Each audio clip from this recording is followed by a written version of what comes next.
Recording by Phil Schneider. Ozma of Oz by L. Frank Baum. The Girl in the Chicken Coop. The wind blew hard and joggled the water of the ocean, sending ripples across its surface. Then the wind pushed the edges of the ripples until they became waves, and shoved the waves around until they became billows. The billows rolled dreadfully high, higher even than the tops of houses. Some of them, indeed, rolled as high as the tops of tall trees, and seemed like mountains, and the gulfs between the great billows were like deep valleys. All this mad dashing and splashing of the waters of the big ocean, which the mischievous wind caused without any good reason whatever, resulted in a terrible storm. And a storm on the ocean is liable to cut many queer pranks and do a lot of damage. At the time the wind began to blow, a ship was sailing far out upon the waters. When the waves began to tumble and toss and to grow bigger and bigger, the ship rolled up and down and tipped sideways, first one way and then the other, and was jostled around so roughly that even the sailormen had to hold fast to the ropes and railings to keep themselves from being swept away by the wind or pitched headlong into the sea. And the clouds were so thick in the sky that the sunlight couldn't get through them, so that the day grew dark as night, which added to the terrors of the storm. The captain of the ship was not afraid, because he had seen storms before and had sailed his ship through them in safety. But he knew that his passengers would be in danger if they tried to stay on deck, so he put them all into the cabin and told them to stay there until after the storm was over, and to keep brave hearts and not be scared, and all would be well with them. Now among these passengers was a little Kansas girl named Dorothy Gale, who was going with her Uncle Henry to Australia to visit some relatives they had never before seen. Uncle Henry, you must know, was not very well, because he had been working so hard on his Kansas farm that his health had given way and left him weak and nervous. So he left Aunt Em at home to watch after the hired men and to take care of the farm, while he traveled far away to Australia to visit his cousins and have a good rest. Dorothy was eager to go with him on this journey, and Uncle Henry thought she would be good company and help cheer him up. So he decided to take her along. The little girl was quite an experienced traveler, for she had once been carried by a cyclone as far away from home as the marvelous land of Oz, and she had met with a good many adventures in that strange country before she managed to get back to Kansas again. So she wasn't easily frightened, whatever happened, and when the wind began to howl and whistle, and the waves began to tumble and toss, our little girl didn't mind the uproar the least bit. "Of course we'll have to stay in the cabin," she said to Uncle Henry and the other passengers, "and to keep as quiet as possible until the storm is over, for the captain says if we go on deck we may be blown overboard." No one wanted to risk such an accident as that, you may be sure.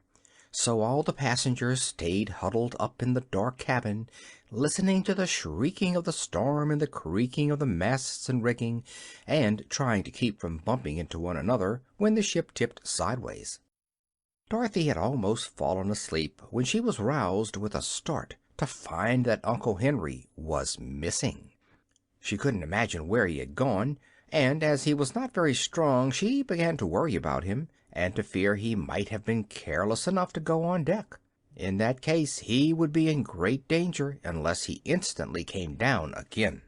The fact was that Uncle Henry had gone to lie down in his little sleeping berth, but Dorothy did not know that. She only remembered that Aunt Em had cautioned her to take good care of her uncle, so at once she decided to go on deck and find him, in spite of the fact that the tempest was now worse than ever, and the ship was plunging in a really dreadful manner. Indeed, the little girl found it was as much as she could do to mount the stairs to the deck, and as soon as she got there the wind struck her so fiercely that it almost tore away the skirts of her dress. Yet Dorothy felt a sort of joyous excitement in defying the storm, and while she held fast to the railing she peered around through the gloom, and thought she saw the dim form of a man clinging to a mast not far away from her. This might be her uncle, so she called as loudly as she could, "Oh, Henry! Uncle Henry!" But the wind screeched and howled so madly that she scarce heard her own voice, and the man certainly failed to hear her, for he did not move. Dorothy decided she must go to him, so she made a dash forward, during a lull in the storm, to where a big square chicken coop had been lashed to the deck with ropes. She reached this place in safety, but no sooner had she seized fast hold of the slats of the big box in which the chickens were kept than the wind, as if enraged because the little girl dared to resist its power, suddenly redoubled its fury. With a scream like that of an angry giant, it tore away the ropes that held the coop and lifted it high into the air, with Dorothy still clinging to the slats. Around and over it whirled, this way and that, and a few moments later the chicken coop dropped far away into the sea, where the big waves caught it and slid it uphill to a foaming crest, and then downhill into a deep valley, as if it were nothing more than a plaything to keep them amused. Dorothy had a good ducking, you may be sure, but she didn't lose her presence of mind even for a second. She kept tight hold of the stout slats, and as soon as she could get the water out of her eyes she saw that the wind had ripped the cover from the coop, and the poor chickens were fluttering away in every direction, being blown by the wind until they looked like feather dusters without handles. The bottom of the coop was made of thick boards, so Dorothy found she was clinging to a sort of raft with sides of slats, which readily bore up her weight. After coughing the water out of her throat and getting her breath again, she managed to climb over the slats and stand upon the firm wooden bottom of the coop, which supported her easily enough. "Why, I've got a ship of my own," she thought, more amused than frightened at her sudden change of condition. And then, as the coop climbed up to the top of a big wave, she looked eagerly around for the ship from which she had been blown. It was far, far away by this time. Perhaps no one on board had yet missed her, or knew of her strange adventure. Down into the valley between the waves the coop swept her, and when she climbed another crest the ship looked like a toy boat. It was such a long way off. Soon it had entirely disappeared in the gloom, and then Dorothy gave a sigh of regret at parting with Uncle Henry, and began to wonder what was going to happen to her next. Just now she was tossing on the bosom of a big ocean, with nothing to keep her afloat but a miserable wooden hen coop that had a plank bottom and slatted sides, through which the water constantly splashed and wetted her through to the skin. And there was nothing to eat when she became hungry, as she was sure to do before long, and no fresh water to drink, and no dry clothes to put on. "Well, I declare!" she exclaimed with a laugh. "You're in a pretty fix, Dorothy Gale, I can tell you, and I haven't the least idea how you're going to get out of it." As if to add to her troubles, the night was now creeping on, and the gray clouds overhead changed to inky blackness. But the wind, as if satisfied at last with its mischievous pranks, stopped blowing this ocean and hurried away to another part of the world to blow something else, so that the waves, not being joggled any more, began to quiet down and behave themselves. It was lucky for Dorothy, I think, that the storm subsided, otherwise, brave though she was, I fear she might have perished. Many children in her place would have wept and given way to despair. But because Dorothy had encountered so many adventures and come safely through them, it did not occur to her at this time to be especially afraid. She was wet and uncomfortable, it is true, but after sighing that one sigh I told you of, she managed to recall some of her customary cheerfulness, and decided to patiently await whatever her fate might be. By and by the black clouds rolled away and showed a blue sky overhead, with the silver moon shining sweetly in the middle of it, and little stars winking merrily at Dorothy when she looked their way. The coop did not toss around any more, and rode the waves more gently, almost like a cradle rocking, so that the floor upon which Dorothy stood was no longer swept by water coming through the slats. Seeing this, and being quite exhausted by the excitement of the past few hours, the little girl decided that sleep would be the best thing to restore her strength, and the easiest way in which she could pass the time. The floor was damp, and she was herself wringing wet, but fortunately this was a warm climate, and she did not feel at all cold. So she sat down in a corner of the coop, leaned her back against the slats, nodded at the friendly stars before she closed her eyes, and was asleep in half a minute. End of chapter 1.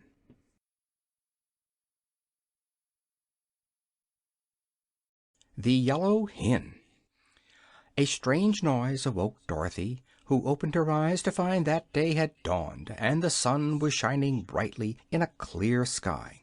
She had been dreaming that she was back in Kansas again, and playing in the old barnyard with the calves and pigs and chickens all around her, and at first, as she rubbed the sleep from her eyes, she really imagined she was there.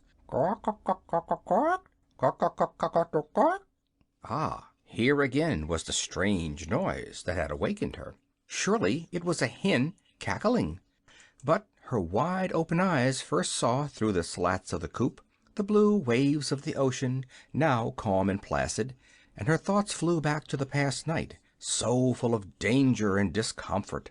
Also she began to remember that she was a waif of the storm, adrift upon a treacherous and unknown sea. "Buck, buck, buck, buck, buck, buck, buck, buck, buck, buck." "What's that?" cried Dorothy, starting to her feet.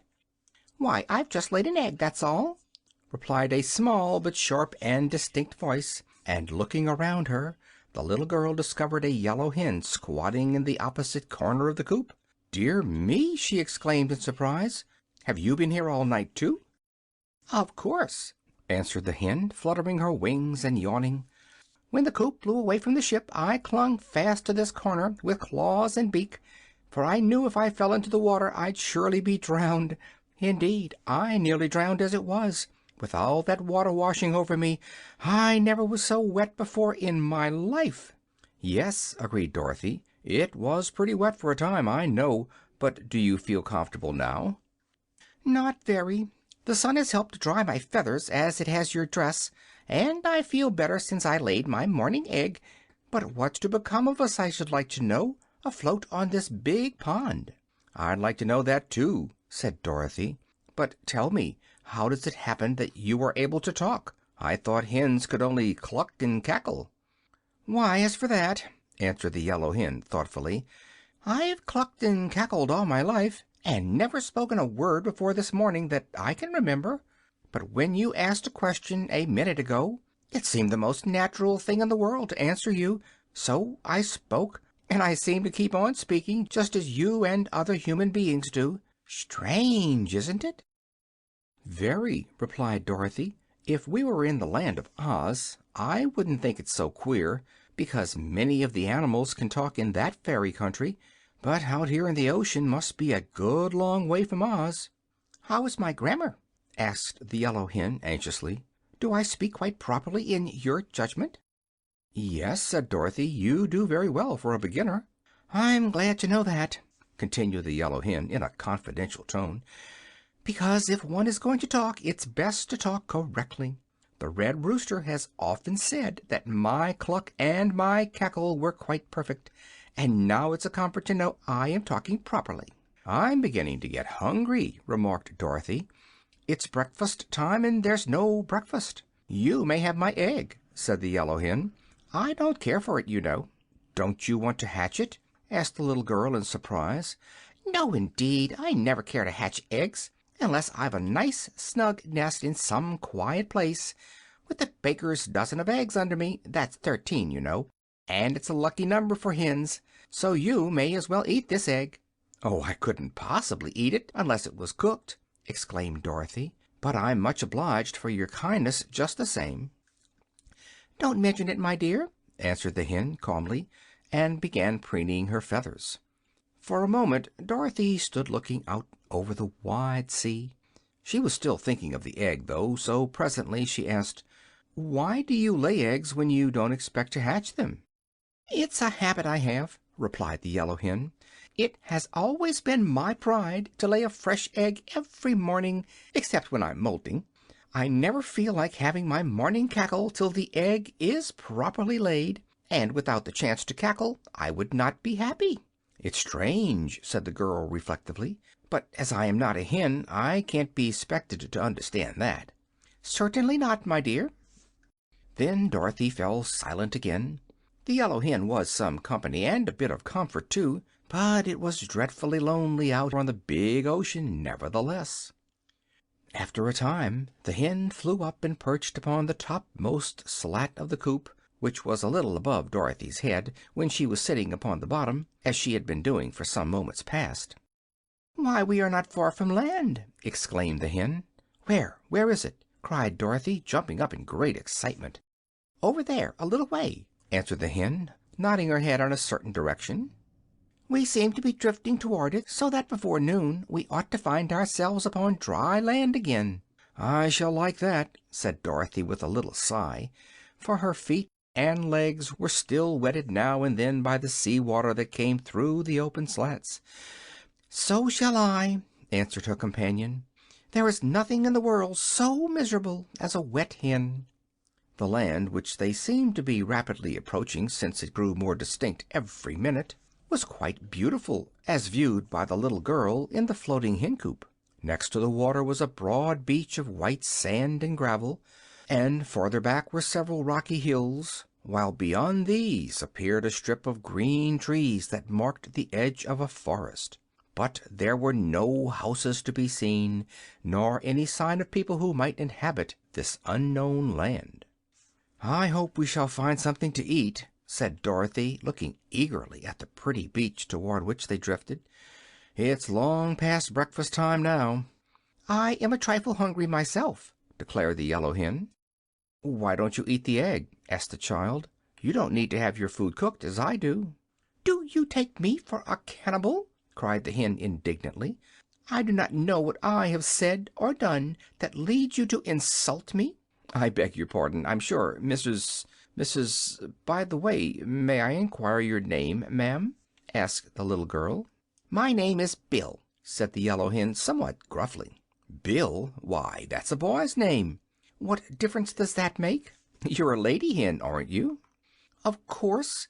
But when I was first hatched out no one could tell whether I was going to be a hen or a rooster. So the little boy at the farm where I was born called me Bill, and made a pet of me because I was the only yellow chicken in the whole brood. When I grew up and he found that I didn't crow and fight as all the roosters do, he did not think to change my name, and every creature in the barnyard, as well as the people in the house, knew me as Bill. So Bill I've always been called, and Bill is my name." "But it's all wrong, you know," declared Dorothy earnestly, "and if you don't mind I shall call you Billina. Putting the "ina" on the end makes it a girl's name, you see." "Oh, I don't mind in the least," returned the yellow hen. "It doesn't matter at all what you call me, so long as I know the name means me." "Very well, Billina. My name is Dorothy Gale. Just Dorothy to my friends, and Miss Gale to strangers. You may call me Dorothy if you like. We're getting very near the shore. Do you suppose it is too deep for me to wade the rest of the way?" "Wait a few minutes longer. The sunshine is warm and pleasant, and we are in no hurry." "But my feet are all wet and soggy," said the girl. "My dress is dry enough, but I won't feel real comfortable till I get my feet dried." She waited, however, as the hen advised, and before long the big wooden coop grated gently on the sandy beach, and the dangerous voyage was over. It did not take the castaways long to reach the shore, you may be sure. The yellow hen flew to the sands at once, but Dorothy had to climb over the high slats. Still, for a country girl that was not much of a feat, and as soon as she was safe ashore Dorothy drew off her wet shoes and stockings and spread them upon the sun-warmed beach to dry. Then she sat down and watched Billina, who was pick-pecking away with her sharp bill in the sand and gravel, which she scratched up and turned over with her strong claws. "What are you doing?" asked Dorothy. "Getting my breakfast, of course," murmured the hen, busily pecking away. "What do you find?" inquired the girl curiously. "Oh, some fat red ants and some sand bugs, and once in a while a tiny crab. They are very sweet and nice, I assure you." "How dreadful!" exclaimed Dorothy in a shocked voice. "What is dreadful?" asked the hen, lifting her head to gaze with one bright eye at her companion. "Why, eating live things, and horrid bugs, and crawly ants. You ought to be 'shamed of yourself." "Goodness me!" returned the hen in a puzzled tone. "How queer you are, Dorothy. Live things are much fresher and more wholesome than dead ones, and you humans eat all sorts of dead creatures." "We don't," said Dorothy. "You do, indeed," answered Billina. "You eat lambs and sheep and cows and pigs and even chickens." "But we cook 'em," said Dorothy triumphantly. "What difference does that make?" "A good deal," said the girl in a graver tone. "I can't just 'splain the difference, but it's there. And anyhow, we never eat such dreadful things as bugs." "But you eat the chickens that eat the bugs," retorted the yellow hen with an odd cackle. "So you are just as bad as we chickens are." This made Dorothy thoughtful. What Billina said was true enough, and it almost took away her appetite for breakfast. As for the yellow hen, she continued to peck away at the sand busily, and seemed quite contented with her bill of fare. Finally, down near the water's edge, Billina stuck her bill deep into the sand and then drew back and shivered. "Ow!" she cried. "I struck metal that time, and it nearly broke my beak." "It probably was a rock," said Dorothy carelessly. "Nonsense! I know a rock from metal, I guess," said the hen. "There's a different feel to it." "But there couldn't be any metal on this wild, deserted seashore," persisted the girl. "Where's the place? I'll dig it up and prove to you I'm right." Billina showed her the place where she had "stubbed her bill," as she expressed it, and Dorothy dug away the sand until she felt something hard. Then, thrusting in her hand, she pulled the thing out and discovered it to be a large-sized golden key, rather old, but still bright and of perfect shape. "What did I tell you?" cried the hen with a cackle of triumph. "Can I tell metal when I bump into it, or is the thing a rock?" "It's metal, sure enough," answered the child, gazing thoughtfully at the curious thing she had found. "I think it is pure gold, and it must have laid hidden in the sand for a long time. How do you suppose it came there, Billina? And what do you suppose this mysterious key unlocks?" "I can't say," replied the hen. "You ought to know more about locks and keys than I do." Dorothy glanced around. There was no sign of any house in that part of the country, and she reasoned that every key must fit a lock and every lock must have a purpose. Perhaps the key had been lost by someone who lived far away but had wandered on this very shore. Musing on these things, the girl put the key in the pocket of her dress and then slowly drew on her shoes and stockings, which the sun had fully dried. "I believe, Billina," she said, "I'll have a look round and see if I can find some breakfast." End of Chapter 2.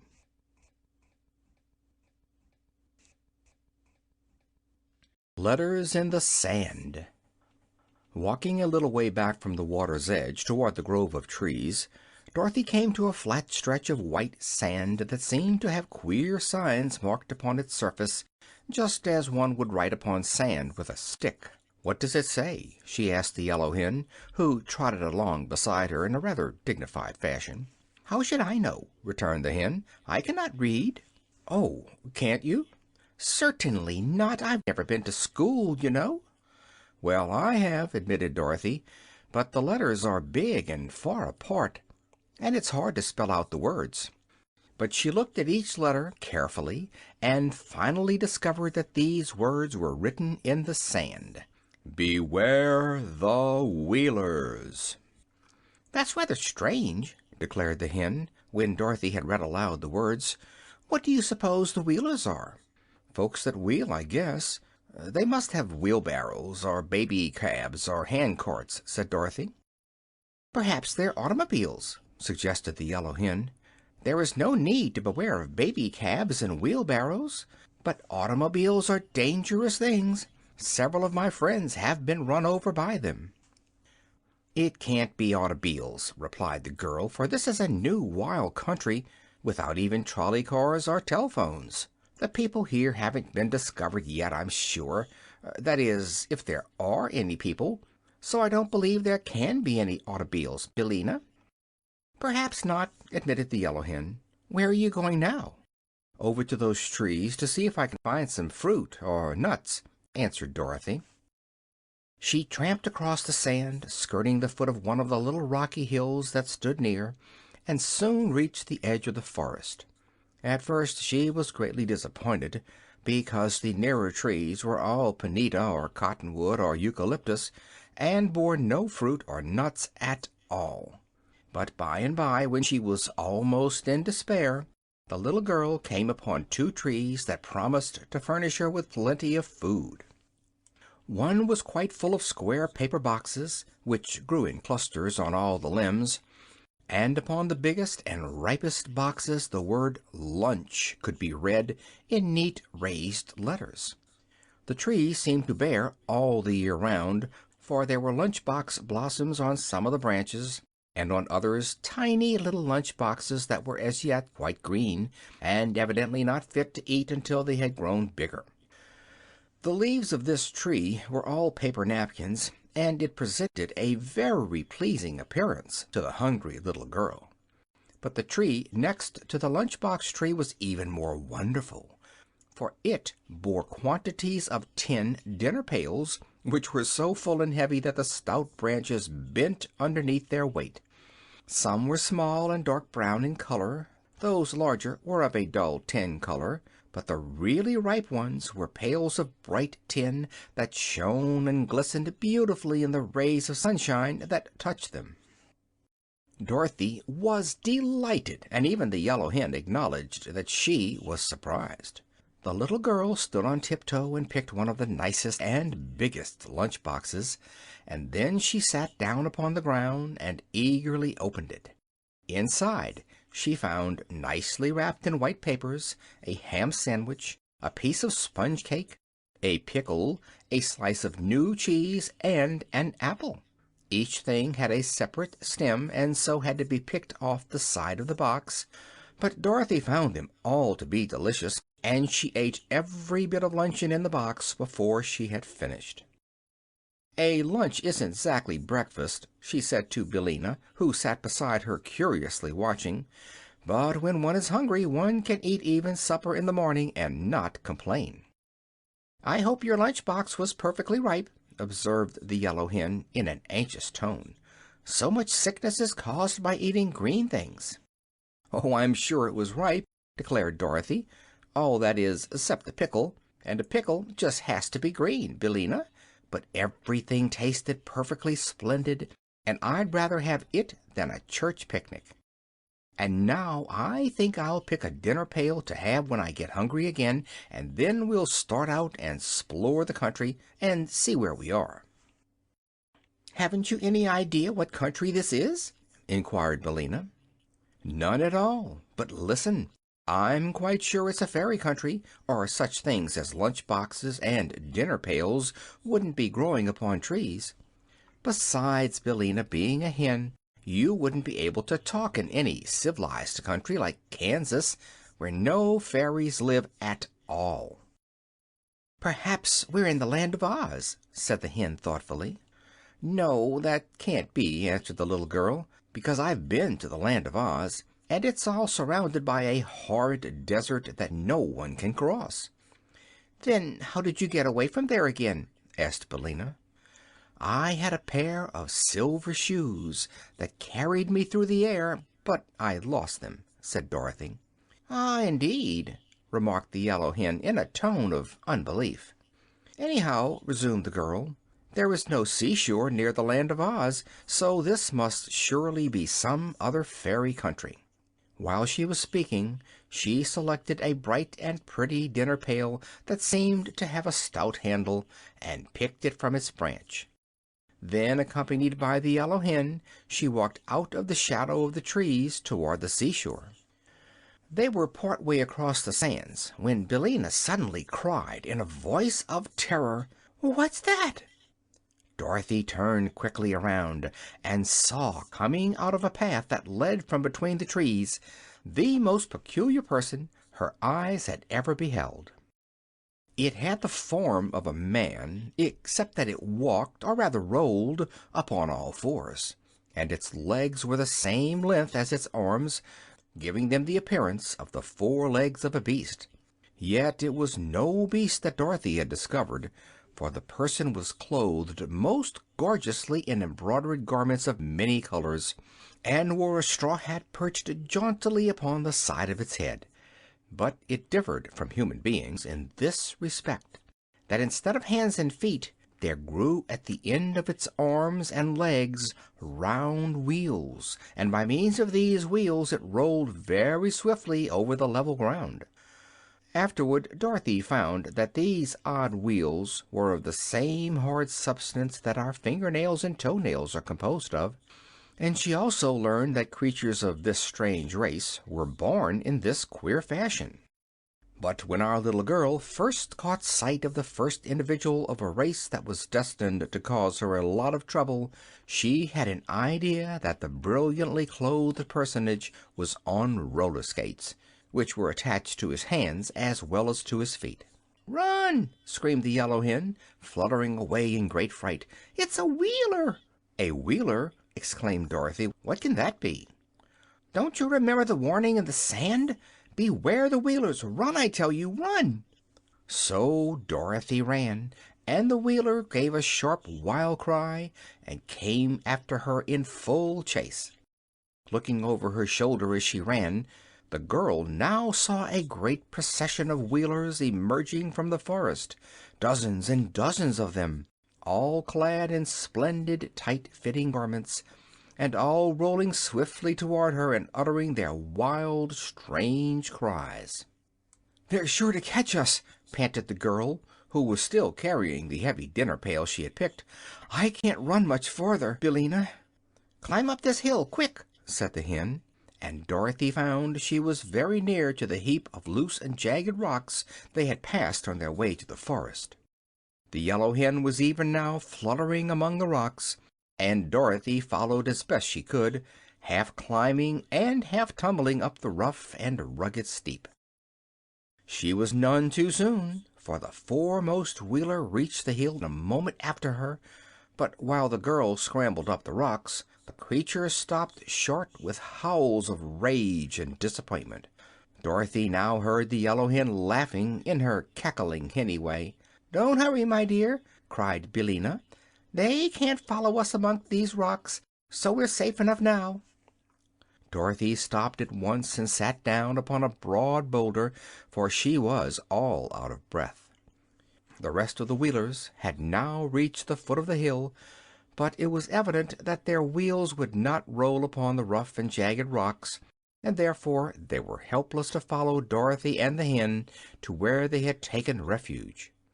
But they circled all around the little hill, so the child and Billina were fast prisoners and could not come down without being captured. Then the creatures shook their front wheels at Dorothy in a threatening manner, and it seemed they were able to speak as well as to make their dreadful outcries, for several of them shouted, "We'll get you in time, never fear, and when we do get you we'll tear you into little bits." "Why are you so cruel to me?" asked Dorothy. "I'm a stranger in your country and have done you no harm." "No harm!" cried one who seemed to be their leader. "Did you not pick our lunch boxes and dinner pails? Have you not a stolen dinner pail still in your hand?" "I only picked one of each," she answered. "I was hungry, and I didn't know the trees were yours." "That is no excuse," retorted the leader, who was clothed in a most gorgeous suit.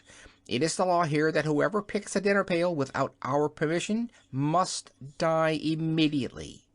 "Don't you believe him," said Billina. "I'm sure the trees do not belong to these awful creatures. They are fit for any mischief, and it's my opinion they would try to kill us just the same if you hadn't picked a dinner pail." "I think so, too," agreed Dorothy. "But what shall we do now?" "Stay where we are," advised the yellow hen. "We are safe from the Wheelers until we starve to death, anyhow, and before that time comes a good many things can happen." End of chapter 3.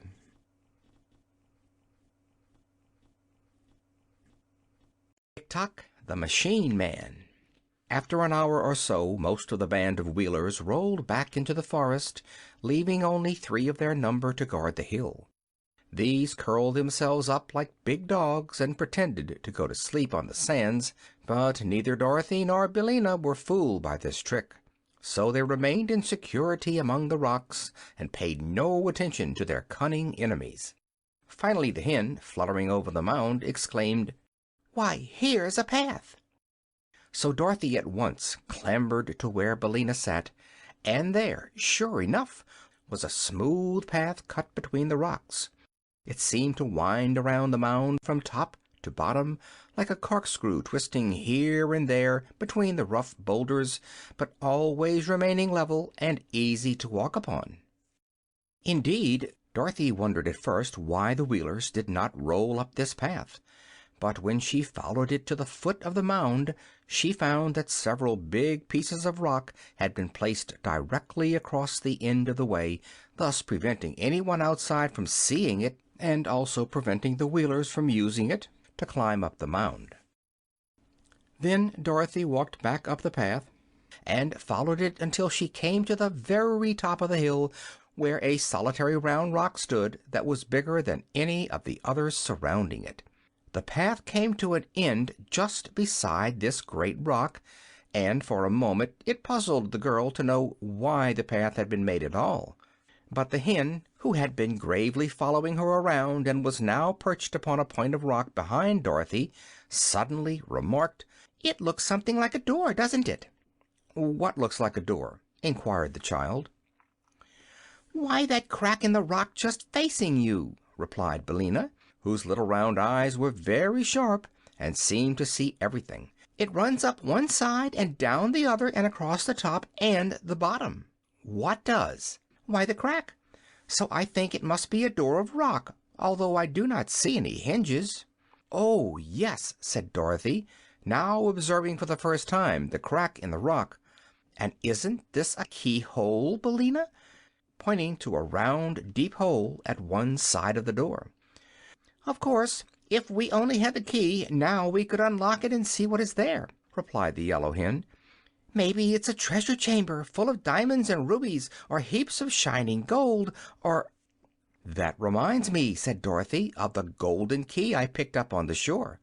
Do you think that it would fit this keyhole, Billina?" "Try it and see," suggested the hen.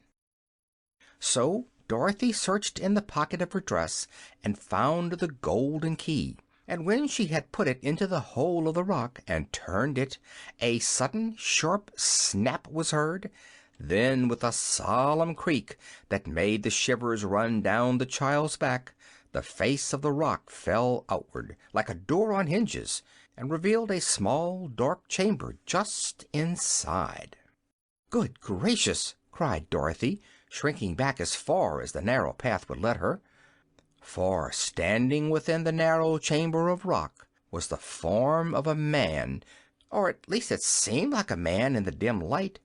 He was only about as tall as Dorothy herself, and his body was round as a ball and made out of burnished copper.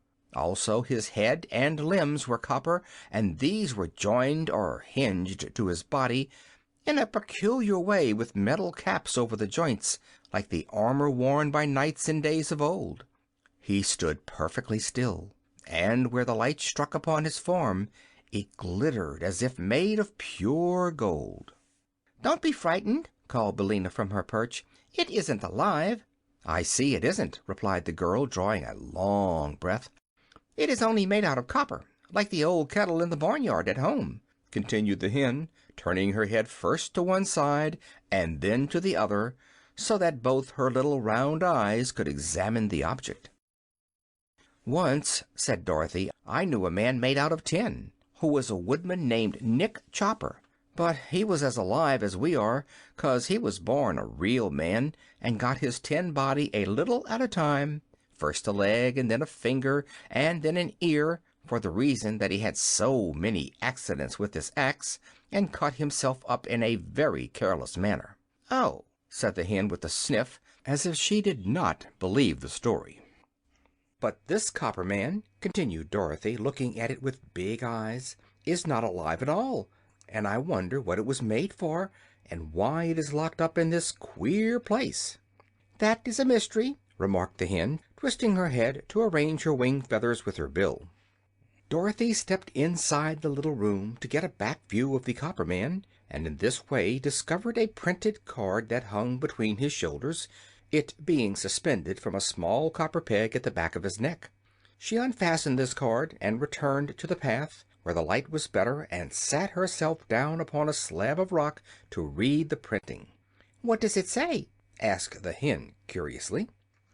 Dorothy read the card aloud, spelling out the big words with some difficulty, and this is what she read: "Smith and Tinker's Patent Double Action Extra Responsive Thought Creating Perfect Talking Mechanical Man. Fitted with our special clockwork attachment. Thinks, speaks, acts, and does everything but live. Manufactured only at our works at Evna, land of Ev. All infringements will be promptly prosecuted according to law." "How queer!" said the yellow hen. "Do you think that is all true, my dear?" "I don't know," answered Dorothy, who had more to read. "Listen to this, Billina." "Directions for using. For thinking, wind the clockwork man under his left arm, marked number 1. For speaking, wind the clockwork man under his right arm, marked number 2. For walking and action, wind clockwork in the middle of his back, marked number 3.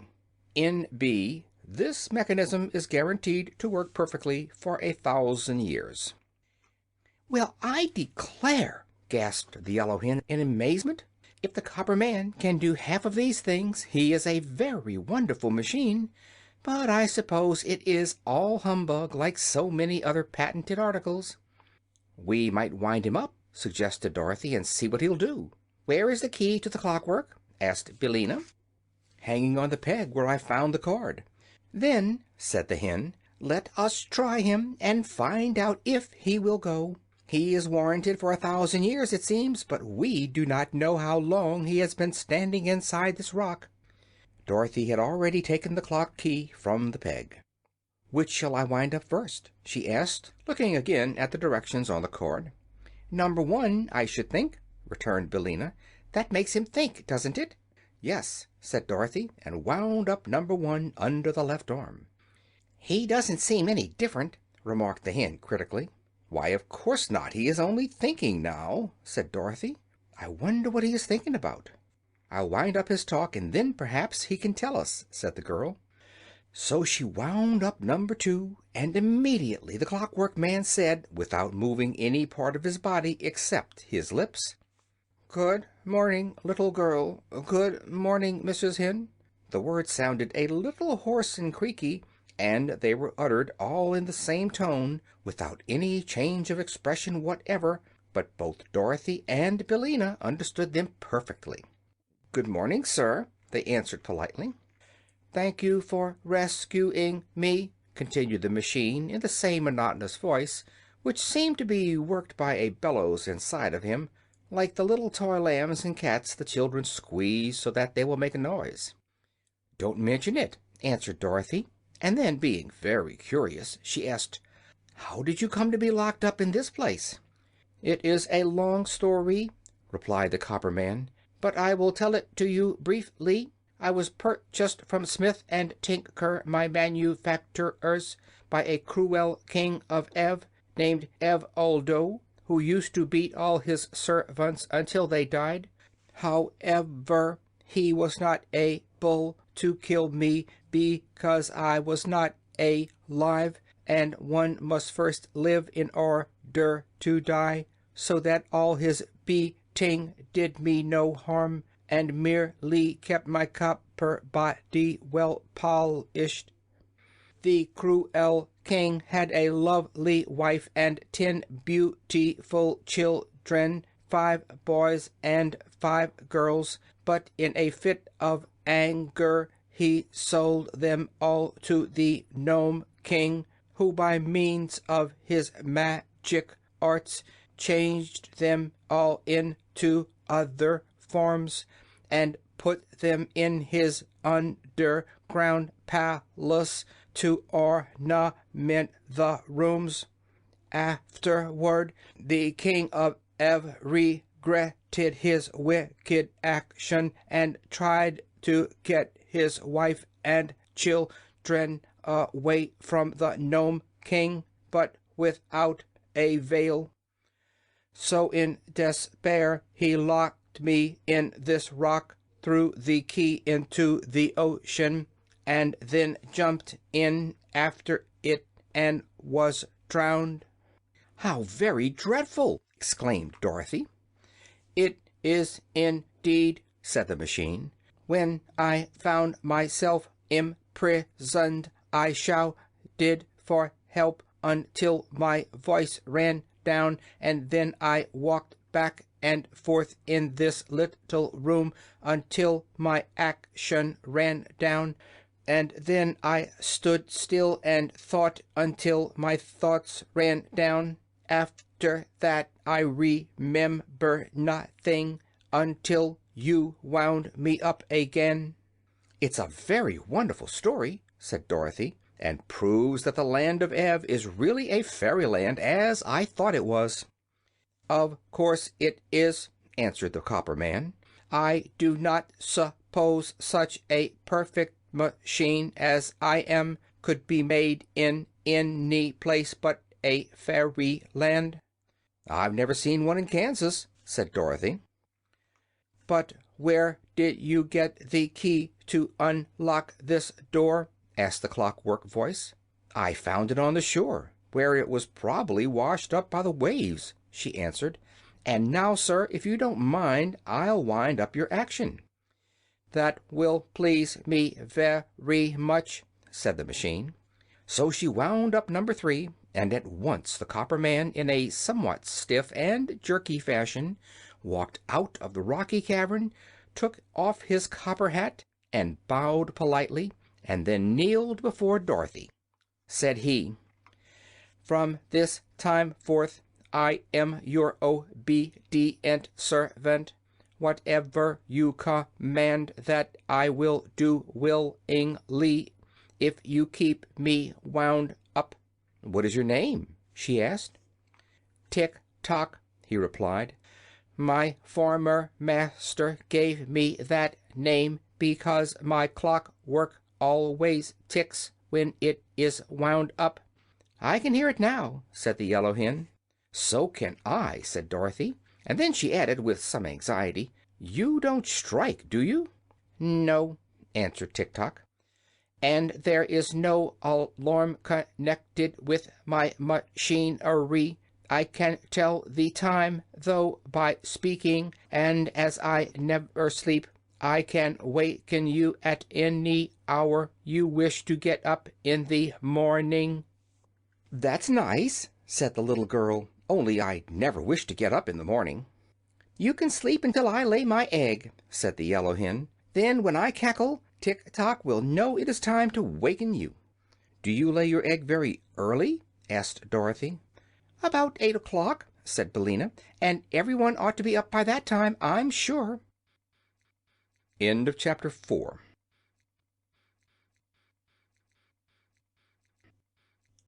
Dorothy opens the dinner pail.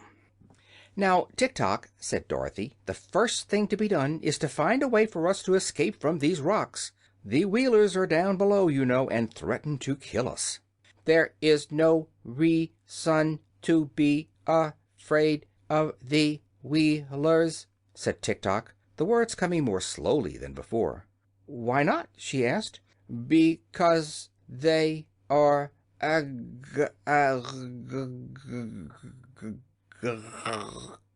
He gave a sort of gurgle and stopped short, waving his hands frantically, until suddenly he became motionless, with one arm in the air and the other held stiffly before him, with all the copper fingers of the hand spread out like a fan.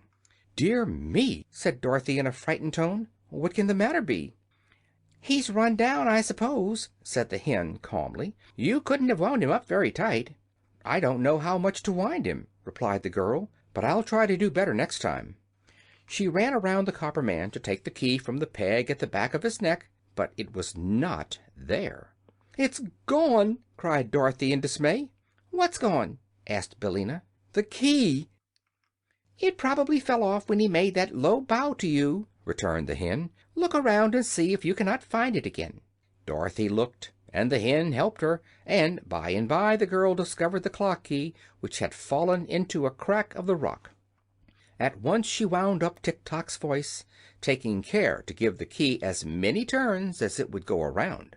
She found this quite a task, as you may imagine if you have ever tried to wind a clock. But the machine man's first words were to assure Dorothy that he would now run for at least 24 hours. "You did not wind me much at first," he calmly said, "and I told you that long story about King Evoldo, so it is no wonder that I ran down." She next rewound the action clock work, and then Billina advised her to carry the key to Tik-Tok in her pocket so it would not get lost again. "And now," said Dorothy, when all this was accomplished, "tell me what you were going to say about the Wheelers." "Why, they are nothing to be frightened at," said the machine. "They try to make folks believe they are very terrible, but as a matter of fact the Wheelers are harmless enough to any one that dares to fight them. They might try to hurt a little girl like you, perhaps, because they are very mischievous, but if I had a club they would run away as soon as they saw me."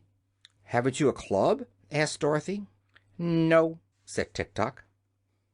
"And you won't find such a thing among these rocks, either," declared the yellow hen. "Then what shall we do?" asked the girl. "Wind up my think works tightly, and I will try to think of some other plan," said Tik-Tok. So Dorothy rewound his thought machinery, and while he was thinking she decided to eat her dinner. Billina was already pecking away at the cracks in the rocks to find something to eat, so Dorothy sat down and opened her tin dinner pail. In the cover she found a small tank that was full of very nice lemonade. It was covered by a cup, which might also, when removed, be used to drink the lemonade from. Within the pail were 3 slices of turkey, 2 slices of cold tongue, some lobster salad, 4 slices of bread and butter, a small custard pie, an orange, and 9 large strawberries, and some nuts and raisins.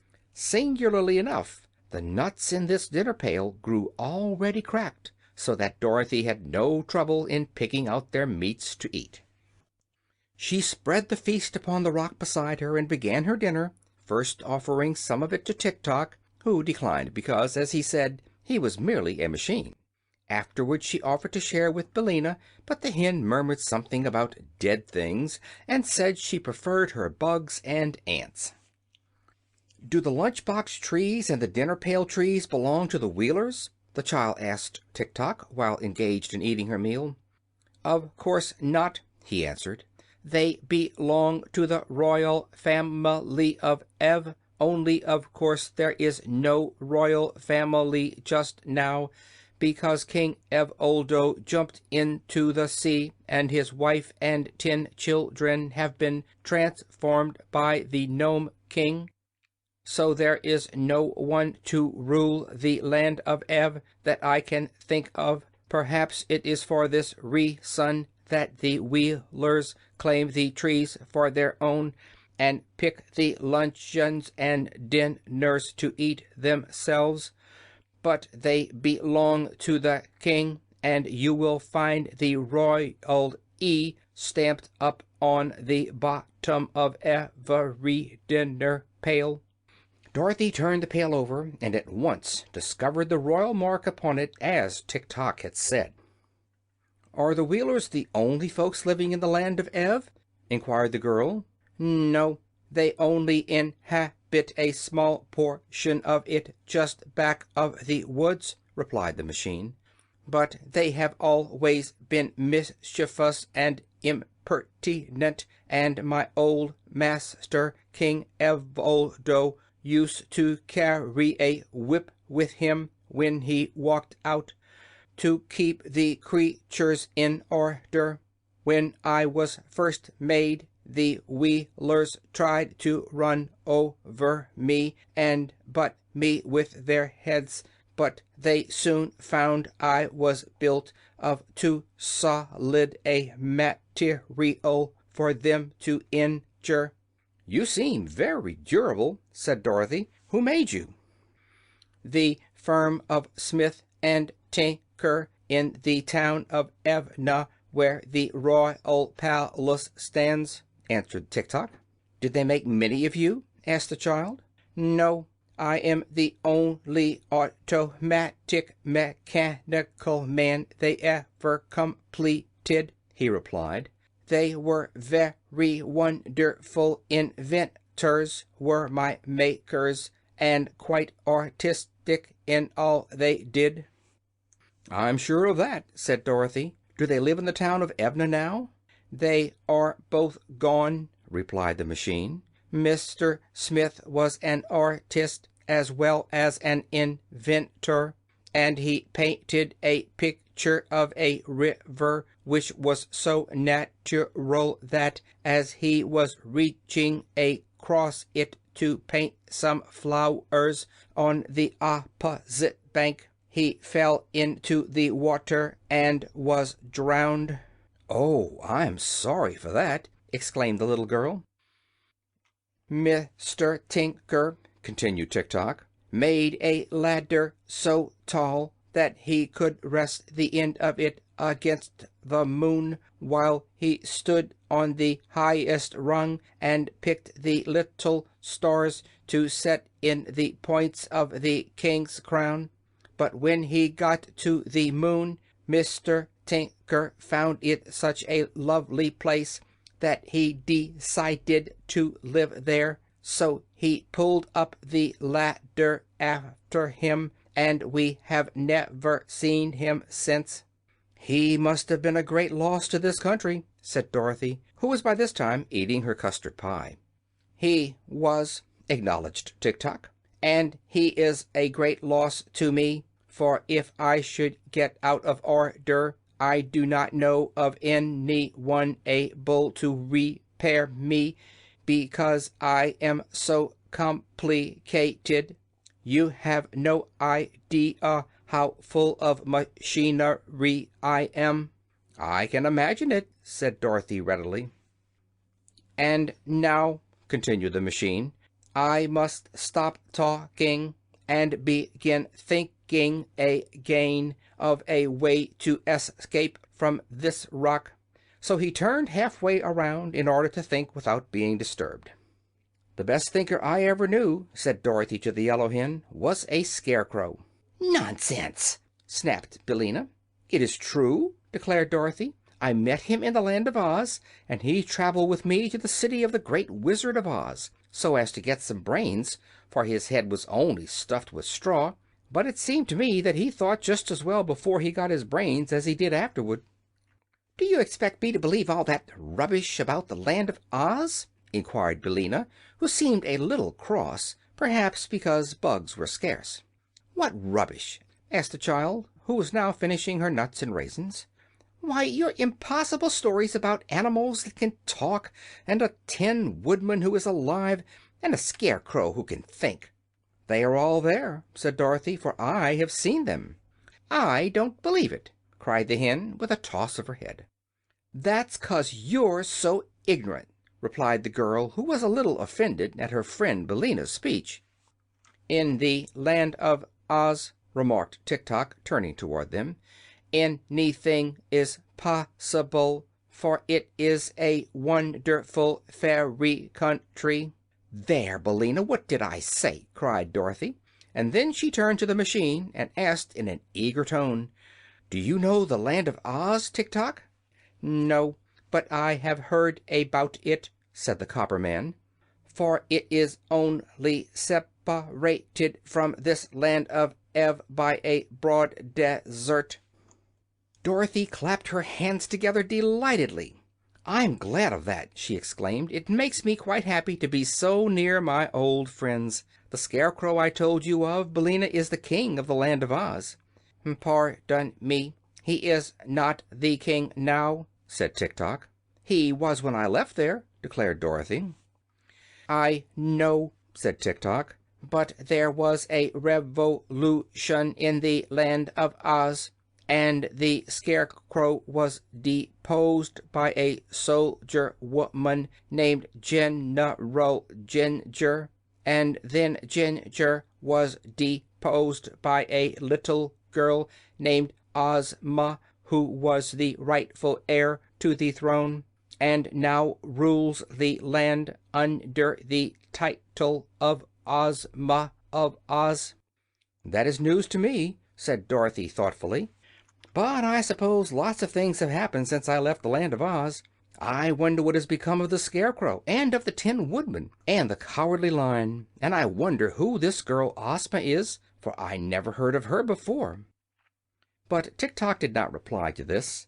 He had turned around again to resume his thinking. Dorothy packed the rest of the food back into the pail, so as not to be wasteful of good things, and the yellow hen forgot her dignity far enough to pick up all the scattered crumbs, which she ate greedily, although she had so lately pretended to despise the things that Dorothy preferred as food. By this time Tik-Tok approached them with his stiff bow.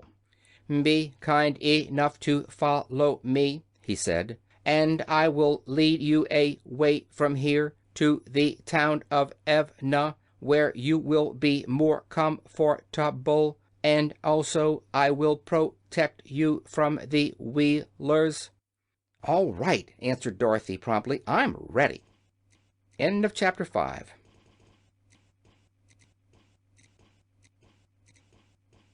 The Heads of Langwidere. They walked slowly down the path between the rocks, Tik-Tok going first, Dorothy following him, and the yellow hen trotting along last of all.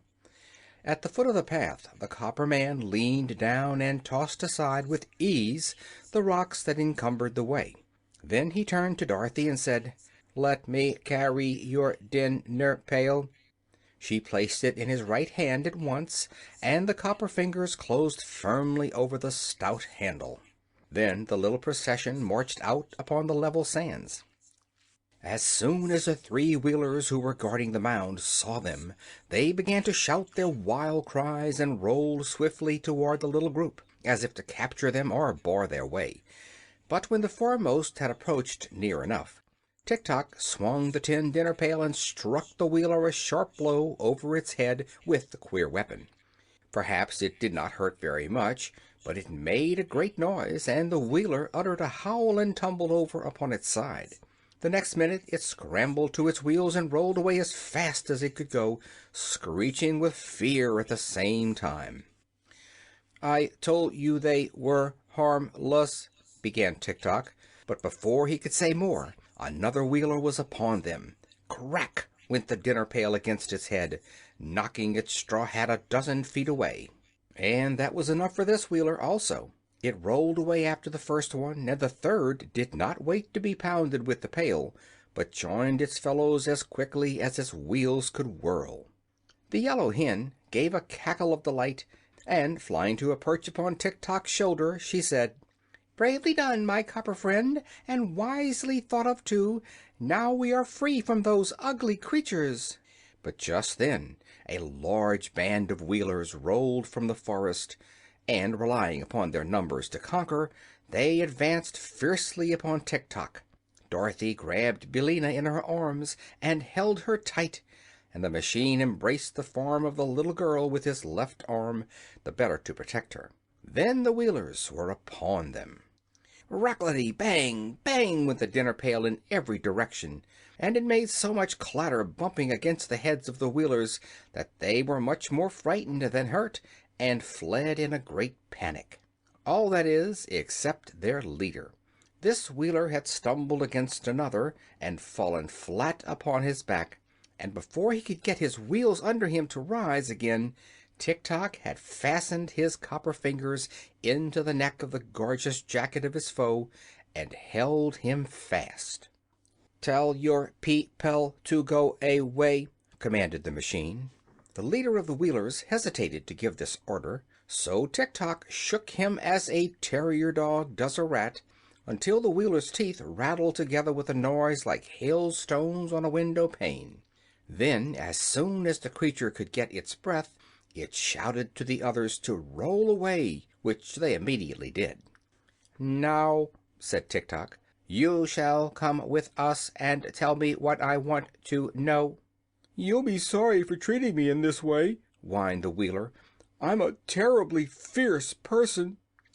"As for that," answered Tik-Tok, "I am only a machine and can not feel sorrow or joy, no matter what happens.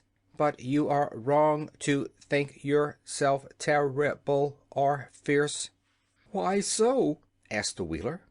"Because no one else thinks as you do. Your wheels make you helpless to injure anyone, for you have no fists and cannot scratch or even pull hair, nor have you any feet to kick with.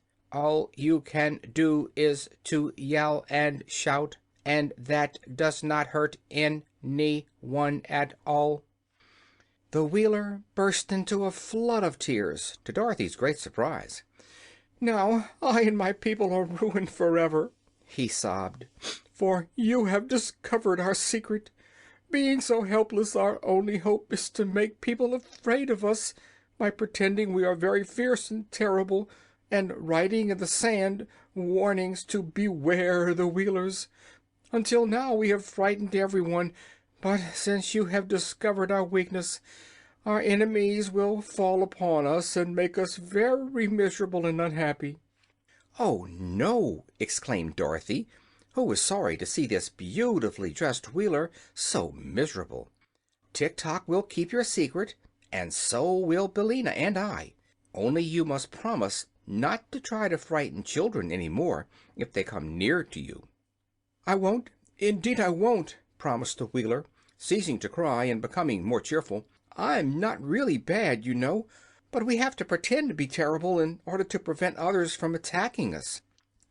"That is not exactly true," said Tik-Tok, starting to walk toward the path through the forest, and still holding fast to his prisoner, who rolled slowly along beside him.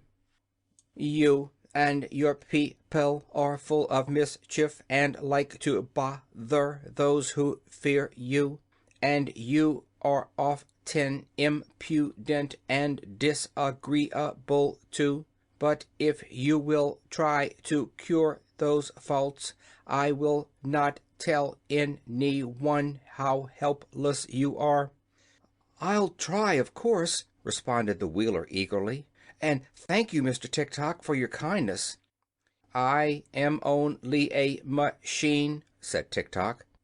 "I cannot be kind any more than I can be sorry or glad. I can only do what I am wound up to do." "Are you wound up to keep my secret?" asked the Wheeler anxiously. "Yes, if you behave yourself. But tell me, who rules the land of Ev now?" asked the machine. "There is no ruler," was the answer, "because every member of the royal family is imprisoned by the Nome King. But the Princess Langwidere, who is a niece of our late King Evoldo, lives in a part of the royal palace and takes as much money out of the royal treasury as she can spend. The Princess Langwidere is not exactly a ruler, you see, because she doesn't rule, but she is the nearest approach to a ruler we have at present." "I do not remember her," said Tik-Tok. "What does she look like?" "That I cannot say," replied the Wheeler, "although I have seen her 20 times, for the Princess Langwidere is a different person every time I see her, and the only way her subjects can recognize her at all is by means of a beautiful ruby key which she always wears on a chain attached to her left wrist. When we see the key, we know we are beholding the princess." "That is strange," said Dorothy in astonishment. "Do you mean to say that so many different princesses are one and the same person?" "Not exactly," answered the Wheeler. "There is, of course, but one princess, but she appears to us in many forms, which are all more or less beautiful." "She must be a witch!" exclaimed the girl.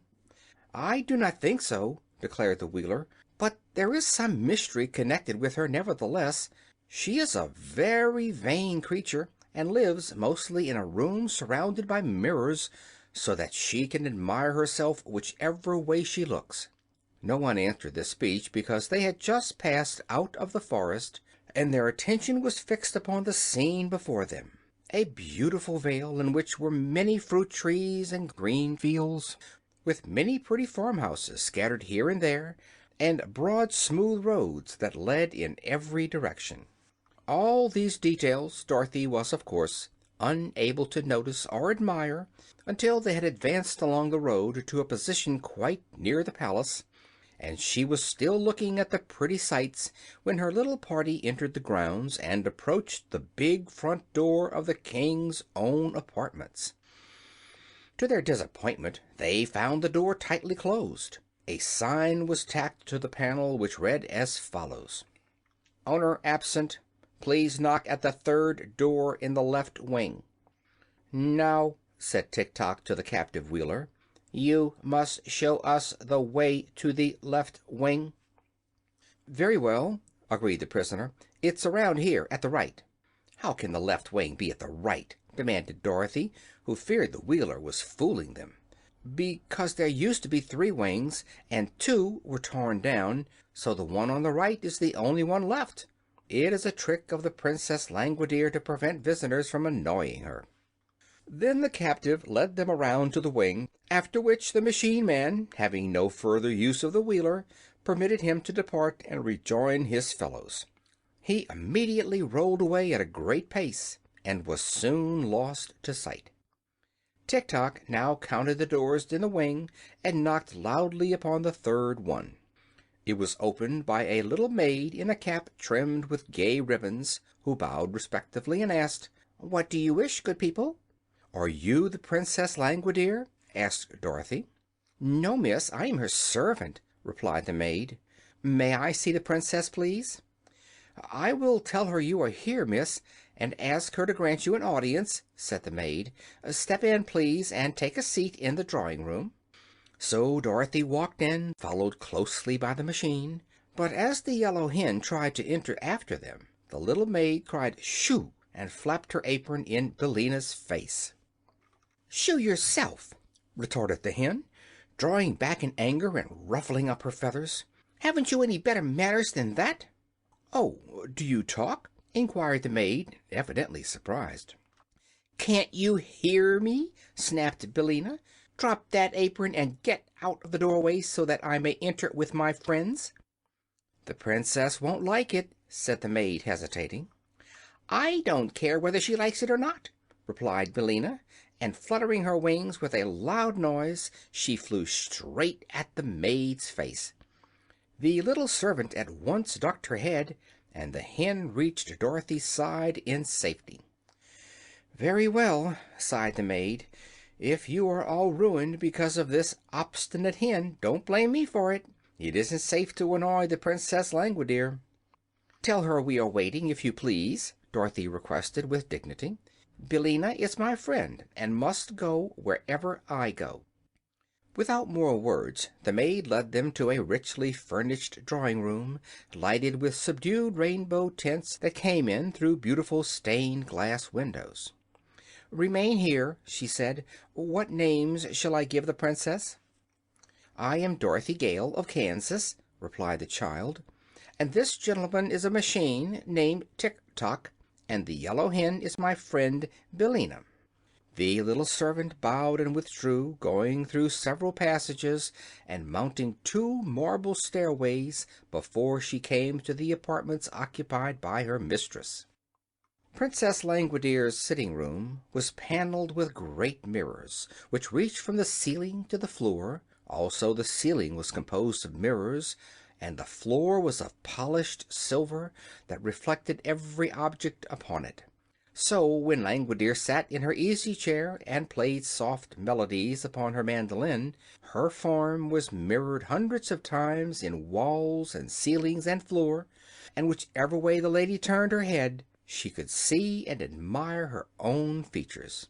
This she loved to do, and just as the maid entered she was saying to herself, "The head with the auburn hair and hazel eyes is quite attractive. I must wear it more often than I have done of late, although it may not be the best of my collection." "You have company, your Highness," announced the maid, bowing low. "Who is it?" asked Langwidere, yawning. "Dorothy Gale of Kansas, Mr. Tik-Tok, and Billina," answered the maid. "What a queer lot of names," murmured the Princess, beginning to be a little interested. "What are they like? Is Dorothy Gale of Kansas pretty?" "She might be called so," the maid replied. "And is Mr. Tik-Tok attractive?" continued the Princess. "That I cannot say, your Highness, but he seems very bright. Will your gracious Highness see them?" "Oh, I may as well, Nanda. But I am tired admiring this head, and if my visitor has any claim to beauty I must take care that she does not surpass me. So I will go to my cabinet and change to number 17, which I think is my best appearance, don't you?" "Your number 17 is exceedingly beautiful," answered Nanda with another bow. Again the Princess yawned. Then she said, "Help me to rise." So the maid assisted her to gain her feet, although Langwidere was the stronger of the two. Then the Princess slowly walked across the silver floor to her cabinet, leaning heavily at every step upon Nanda's arm. Now, I must explain to you that the Princess Langwidere had 30 heads, as many as there are days in the month. But of course she could only wear one of them at a time, because she had but one neck. These heads were kept in what she called her cabinet, which was a beautiful dressing room that lay just between Langwidere's sleeping chamber and the mirrored sitting room. Each head was in a separate cupboard lined with velvet.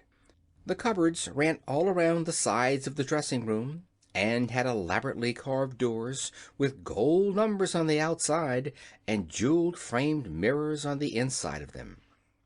When the Princess got out of her crystal bed in the morning, she went to her cabinet, opened one of the velvet-lined cupboards, and took the head it contained from its golden shelf. Then, by the aid of the mirror inside the open door, she put on the head, as neat and straight as could be, and afterward called her maids to robe her for the day. She always wore a simple white costume that suited all the heads, for, being able to change her face whenever she liked, the Princess had no interest in wearing a variety of gowns, as have other ladies who are compelled to wear the same face constantly.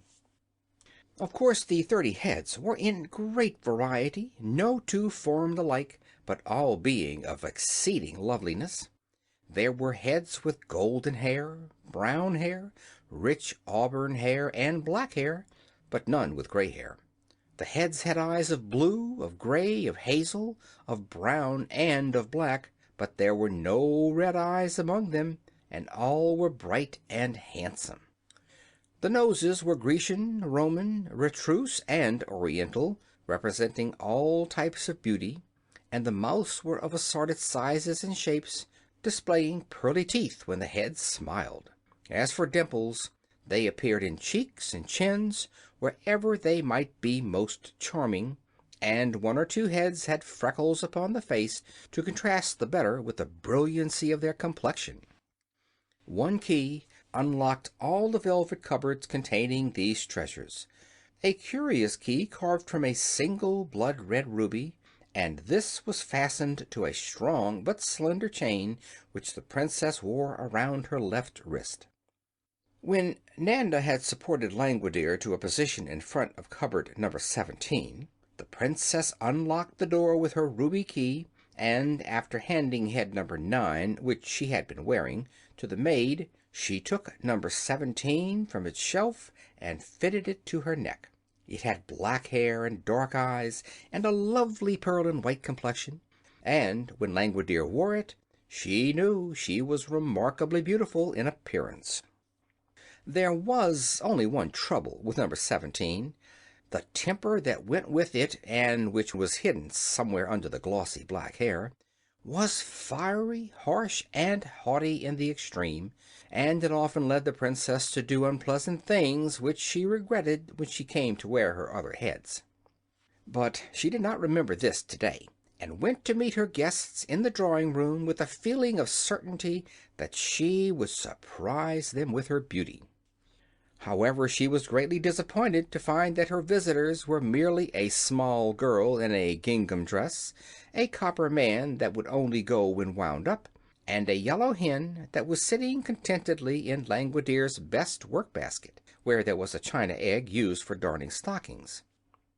It may surprise you to learn that a princess ever does such a common thing as darn stockings, but if you will stop to think, you will realize that a princess is sure to wear holes in her stockings the same as other people, only it isn't considered quite polite to mention the matter.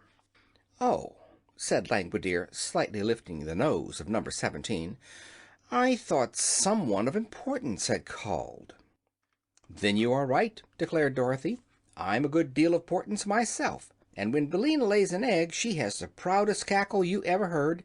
As for Tik-Tok, he's the—" "Stop, stop!" commanded the princess, with an angry flash of her splendid eyes. "How dare you annoy me with your senseless chatter?"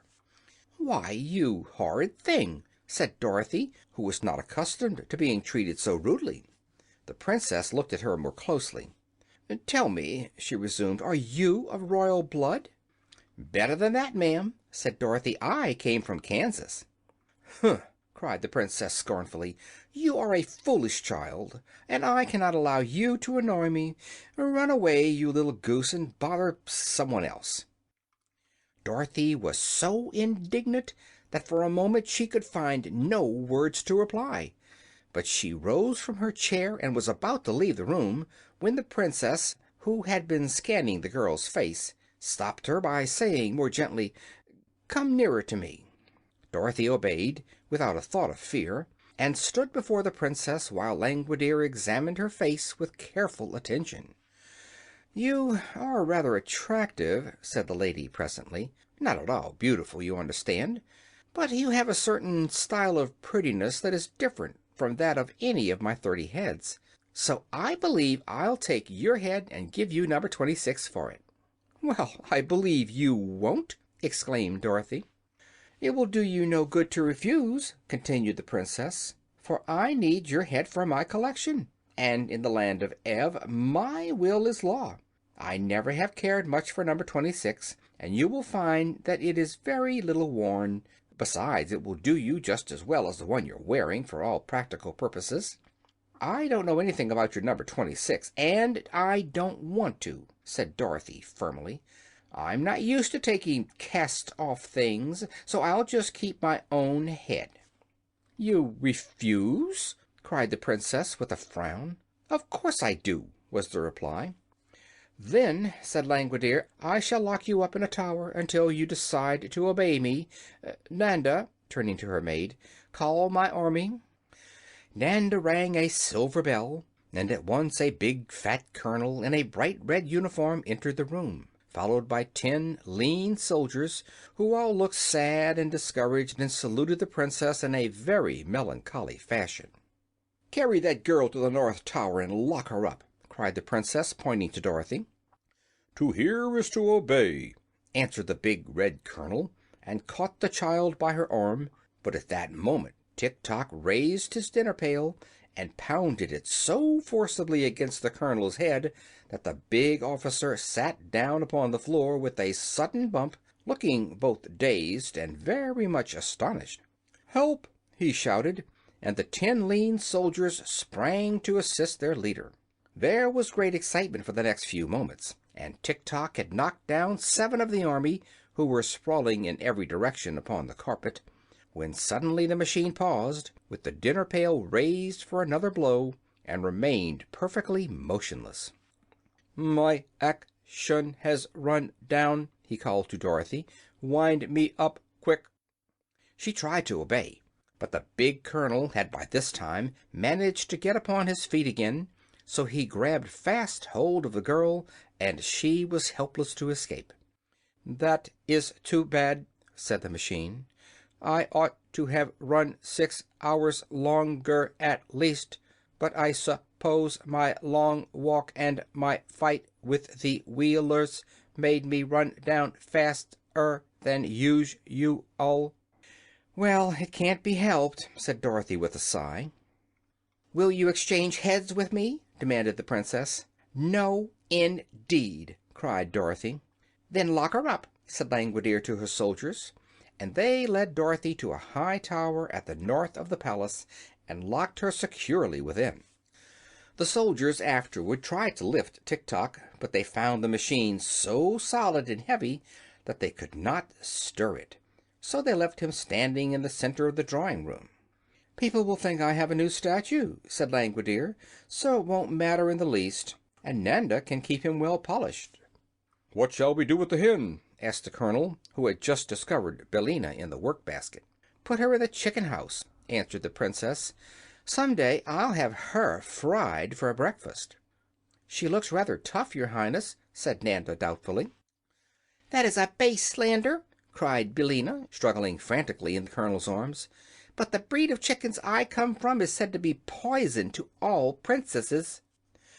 "Then," remarked Langwidere, "I will not fry the hen, but keep her to lay eggs, and if she doesn't do her duty I'll have her drowned in the horse trough." End of Chapter 6.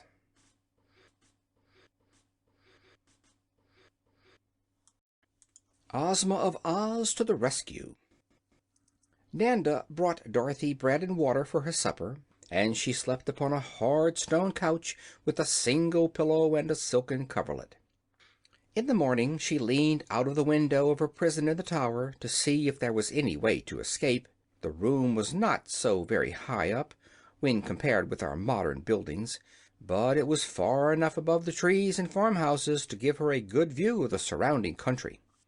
To the east she saw the forest, with the sands beyond it, and the ocean beyond that. There was even a dark speck upon the shore that she thought might be the chicken coop in which she had arrived at this singular country.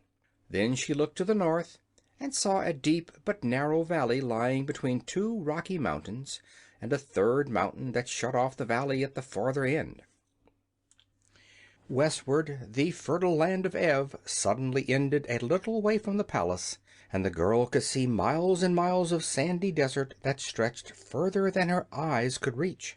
It was this desert, she thought with much interest, that alone separated her from the wonderful land of Oz, and she remembered sorrowfully that she had been told no one had ever been able to cross this dangerous waste but herself. Once a cyclone had carried her across it, and a magical pair of silver shoes had carried her back again.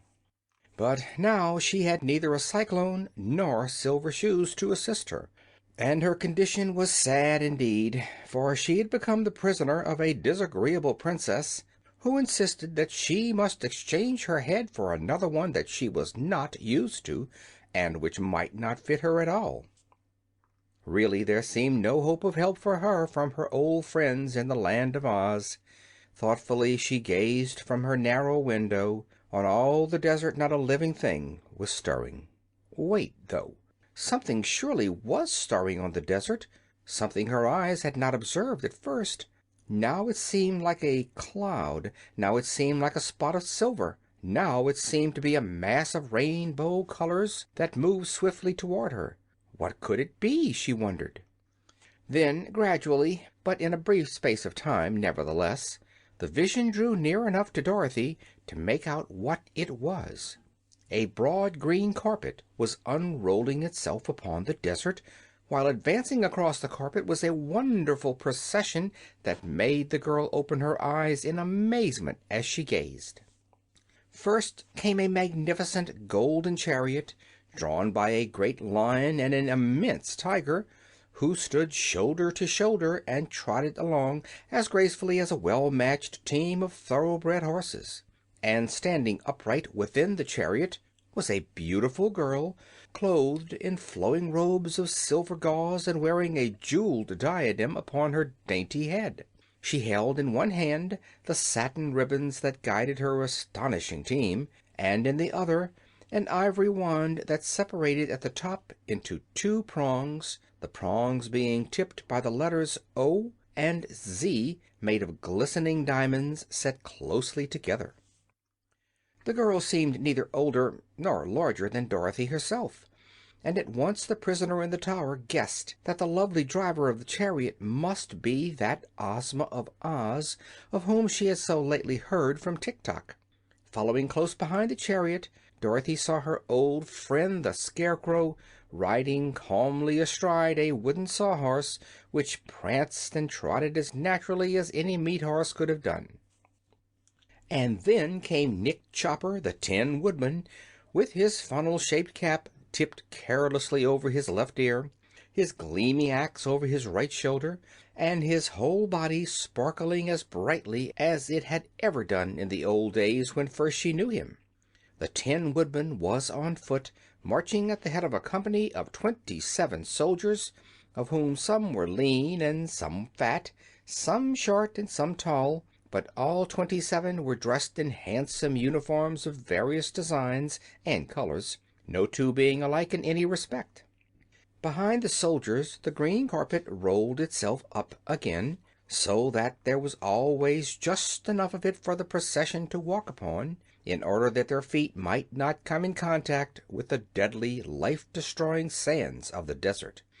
Dorothy knew at once it was a magic carpet she beheld, and her heart beat high with hope and joy as she realized she was soon to be rescued and allowed to greet her dearly beloved friends of Oz, the Scarecrow, the Tin Woodman, and the Cowardly Lion. Indeed, the girl felt herself as good as rescued as soon as she recognized those in the procession, for she well knew the courage and loyalty of her old comrades, and also believed that any others who came from their marvelous country would prove to be pleasant and reliable acquaintances. As soon as the last bit of desert was passed, and all the procession, from the beautiful and dainty Ozma to the last soldier, had reached the grassy meadows of the land of Ev, the magic carpet rolled itself together and entirely disappeared. Then the chariot driver turned her lion and tiger into a broad roadway leading up to the palace, and the others followed, while Dorothy still gazed from her tower window in eager excitement. They came quite close to the front door of the palace and then halted. The Scarecrow dismounted from his sawhorse to approach the sign fastened to the door, that he might read what it said. Dorothy, just above him, could keep silent no longer. "Here I am!" she shouted, as loudly as she could. "Here's Dorothy!" "Dorothy who?" asked the Scarecrow, tipping his head to look upward until he nearly lost his balance and tumbled over backward. "Dorothy Gale, of course, your friend from Kansas," she answered. "Why, hello, Dorothy," said the Scarecrow. "What in the world are you doing up there?" "Nothing," she called down, "because there's nothing to do. Save me, my friend, save me." "You seem to be quite safe now," replied the Scarecrow. "But I'm a prisoner. I'm locked in so that I can't get out," she pleaded. "That's all right," said the Scarecrow. "You might be worse off, little Dorothy. Just consider the matter. You can't get drowned, or be run over by a Wheeler, or fall out of an apple tree. Some folks would think that they were lucky to be up there." "Well, I don't," declared the girl, "and I want to get down immediately and see you and the Tin Woodman and the Cowardly Lion." "Very well," said the Scarecrow, nodding. "It shall be just as you say, little friend. Who locked you up?" "The Princess Langwidere, who is a horrid creature," she answered. At this, Ozma, who had been listening carefully to the conversation, called to Dorothy from her chariot, asking, "Why did the Princess lock you up, my dear?" "Because," exclaimed Dorothy, "I wouldn't let her have my head for her collection, and take an old cast-off head in exchange for it." "I do not blame you," exclaimed Ozma promptly. "I will see the Princess at once and oblige her to liberate you." "Oh, thank you very, very much!" cried Dorothy, who, as soon as she heard the sweet voice of the girlish ruler of Oz, knew that she would soon learn to love her dearly. Ozma now drove her chariot around to the third door of the wing, upon which the Tin Woodman boldly proceeded to knock. As soon as the maid opened the door, Ozma, bearing in her hand her ivory wand, stepped into the hall and made her way at once to the drawing-room, followed by all her companions except the Lion and the Tiger. And the 27 soldiers made such a noise and a clatter that the little maid Nanda ran away screaming to her mistress, whereupon the Princess Langwidere, roused to great anger by this rude invasion of her palace, came running into the drawing-room without any assistance whatever. Then she stood before the slight and delicate form of the little girl from Oz and cried out, "How dare you enter my palace unbidden? Leave this room at once, or I will bind you and all your people in chains and throw you into my darkest dungeons." "What a dangerous lady!" murmured the Scarecrow in a soft voice. "She seems a little nervous," replied the Tin Woodman. But Ozma only smiled at the angry Princess. "Sit down, please," she said quietly. "I have traveled a long way to see you, and you must listen to what I have to say." "Must?" screamed the Princess, her black eyes flashing with fury, for she still wore her number 17 head. "Must? To me?" "To be sure," said Ozma. "I am ruler of the land of Oz, and I am powerful enough to destroy all your kingdom if I so wish. Yet I did not come here to do harm, but rather to free the royal family of Ev from the thrall of the Nome King, the news having reached me that he is holding the Queen and her children prisoners." Hearing these words, Langwidere suddenly became quiet. "I wish you could indeed free my aunt and her 10 royal children," said she eagerly, "for if they were restored to their proper forms and station they could rule the kingdom of Ev themselves, and that would save me a lot of worry and trouble. At present there are at least 10 minutes every day that I must devote to affairs of state, and I would like to be able to spend my whole time in admiring my beautiful heads." "Then we will presently discuss this matter," said Ozma, "and try to find a way to liberate your aunt and cousins. But first you must liberate another prisoner, the little girl you have locked up in your tower." "Of course," said Langwidere readily. "I had forgotten all about her. That was yesterday, you know, and a princess cannot be expected to remember today what she did yesterday. Come with me, and I will release the prisoner at once." So Ozma followed her, and they passed up the stairs that led to the room in the tower. While they were gone, Ozma's followers remained in the drawing-room, and the Scarecrow was leaning against a form that he had mistaken for a copper statue, when a harsh metallic voice said suddenly in his ear, "Get off my foot, please. You are scratching my polish." "Oh, excuse me," he replied, hastily drawing back. "Are you alive?" "No," said Tik-Tok. "I am only a machine, but I can think and speak and act when I am properly wound up. Just now my action is run down, and Dorothy has the key to it." "That's all right," replied the Scarecrow.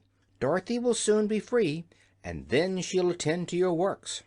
But it must be a great misfortune not to be alive. I'm sorry for you." "Why?" asked Tik-Tok. "Because you have no brains, as I have," said the Scarecrow. "Oh, yes, I have," returned Tik-Tok. "I am fitted with Smith and Tinker's improved combination steel brains. They are what makes me think. What sort of brains are you fitted with?" "I don't know," admitted the Scarecrow. "They were given to me by the Great Wizard of Oz, and I didn't get a chance to examine them before he put them in. But they work splendidly, and my conscience is very active. Have you a conscience?" "No," said Tik-Tok. "And no heart, I suppose?" added the Tin Woodman, who had been listening with interest to this conversation. "No," said Tik-Tok.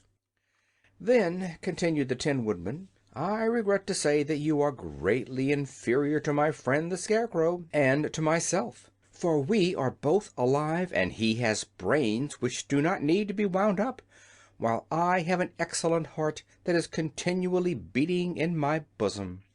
"I congratulate you," replied Tik Tok. "I cannot help being your inferior, for I am a mere machine.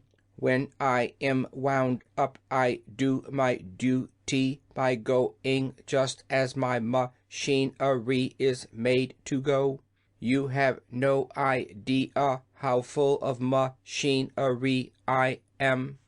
"I can guess," said the Scarecrow, looking at the machine man curiously. "Some day I'd like to take you apart and see just how you are made." "Do not do that, I beg of you," said Tik Tok, "for you could not put me together again, and my usefulness would be destroyed." "Oh, are you useful?" asked the Scarecrow, surprised. "Very," said Tik Tok. "In that case," the Scarecrow kindly promised, "I won't fool with your interior at all, for I am a poor mechanic and might mix you up." "Thank you," said Tik Tok. Just then Ozma re-entered the room, leading Dorothy by the hand, and followed closely by the Princess Langwidere. End of Chapter 7.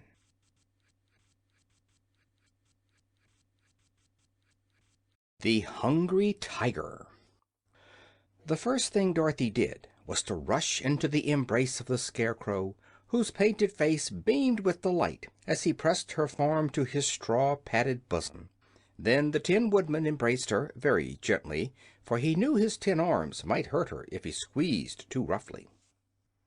These greetings having been exchanged, Dorothy took the key to Tik Tok from her pocket and wound up the machine man's action, so that he could bow properly when introduced to the rest of the company. While doing this, she told them how useful Tik Tok had been to her, and both the Scarecrow and the Tin Woodman shook hands with the machine once more and thanked him for protecting their friend. Then Dorothy asked, "Where is Billina?" "I don't know," said the Scarecrow. "Who is Billina?" "She's a yellow hen who is another friend of mine," answered the girl anxiously. "I wonder what has become of her." "She is in the chicken house in the back yard," said the Princess. "My drawing room is no place for hens." Without waiting to hear more, Dorothy ran to get Billina, and just outside the door she came upon the Cowardly Lion, still hitched to the chariot beside the great Tiger. The Cowardly Lion had a big bow of blue ribbon fastened to the long hair between his ears, and the Tiger wore a bow of red ribbon on his tail, just in front of the bushy end. In an instant Dorothy was hugging the huge lion joyfully. "I'm so glad to see you again!" she cried. "I am also glad to see you, Dorothy," said the Lion. "We've had some fine adventures together, haven't we?" "Yes, indeed," she replied. "How are you?" "As cowardly as ever," the beast answered in a meek voice. "Every little thing scares me and makes my heart beat fast. But let me introduce to you a new friend of mine, the Hungry Tiger."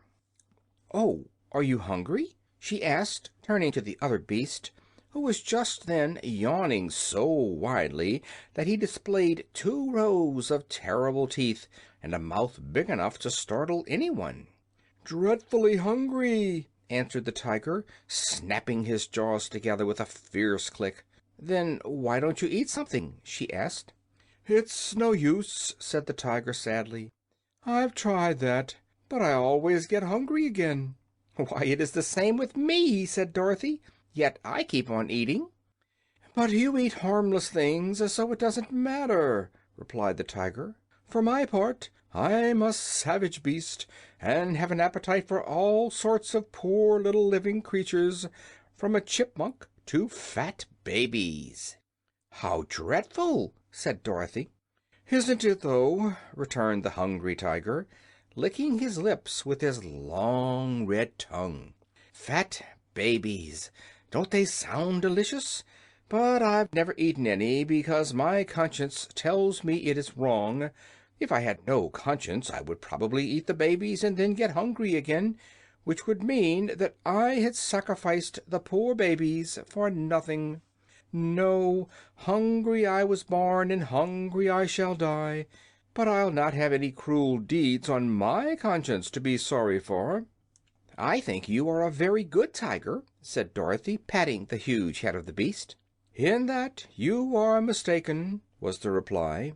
"I am a good beast, perhaps, but a disgracefully bad tiger, for it is the nature of tigers to be cruel and ferocious, and in refusing to eat harmless living creatures I am acting as no good tiger has ever before acted. That is why I left the forest and joined my friend, the Cowardly Lion." "But the Lion is not really cowardly," said Dorothy. "I have seen him act as bravely as can be." "All a mistake, my dear," protested the Lion gravely. "To others I may have seemed brave at times, but I have never been in any danger that I was not afraid." "Nor I," said Dorothy truthfully. "But I must go and set free Billina, and then I will see you again." She ran around to the back yard of the palace and soon found the chicken house, being guided to it by a loud cackling and crowing and a distracting hubbub of sounds such as chickens make when they are excited. Something seemed to be wrong in the chicken house, and when Dorothy looked through the slats in the door she saw a group of hens and roosters huddled in one corner and watching what appeared to be a whirling ball of feathers. It bounded here and there about the chicken house, and at first Dorothy could not tell what it was, while the screeching of the chickens nearly deafened her. But suddenly the bunch of feathers stopped whirling, and then, to her amazement, the girl saw Billina crouching upon the prostrate form of a speckled rooster.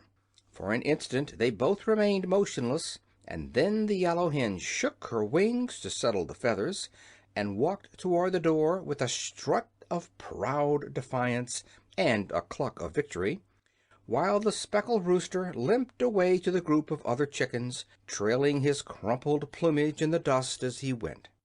"Why, Billina!" cried Dorothy in a shocked voice, "have you been fighting?" "I really think I have," retorted Billina. "Do you think I'd let that speckled villain of a rooster lord it over me and claim to run this chicken house as long as I'm able to peck and scratch? And not if my name is Bill." "It isn't Bill, it's Billina, and you're talking slang, which is very undignified," said Dorothy reprovingly. "Come here, Billina, and I'll let you out, for Ozma of Oz is here and has set us free." So the yellow hen came to the door, which Dorothy unlatched for her to pass through, and the other chickens silently watched them from their corner without offering to approach nearer. The girl lifted her friend in her arms and exclaimed, "Oh, Billina, how dreadful you look! You've lost a lot of feathers, and one of your eyes is nearly pecked out, and your comb is bleeding." "That's nothing," said Billina. "Just look at the speckled rooster. Didn't I do him up brown?" Dorothy shook her head. "I don't approve of this at all," she said, carrying Billina away toward the palace. "It isn't a good thing for you to associate with those common chickens. They would soon spoil your good manners, and you wouldn't be respectable any more." "I didn't ask to associate with them," replied Billina. "It is that cross old Princess who is to blame. But I was raised in the United States, and I won't allow any one-horse chicken of the land of Ev to run over me and put on airs, as long as I can lift a claw in self-defense." "Very well, Billina," said Dorothy. "We won't talk about it any more." Soon they came to the Cowardly Lion and the Hungry Tiger, to whom the girl introduced the yellow hen. "Glad to meet any friend of Dorothy's," said the Lion politely. "To judge by your present appearance, you are not a coward, as I am." "Your present appearance makes my mouth water," said the Tiger, looking at Billina greedily. My, how good you would taste if I could only crunch you between my jaws! But don't worry, you would only appease my appetite for a moment, so it isn't worth while to eat you." "Thank you," said the hen, nestling closer in Dorothy's arms. Besides, it wouldn't be right," continued the Tiger, looking steadily at Billina and clicking his jaws together. "Of course not!" cried Dorothy hastily. "Billina is my friend, and you mustn't ever eat her under any circumstances." "I'll try to remember that," said the Tiger, "but I'm a little absent-minded at times." Then Dorothy carried her pet into the drawing-room of the palace, where Tik-Tok, being invited to do so by Ozma, had seated himself between the Scarecrow and the Tin Woodman. Opposite to them sat Ozma herself and the Princess Langwidere, and beside them there was a vacant chair for Dorothy. Around this important group was ranged the army of Oz, and as Dorothy looked at the handsome uniforms of the 27, she said, "Why, they seem to be all officers." "They are, all except one," answered the Tin Woodman. "I have in my army 8 generals, 6 colonels, 7 majors, and 5 captains, besides 1 private for them to command. I'd like to promote the private, for I believe no private should ever be in public life. And I've also noticed that officers usually fight better and are more reliable than common soldiers. Besides, the officers are more important looking and lend dignity to our army."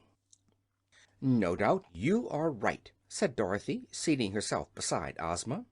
"And now," announced the girlish ruler of Oz, "we will hold a solemn conference to decide the best manner of liberating the royal family of this fair land of Ev from their long imprisonment."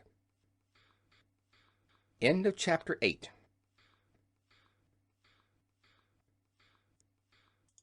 The Royal Family of Ev. The Tin Woodman was the first to address the meeting. "To begin with," said he, "word came to our noble and illustrious ruler, Ozma of Oz, that the wife and 10 children, 5 boys and 5 girls, of the former King of Ev, by name Evoldo, have been enslaved by the Nome King and are held prisoners in his underground palace. Also, that there was no one in Ev powerful enough to release them. Naturally, our Ozma wished to undertake the adventure of liberating the poor prisoners, but for a long time she could find no way to cross the great desert between the 2 countries. Finally, she went to a friendly sorceress of our land named Glinda the Good, who heard the story and at once presented Ozma a magic carpet, which would continually unroll beneath our feet and so make a comfortable path for us to cross the desert. As soon as she had received the carpet, our gracious ruler ordered me to assemble our army, which I did. You behold in these bold warriors the pick of all the finest soldiers of Oz, and if we are obliged to fight the Nome King, every officer as well as the private will battle fiercely unto death." Then Tik-Tok spoke. "Why should you fight the Nome King?" he asked. "He has done no wrong." "No wrong!" cried Dorothy. "Isn't it wrong to imprison a queen mother and her 10 children?" "They were sold to the Nome King by King Evoldo," replied Tik-Tok. "It was the King of Ev who did wrong, and when he realized what he had done, he jumped into the sea and drowned himself." "This is news to me," said Ozma thoughtfully. "I had supposed the Nome King was all to blame in the matter, but in any case he must be made to liberate the prisoners." "My Uncle Evoldo was a very wicked man," declared the Princess Langwidere. "If he had drowned himself before he sold his family, no one would have cared. But he sold them to the powerful Nome King in exchange for a long life, and afterward destroyed the life by jumping into the sea." "Then," said Ozma, "he did not get the long life, and the Nome King must give up the prisoners. Where are they confined?" "No one knows exactly," replied the Princess, "for the King, whose name is Roquat of the Rocks, owns a splendid palace underneath the great mountain, which is at the north end of this kingdom, and he has transformed the Queen and her children into ornaments and bric-a-brac with which to decorate his rooms." "I'd like to know," said Dorothy, "who this Nome King is." "I will tell you. replied Ozma. "He is said to be the ruler of the underground world, and commands the rocks and all that the rocks contain. Under his rule are many thousands of the nomes, who are queerly shaped but powerful sprites that labor at the furnaces and forges of their king, making gold and silver and other metals, which they conceal in the crevices of the rocks, so that those living upon the earth's surface can only find them with great difficulty. Also, they make diamonds and rubies and emeralds, which they hide in the ground, so that the kingdom of the nomes is wonderfully rich, and all we have of precious stones and silver and gold is what we take from the earth and rocks where the Nome King has hidden them." "I understand," said Dorothy, nodding her little head wisely. "For the reason that we often steal his treasures," continued Ozma, "the ruler of the underground world is not fond of those who live upon the earth's surface, and never appears among us. If we wish to see King Roquat of the Rocks, we must visit his own country, where he is all powerful, and therefore it will be a dangerous undertaking." "But for the sake of the poor prisoners," said Dorothy, "we ought to do it." "We shall do it," replied the Scarecrow, "although it requires a lot of courage for me to go near to the furnaces of the Nome King. For I am only stuffed with straw, and a single spark of fire might destroy me entirely." "The furnaces may also melt my tin," said the Tin Woodman, "but I am going." "I can't bear heat," remarked the Princess Langwidere, yawning lazily, "so I shall stay at home. But I wish you may have success in your undertaking, for I am heartily tired of ruling this stupid kingdom, and I need more leisure in which to admire my beautiful heads." "We do not need you," said Ozma, "for if, with the aid of my brave followers, I cannot accomplish my purpose, then it would be useless for you to undertake the journey." "Quite true," sighed the Princess. "So, if you'll excuse me, I will now retire to my cabinet. I've worn this head quite a while, and I want to change it for another."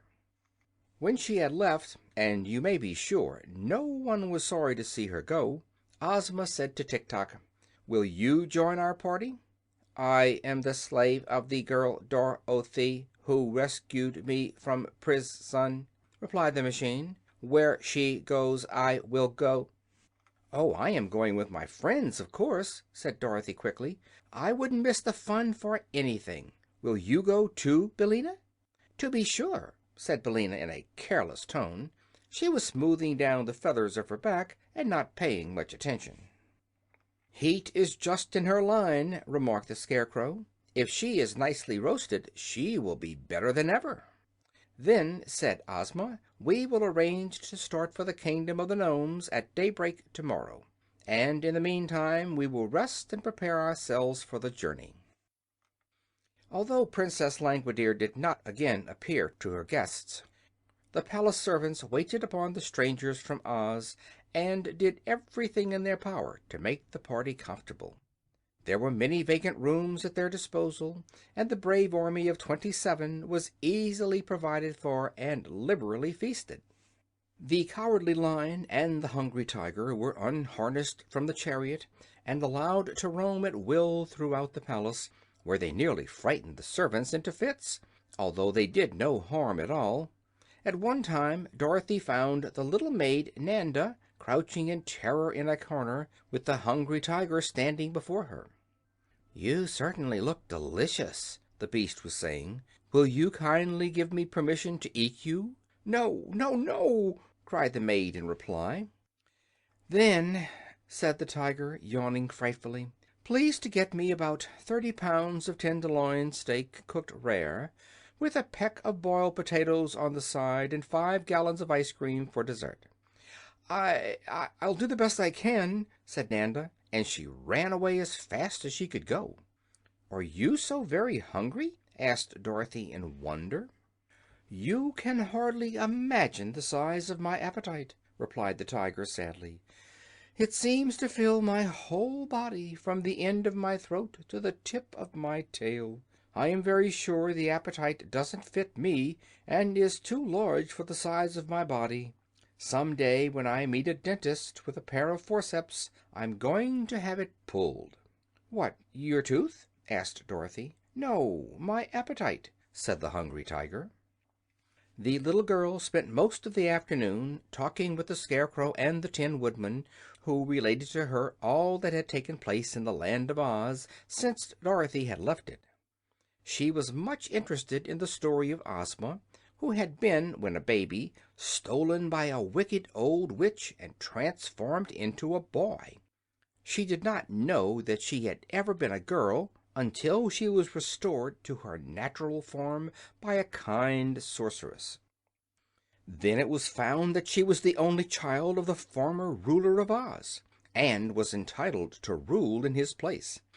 Ozma had many adventures, however, before she regained her father's throne, and in these she was accompanied by a pumpkin-headed man, a highly magnified and thoroughly educated Woggle-Bug, and a wonderful Sawhorse that had been brought to life by means of a magic powder.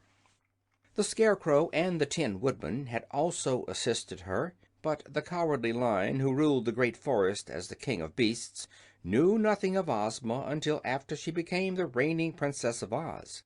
Then he journeyed to the Emerald City to see her, and on hearing she was about to visit the Land of Ev to set free the royal family of that country, the Cowardly Lion begged to go with her, and brought along his friend the Hungry Tiger as well. Having heard this story, Dorothy related to them her own adventures, and then went out with her friends to find the Sawhorse, which Ozma had caused to be shod with plates of gold so that its legs would not wear out. They came upon the Sawhorse standing motionless beside the garden gate, but when Dorothy was introduced to him he bowed politely and blinked his eyes, which were knots of wood, and wagged his tail, which was only the branch of a tree. "What a remarkable thing to be alive!" exclaimed Dorothy. "I quite agree with you," replied the Sawhorse in a rough but not unpleasant voice.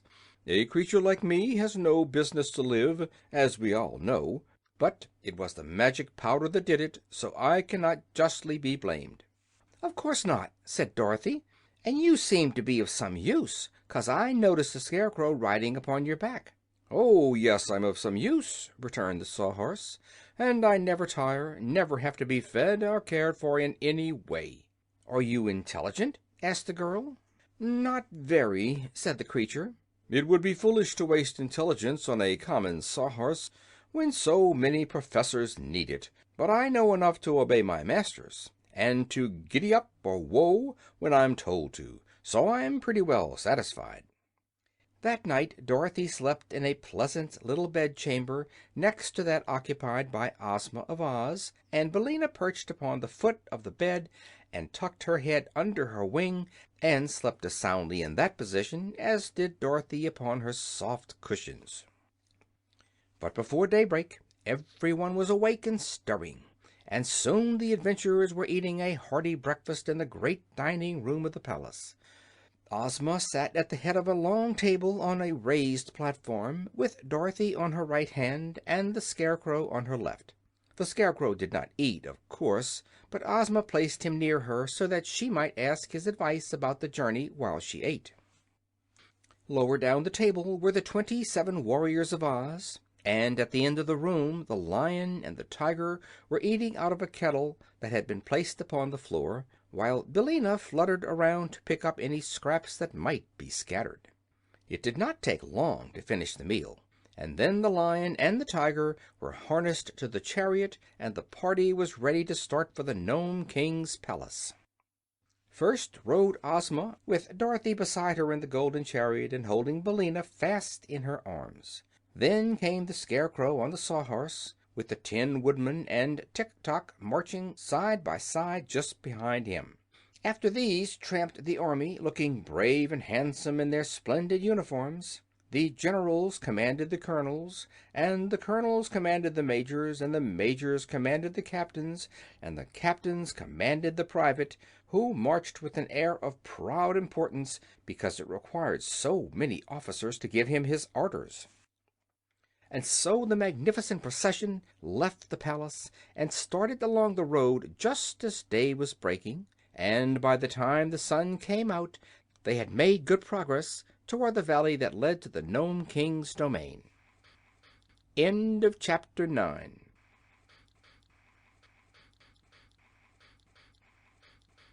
The Giant with the Hammer.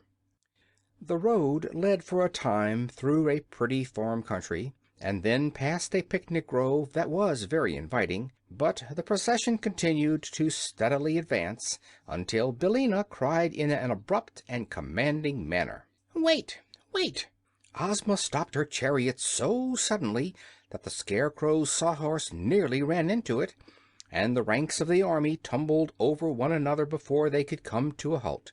Immediately the yellow hen struggled from Dorothy's arms and flew into a clump of bushes by the roadside.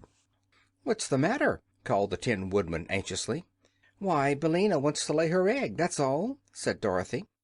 "Lay her egg?" repeated the Tin Woodman in astonishment. "Yes, she lays one every morning about this time, and it's quite fresh," said the girl.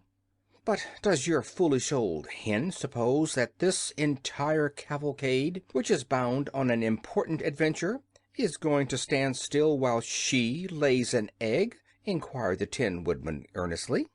"What else can we do?" asked the girl. "It's a habit of Billina's, and she can't break herself of it." "Then she must hurry up," said the Tin Woodman impatiently. "No, no!" exclaimed the Scarecrow. "If she hurries she may lay scrambled eggs."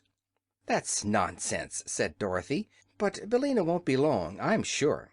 So they stood and waited, although all were restless and anxious to proceed, and by the yellow hen came from the bushes, saying, "Caw, caw, caw, caw, caw, caw, caw, caw, caw, caw, caw, caw." "What is she doing? Singing her lay?" asked the Scarecrow. "Forward, march!" shouted the Tin Woodman, waving his axe, and the procession started just as Dorothy had once more grabbed Billina in her arms. "Isn't anyone going to get my egg?" cried the hen in great excitement. "I'll get it," said the Scarecrow, and at his command the Sawhorse pranced into the bushes. The straw man soon found the egg, which he placed in his jacket pocket. The cavalcade, having moved rapidly on, was even then far in advance, but it did not take the Sawhorse long to catch up with it, and presently the Scarecrow was riding in his accustomed place behind Ozma's chariot. "What shall I do with the egg?" he asked Dorothy. "I don't know," the girl answered. "Perhaps the Hungry Tiger would like it." "It would not be enough to fill one of my back teeth," remarked the Tiger.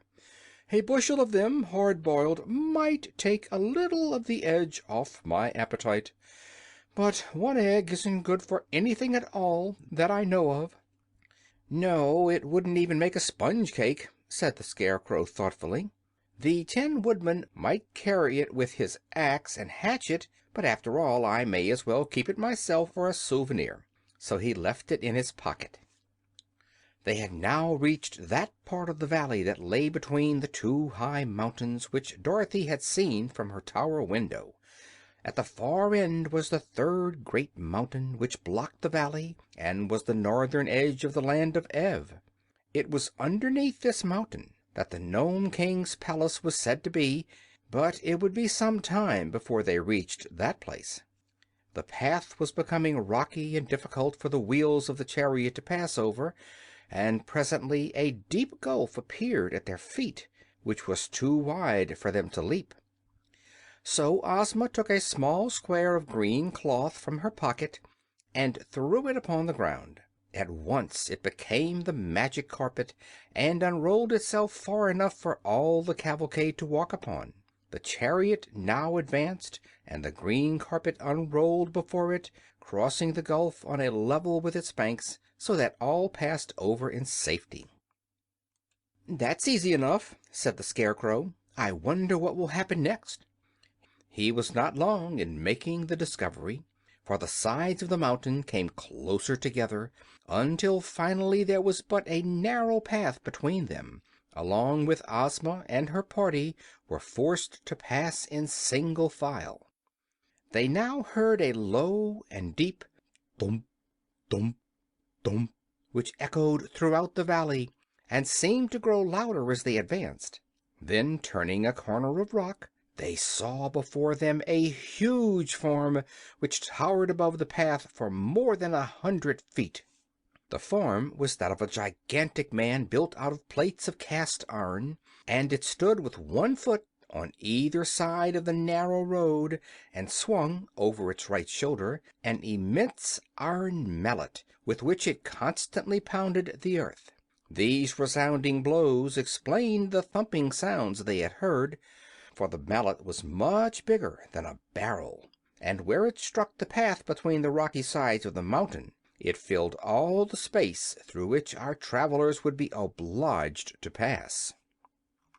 Of course, they at once halted, a safe distance away from the terrible iron mallet. The magic carpet would do them no good in this case, for it was only meant to protect them from any dangers upon the ground beneath their feet, and not from dangers that appeared in the air above them. "Wow!" said the Cowardly Lion with a shudder. "It makes me dreadfully nervous to see that big hammer pounding so near my head. One blow would crush me into a doormat." "The Iron Giant is a fine fellow," said Tik-Tok, "and works as steadily as a clock. He was made for the Nome King by Smith and Tinker, who made me, and his duty is to keep folks from finding the underground palace. Is he not a great work of art?" "Can he think and speak as you do?" asked Ozma, regarding the giant with wondering eyes. "No," replied the machine. "He is only made to pound the road, and has no thinking or speaking attachment. But he pounds very well, I think." "Too well," observed the Scarecrow. "He is keeping us from going farther. Is there no way to stop his machinery?" "Only the Nome King, who has the key, can do that," answered Tik-Tok. "Then," said Dorothy anxiously, "what shall we do?" "Excuse me for a few minutes," said the Scarecrow, "and I will think it over." He retired then to a position in the rear, where he turned his painted face to the rocks and began to think. Meanwhile the giant continued to raise his iron mallet high in the air and strike the path terrific blows that echoed through the mountains like the roar of a cannon. Each time the mallet lifted, however, there was a moment when the path beneath the monster was free, and perhaps the Scarecrow had noticed this, for when he came back to the others he said: "The matter is a very simple one, after all. We have but to run under the hammer one at a time when it is lifted, and pass to the other side before it falls again." "It will require quick work if we escape the blow," said the Tin Woodman with a shake of his head, "but it really seems the only thing to be done. Who will make the first attempt?" They looked at one another hesitatingly for a moment. Then the Cowardly Lion, who was trembling like a leaf in the wind, said to them: "I suppose the head of the procession must go first, and that's me. But I'm terribly afraid of the big hammer." "What will become of me?" asked Ozma. "You might rush under the hammer yourself, but the chariot would surely be crushed." "We must leave the chariot," said the Scarecrow. "But you two girls can ride upon the backs of the Lion and the Tiger." So this was decided upon, and Ozma, as soon as the Lion was unfastened from the chariot, at once mounted the beast's back and said she was ready. "Cling fast to his mane," advised Dorothy. "I used to ride him myself, and that's the way I held on." So Ozma clung fast to the mane, and the Lion crouched in the path and eyed the swinging mallet carefully until he knew just the instant it would begin to rise in the air. Then, before anyone thought he was ready, he made a sudden leap straight between the Iron Giant's legs, and before the mallet struck the ground again the Lion and Ozma were safe on the other side.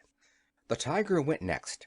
Dorothy sat upon his back and locked her arms around his striped neck, for he had no mane to cling to. He made the leap straight and true as an arrow from a bow, and ere Dorothy realized it she was out of danger and standing by Ozma's side. Now came the Scarecrow on the Sawhorse, and while they made the dash in safety they were within a hair's breadth of being caught by the descending hammer. Tik-Tok walked up to the very edge of the spot the hammer struck, and as it was raised for the next blow he calmly stepped forward and escaped its descent. That was an idea for the Tin Woodman to follow, and he also crossed in safety while the great hammer was in the air. But when it came to the 26 officers and the private, their knees were so weak that they could not walk a step. "In battle we are wonderfully courageous," said one of the generals, "and our foes find us very terrible to face. But war is one thing, and this is another. When it comes to being pounded upon the head by an iron hammer and smashed into pancakes, we naturally object." "Make a run for it," urged the Scarecrow. "Our knees shake so that we cannot run," answered a captain. "If we should try it, we would all certainly be pounded to a jelly." "Well, well," sighed the Cowardly Lion, "I see, friend Tiger, that we must place ourselves in great danger to rescue this bold army. Come with me, and we will do the best we can." So Ozma and Dorothy, having already dismounted from their backs, the Lion and the Tiger leaped back again under the awful hammer and returned with 2 generals clinging to their necks. They repeated this daring passage 12 times, when all the officers had been carried beneath the giant's legs and landed safely on the further side. By that time the beasts were very tired, and panted so hard that their tongues hung out of their great mouths. "But what is to become of the private?" asked Ozma. "Oh, leave him there to guard the chariot," said the Lion. "I'm tired out and won't pass under that mallet again." The officers at once protested that they must have the private with them, else there would be no one for them to command. But neither the Lion or the Tiger would go after him, and the Scarecrow sent the Sawhorse. Either the wooden horse was careless, or it failed to properly time the descent of the hammer, for the mighty weapon caught it squarely upon its head and thumped it against the ground so powerfully that the private flew off its back high into the air and landed upon one of the giant's cast-iron arms. Here he clung desperately while the arm rose and fell with each one of the rapid strokes. The Scarecrow dashed in to rescue his Sawhorse, and had his left foot smashed by the hammer before he could pull the creature out of danger. They then found that the Sawhorse had been badly dazed by the blow, for while the hard wooden knot of which his head was formed could not be crushed by the hammer, both his ears were broken off, and he would be unable to hear a sound until some new ones were made for him. Also, his left knee was cracked and had to be bound up with a string. Billina having fluttered under the hammer, it now remained only to rescue the private, who was riding upon the iron giant's arm high in the air. The Scarecrow lay flat upon the ground and called to the man to jump down upon his body, which was soft because it was stuffed with straw. This the private managed to do, waiting until the time when he was nearest the ground, and then letting himself drop upon the Scarecrow. He accomplished the feat without breaking any bones, and the Scarecrow declared he was not injured in the least. Therefore the Tin Woodman, having by this time fitted new ears to the Sawhorse, the entire party proceeded upon its way, leaving the giant to pound the path behind them. End of chapter 10.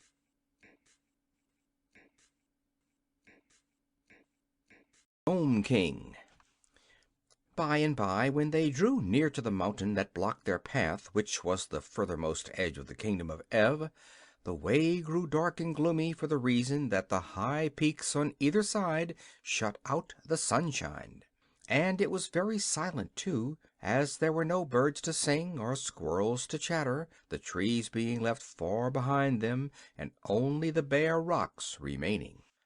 Ozma and Dorothy were a little awed by the silence, and all the others were quiet and grave except the Sawhorse, which, as it trotted along with the Scarecrow upon its back, hummed a queer song of which this was the chorus: "Would a wooden horse in a woodland go? I sigh he would, although had he not a wooden head, he'd mount the mountain top instead." But no one paid any attention to this, because they were now close to the Nome King's dominions, and his splendid underground palace could not be very far away. Suddenly they heard a shout of jeering laughter and stopped short. They would have to stop in a minute, anyway, for the huge mountain barred their further progress, and the path ran close up to a wall of rock and ended. "Who was that laughing?" asked Ozma. There was no reply, but in the gloom they could see strange forms flit across the face of the rock. Whatever the creations might be, they seemed very like the rock itself, for they were the color of rocks, and their shapes were as rough and rugged as if they had been broken away from the side of the mountain.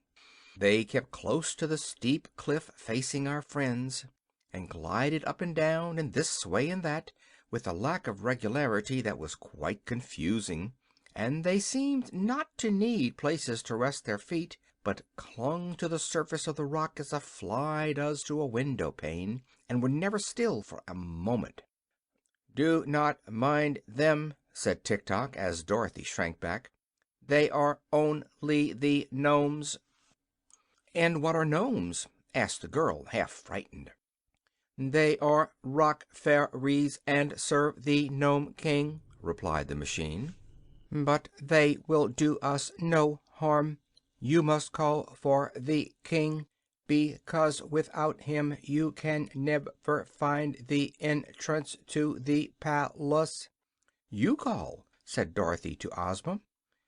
Just then the Nomes laughed again, and the sound was so weird and disheartening that the 26 officers commanded the private to "right about face," and they all started to run as fast as they could.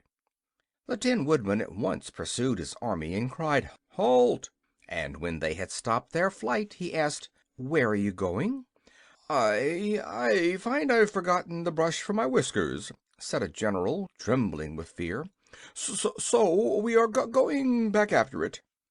"That is impossible," replied the Tin Woodman, "for the giant with the hammer would kill you all if you tried to pass him."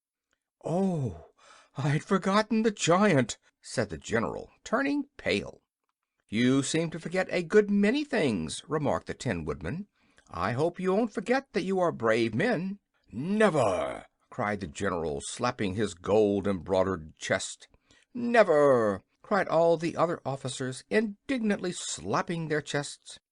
"For my part," said the private, meekly, "I must obey my officers, so when I am told to run I run, and when I am told to fight I fight." "That is right," agreed the Tin Woodman. "And now you must all come back to Ozma and obey her orders, and if you try to run away again I will have her reduce all the 26 officers to privates, and make the private your general." This terrible threat so frightened them that they at once returned to where Ozma was standing beside the Cowardly Lion.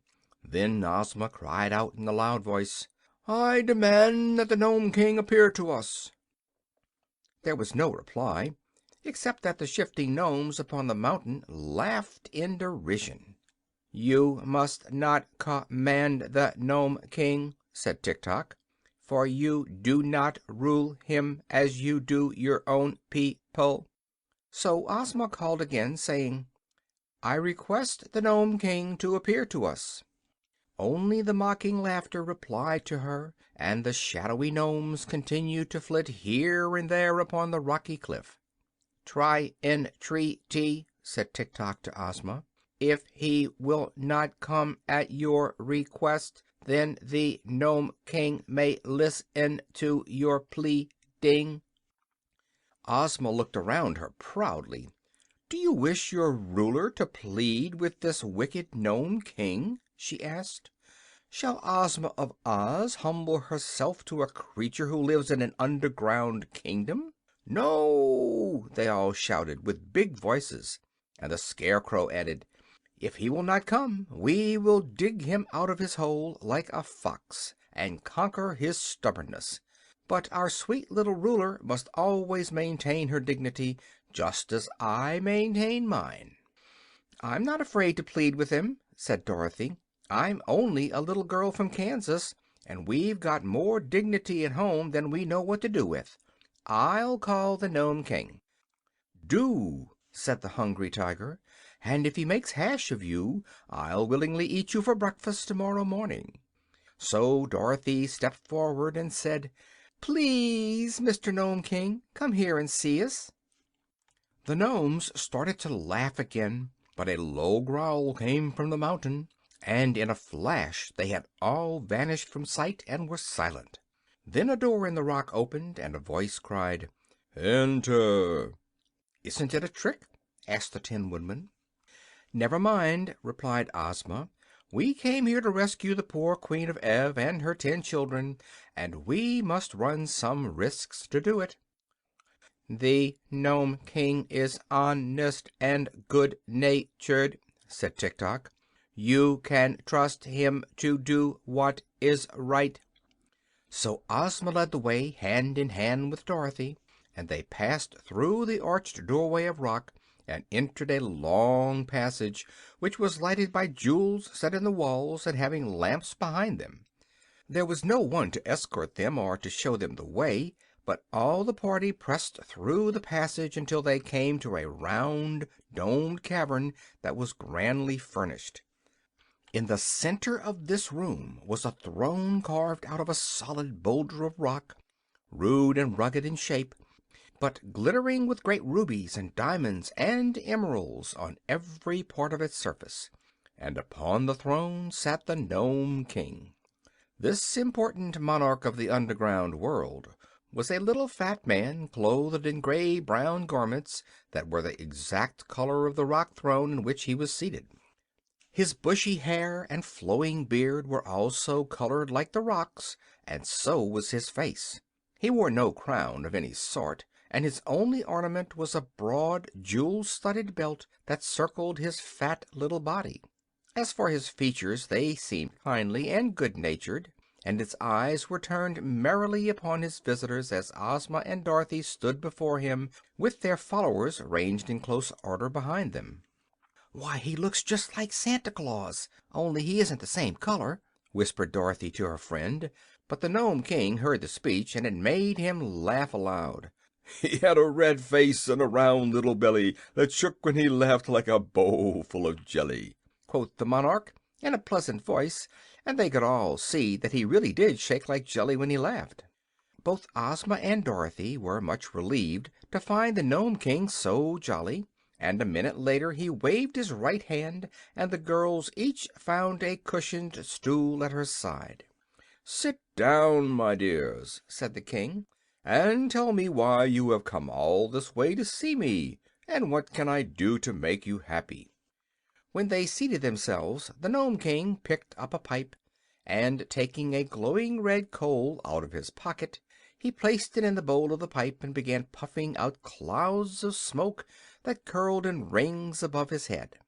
Dorothy thought this made the little monarch look more like Santa Claus than ever. But Ozma now began speaking, and everyone listened intently to her words. "Your Majesty," said she, "I am the ruler of the Land of Oz, and I have come here to ask you to release the good Queen of Ev and her 10 children, whom you have enchanted and hold as your prisoners." "Oh, no, you are mistaken about that," replied the King. "They are not my prisoners, but my slaves, whom I purchased from the King of Ev." "But that was wrong," said Ozma. "According to the laws of Ev, the king can do no wrong," answered the monarch, eyeing a ring of smoke he had just blown from his mouth, "so that he had a perfect right to sell his family to me in exchange for a long life." "You cheated him, though, declared Dorothy, "for the King of Ev did not have a long life. He jumped into the sea and was drowned." "That was not my fault," said the Nome King, crossing his legs and smiling contentedly. "I gave him the long life, all right, but he destroyed it." "Then how could it be a long life?" asked Dorothy. "Easily enough," was the reply. "Now suppose, my dear, that I gave you a pretty doll in exchange for a lock of your hair, and that after you had received the doll you smashed it into pieces and destroyed it. Could you say that I had not given you a pretty doll?" "No," answered Dorothy. "And could you, in fairness, ask me to return to you the lock of hair, just because you had smashed the doll?" "No," said Dorothy again. "Of course not," the Nome King returned. "Nor will I give up the Queen and her children because the King of Ev destroyed his long life by jumping into the sea. They belong to me, and I shall keep them." "But you are treating them cruelly," said Ozma, who was much distressed by the King's refusal. "In what way?" he asked. "By making them your slaves," said she. "Cruelty," remarked the monarch, puffing out wreaths of smoke and watching them float into the air, "is a thing I can't abide. So, as slaves must work hard, and the Queen of Ev and her children were delicate and tender, I transformed them all into articles of ornament and bric-a-brac, and scattered them around the various rooms of my palace. Instead of being obliged to labor, they merely decorate my apartments, and I really think I have treated them with great kindness." "But what a dreadful fate is theirs!" exclaimed Ozma earnestly. "And the Kingdom of Ev is in great need of its royal family to govern it. If you will liberate them and restore them to their proper forms, I will give you 10 ornaments to replace each one you lose." The Nome King looked grave. "Suppose I refuse?" he asked. "Then," said Ozma firmly, "I am here with my friends and my army to conquer your kingdom and oblige you to obey my wishes." The Nome King laughed until he choked, and he choked until he coughed, and he coughed until his face turned from grayish brown to bright red. And then he wiped his eyes with a rock-colored handkerchief and grew grave again. "You are as brave as you are pretty, my dear," he said to Ozma, "but you have little idea of the extent of the task you have undertaken. Come with me for a moment." He rose and took Ozma's hand, leading her to a little door at one side of the room. This he opened, and they stepped out upon a balcony, from whence they obtained a wonderful view of the underground world. A vast cave extended for miles and miles under the mountain, and in every direction were furnaces and forges glowing brightly, and gnomes hammering upon precious metals or polishing gleaming jewels. All around the walls of the cave were thousands of doors of silver and gold built into the solid rock, and these extended in rows far away into the distance, as far as Ozma's eyes could follow them. While the little maid from Oz gazed wonderingly upon this scene, the Nome King uttered a shrill whistle, and all at once the silver and gold doors flew open, and solid ranks of Nome soldiers marched out from every one. So great were their numbers that they quickly filled the immense underground cavern and forced the busy workmen to abandon their tasks. Although this tremendous army consisted of rock-colored nomes, all squat and fat, they were clothed in glittering armor of polished steel, inlaid with beautiful gems. Upon his brow each wore a brilliant electric light, and they bore sharp spears and swords and battle-axes of solid bronze. It was evident they were perfectly trained, for they stood in straight rows, rank after rank, with their weapons held erect and true, as if awaiting but the word of command to level them upon their foes.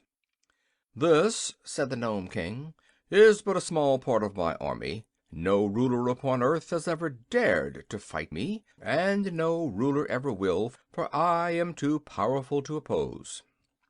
He whistled again, and at once the martial array filed through the silver and gold doorways and disappeared, after which the workmen again resumed their labors at the furnaces. Then, sad and discouraged, Ozma of Oz turned to her friends, and the Nome King calmly reseated himself on his rock throne. "It would be foolish for us to fight," the girl said to the Tin Woodman, "for our brave 27 would be quickly destroyed. I'm sure I do not know how to act in this emergency." "Ask the King where his kitchen is," suggested the Tiger. "I'm hungry as a bear." "I might pounce upon the King and tear him to pieces," remarked the Cowardly Lion. "Try it," said the monarch, lighting his pipe with another hot coal which he took from his pocket. The Lion crouched low and tried to spring upon the Nome King, but he hopped only a little way into the air and came down again in the same place, not being able to approach the throne by even an inch. "It seems to me," said the Scarecrow thoughtfully, "that our best plan is to wheedle his Majesty into giving up his slaves, since he is too great a magician to oppose." "That is the most sensible thing any of you have suggested," declared the Nome King. "It is folly to threaten me, but I'm so kind-hearted that I cannot stand coaxing or wheedling. If you really wish to accomplish anything by your journey, my dear Ozma, you must coax me." "Very well," said Ozma more cheerfully. "Let us be friends and talk this over in a friendly manner." "To be sure," agreed the King, his eyes twinkling merrily. "I am very anxious," she continued, "to liberate the Queen of Ev and her children, who are now ornaments and bric-a-brac in your Majesty's palace, and to restore them to their people. Tell me, sir, how may this be accomplished?" The King remained thoughtful for a moment, after which he asked, "Are you willing to take a few chances and risks yourself in order to set free the people of Ev?" "Yes, indeed," answered Ozma eagerly. "Then," said the Nome King, "I will make you this offer. You shall go alone and unattended into my palace and examine carefully all that the rooms contain. Then you shall have permission to touch 11 different objects, pronouncing at the time the word Ev, and if any one of them, or more than one, proves to be the transformation of the Queen of Ev or any of her 10 children, then they will instantly be restored to their true forms, and may leave my palace and my kingdom in your company, without any objection whatever. It is possible for you in this way to free the entire 11, but if you do not guess all the objects correctly, and some of the slaves remain transformed, then each one of your friends and followers may, in turn, enter the palace and have the same privileges I grant you." "Oh, thank you for this kind offer," said Ozma eagerly. "I make but one condition," added the Nome King, his eyes twinkling. "What is it?" she inquired. "If none of the 11 objects you touch proves to be the transformation of any of the royal family of Ev, then, instead of freeing them, you will yourself become enchanted and transformed into an article of bric-a-brac or an ornament. This is only fair and just, and is the risk you declared you were willing to take." End of chapter 11.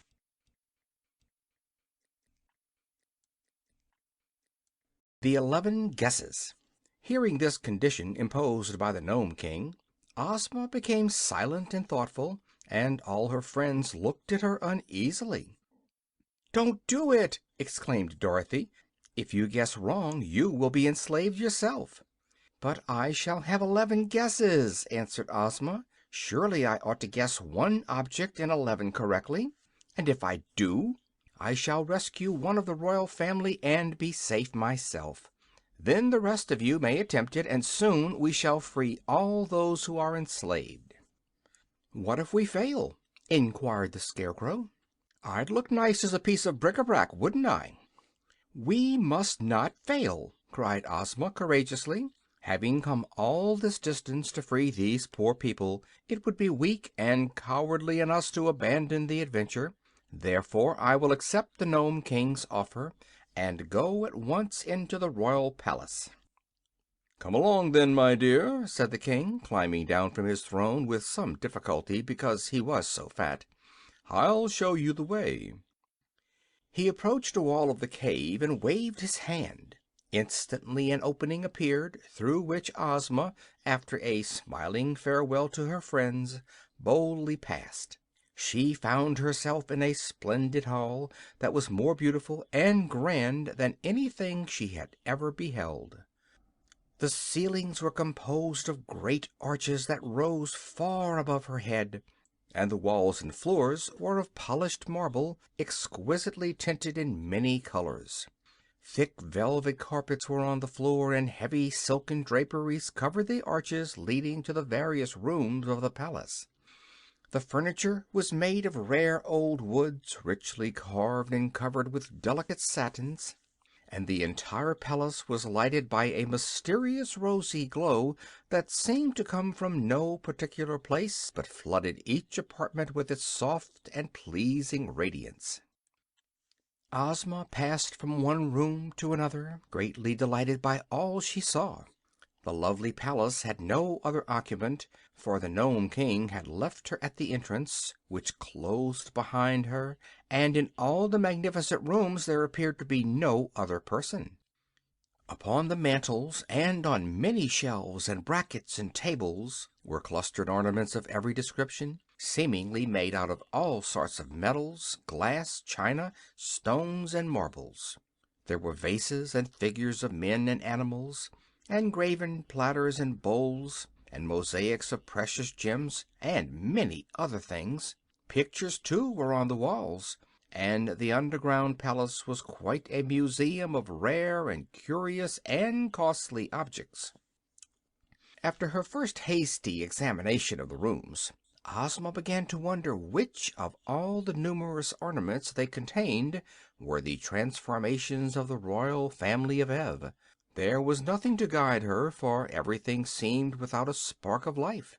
So she must guess blindly, and for the first time the girl came to realize how dangerous was her task, and how likely she was to lose her own freedom in striving to free others from the bondage of the Nome King.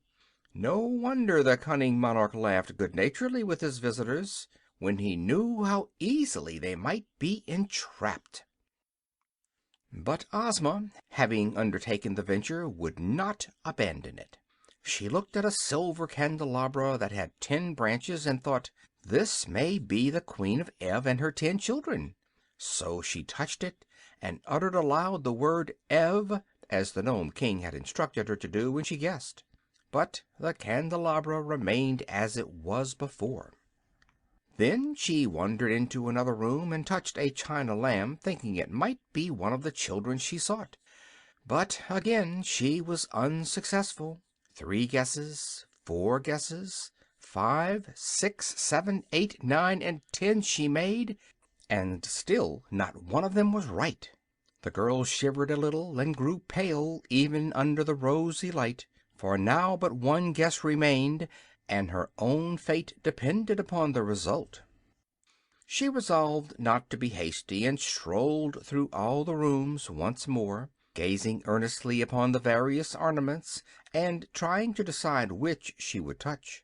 Finally, in despair, she decided to leave it entirely to chance. She faced the doorway of a room, shut her eyes tightly, and then, thrusting aside the heavy draperies, she advanced blindly with her right arm outstretched before her. Slowly, softly, she crept forward until her hand came in contact with an object upon a small round table. She did not know what it was, but in a low voice she pronounced the word Ev. The rooms were quite empty of life after that. The Nome King had gained a new ornament, for upon the edge of the table rested a pretty grasshopper that seemed to have been formed from a single emerald. It was all that remained of Ozma of Oz. In the throne room just beyond the palace the Nome King suddenly looked up and smiled. "Next," he said in his pleasant voice. Dorothy, the Scarecrow, and the Tin Woodman, who had been sitting in anxious silence, each gave a start of dismay and stared into one another's eyes. "Has she failed?" asked Tik-Tok. "So it seems," answered the little monarch cheerfully. "But that is no reason one of you should not succeed. The next may have 12 guesses instead of 11, for there are now 12 persons transformed into ornaments. Well, well, which of you goes next?" "I'll go," said Dorothy. "Not so," replied the Tin Woodman. "As commander of Ozma's army, it is my privilege to follow her and attempt her rescue." "Away you go, then," said the Scarecrow. "But be careful, old friend." "I will," promised the Tin Woodman. And then he followed the Nome King to the entrance to the palace, and the rock closed behind him. End of chapter 12.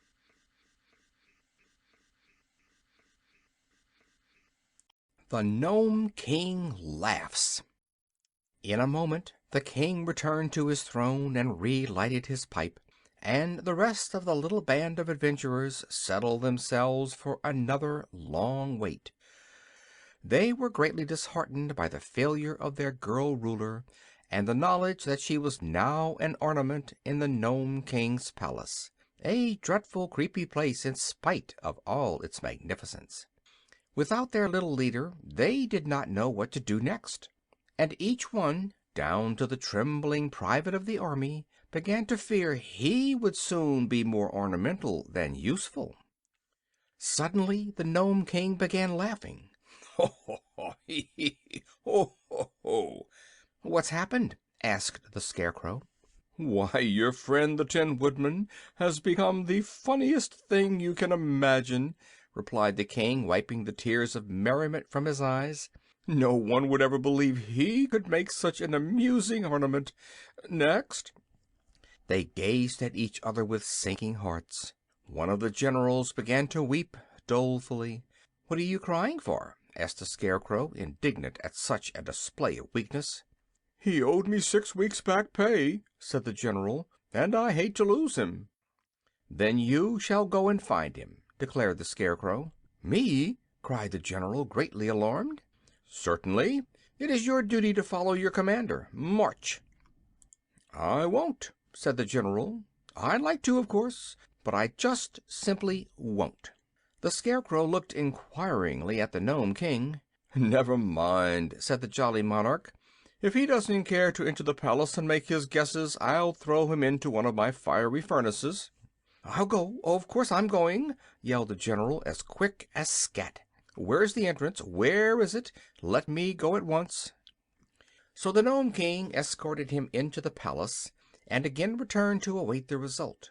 What the general did no one can tell, but it was not long before the king called for the next victim, and a colonel was forced to try his fortune.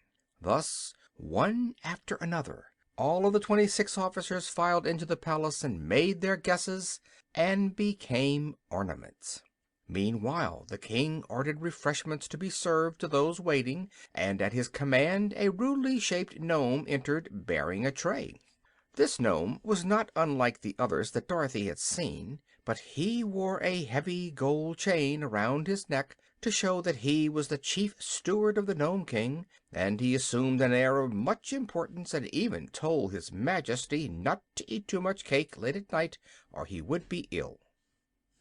Dorothy, however, was hungry, and she was not afraid of being ill, so she ate several cakes and found them good, and also she drank a cup of excellent coffee made of a richly flavored clay, browned in the furnaces and then ground fine, and found it most refreshing and not at all muddy.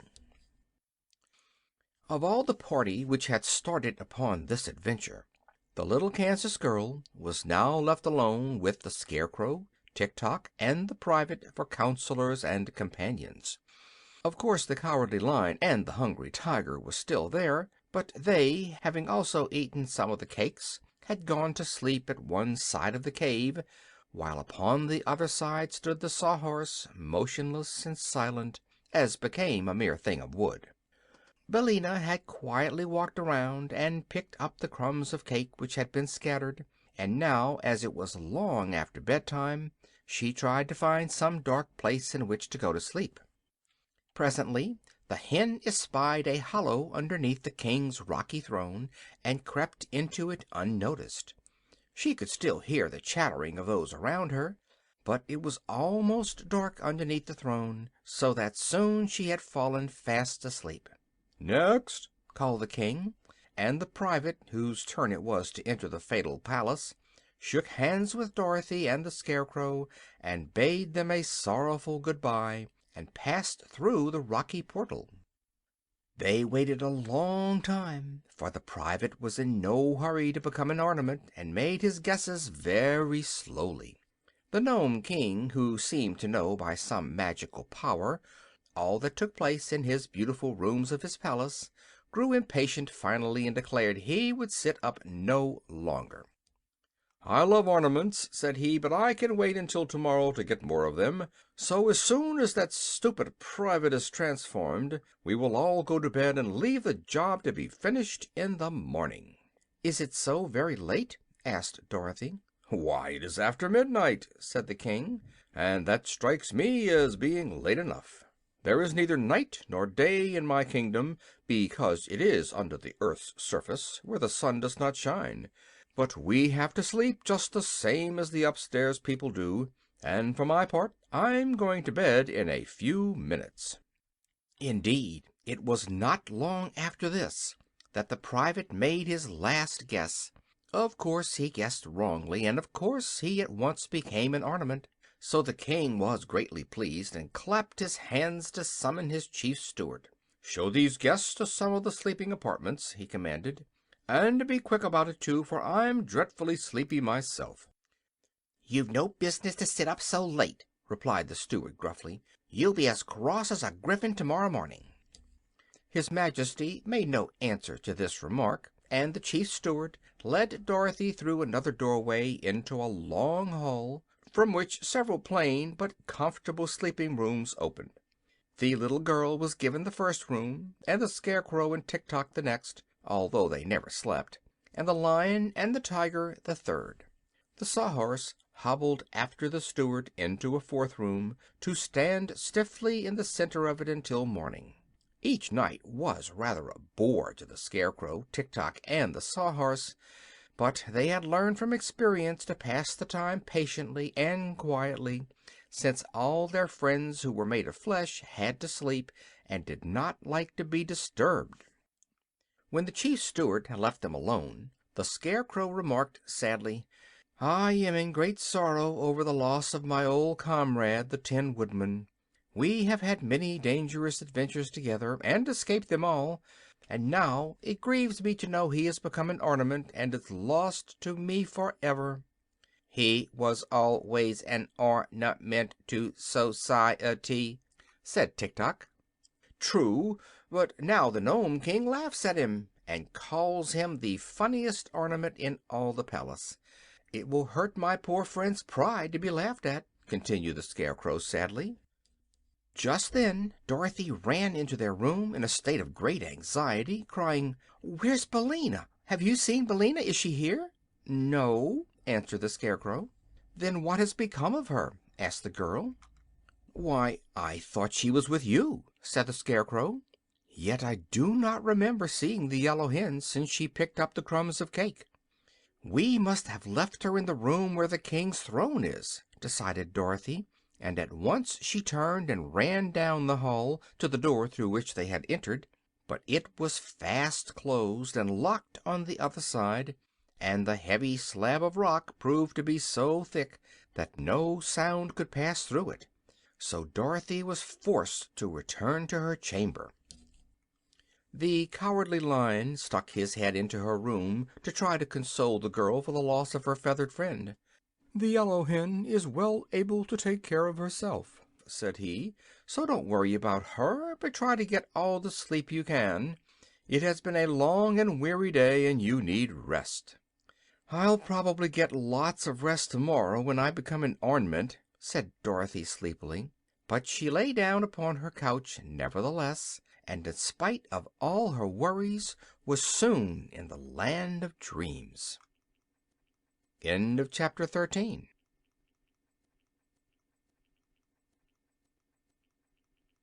Dorothy tries to be brave. Meanwhile, the chief steward had returned to the throne room, where he said to the king, "You are a fool to waste so much time upon these people." "What?" cried his majesty, in so enraged a voice that it awoke Billina, who was asleep under his throne. "How dare you call me a fool?" "Because I like to speak the truth," said the steward. "Why didn't you enchant them all at once, instead of allowing them to go one by one into the palace and guess which ornaments are the Queen of Ev and her children?" "Why, you stupid rascal, it is more fun this way," returned the king, "and it serves to keep me amused for a long time." "But suppose some of them happened to guess aright," persisted the steward. "Then you would lose your old ornaments and these new ones, too." "There is no chance of their guessing aright," replied the monarch with a laugh. "How could they know that the Queen of Ev and her children are all ornaments of a royal purple color?" "But there are no other purple ornaments in the palace," said the steward. "There are many other colors, however, and the purple ones are scattered throughout the rooms, and are of many different shapes and sizes. Take my word for it, steward, they will never think of choosing the purple ornaments."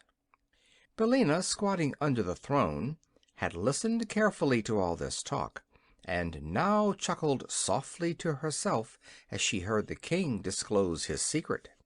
"Still, you are acting foolishly by running the chance," continued the steward roughly, "and it is still more foolish of you to transform all those people from Oz into green ornaments."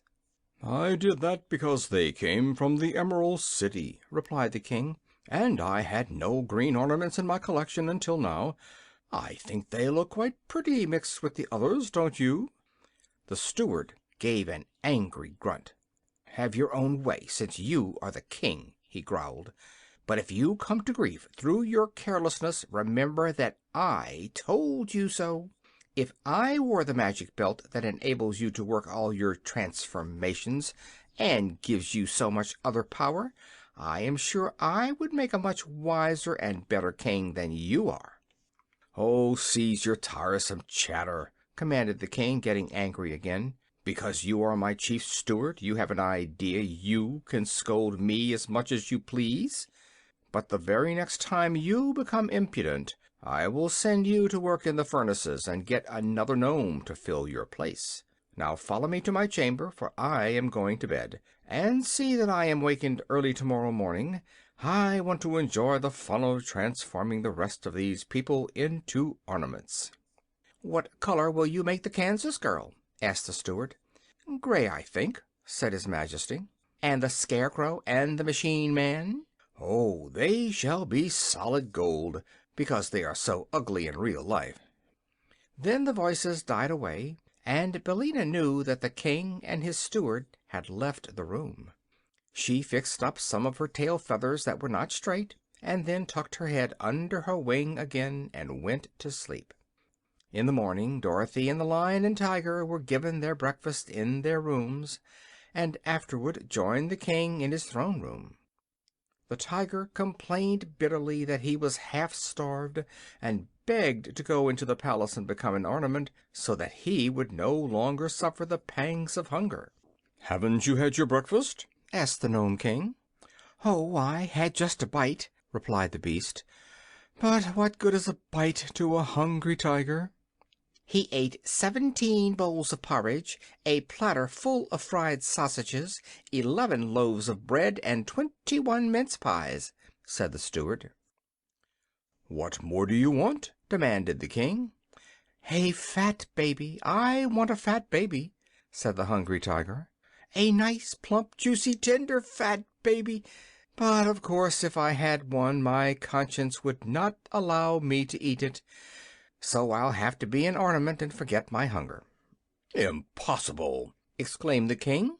"I'll have no clumsy beasts enter my palace to overturn and break all my pretty knickknacks. When the rest of your friends are transformed, you can return to the upper world and go about your business." "As for that, we have no business when our friends are gone," said the Lion. so we do not care much what becomes of us." Dorothy begged to be allowed to go first into the palace, but Tik-Tok firmly maintained that the slave should face danger before the mistress. The Scarecrow agreed with him in that, so the Nome King opened the door for the machine man, who tramped into the palace to meet his fate. Then his Majesty returned to his throne and puffed his pipe so contentedly that a small cloud of smoke formed above his head.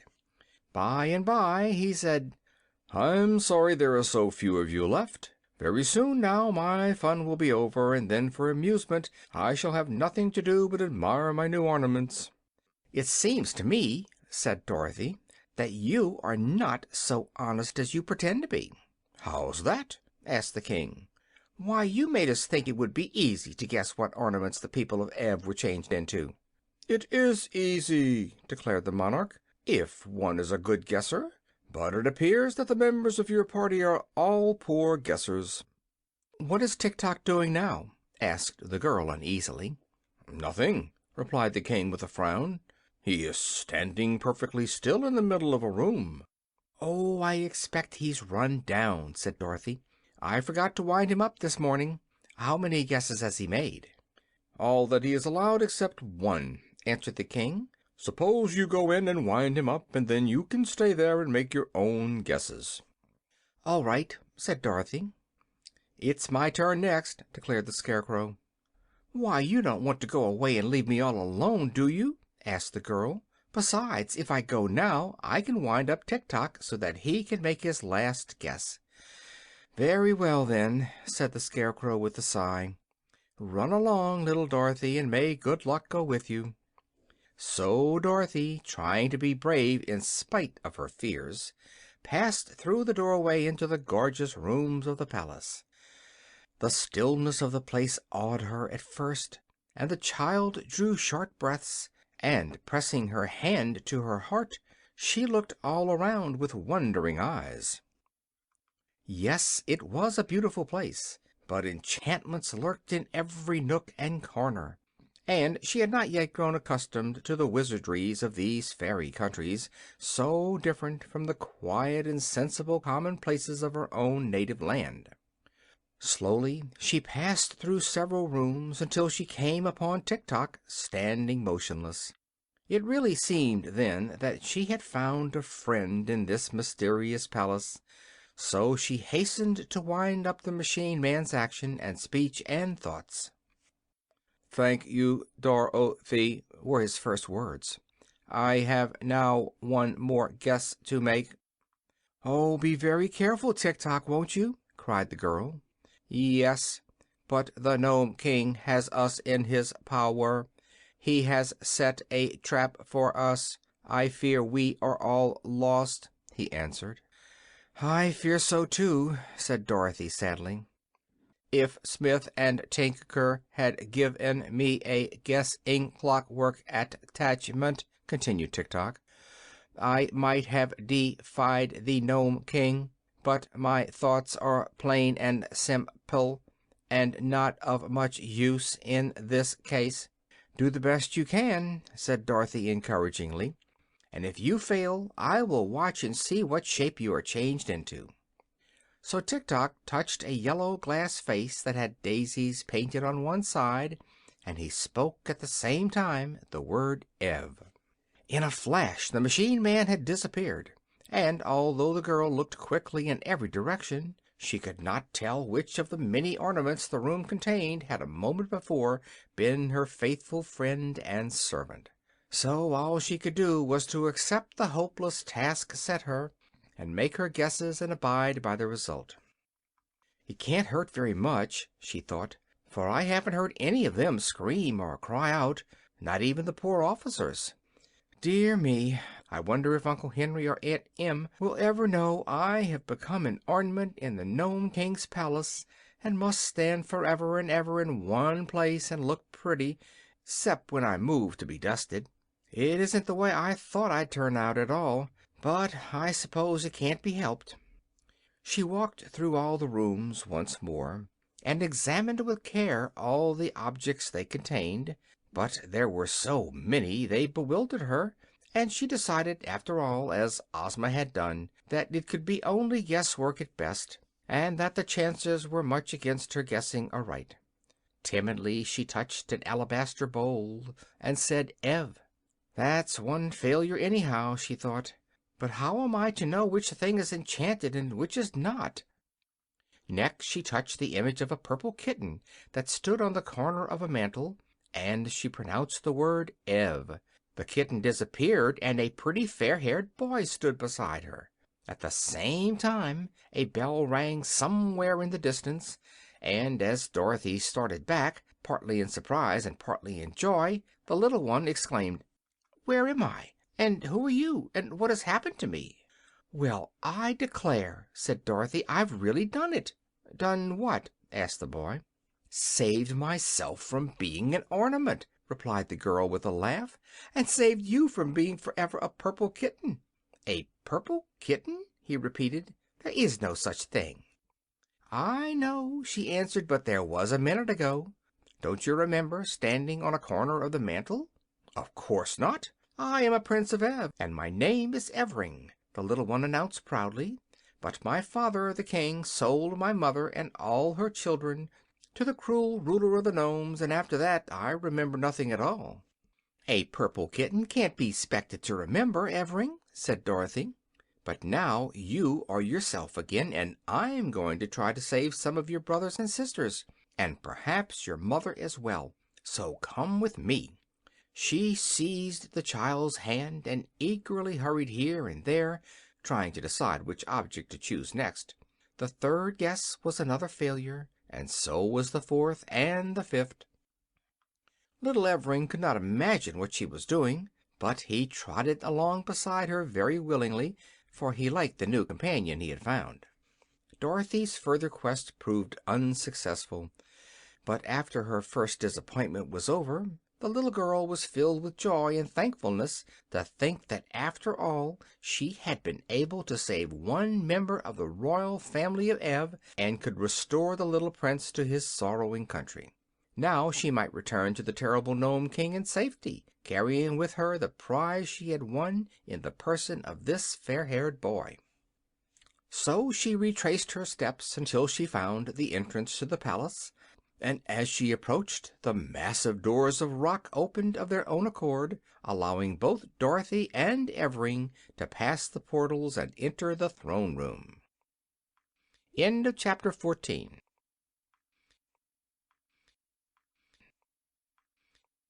Tina frightens the Nome King.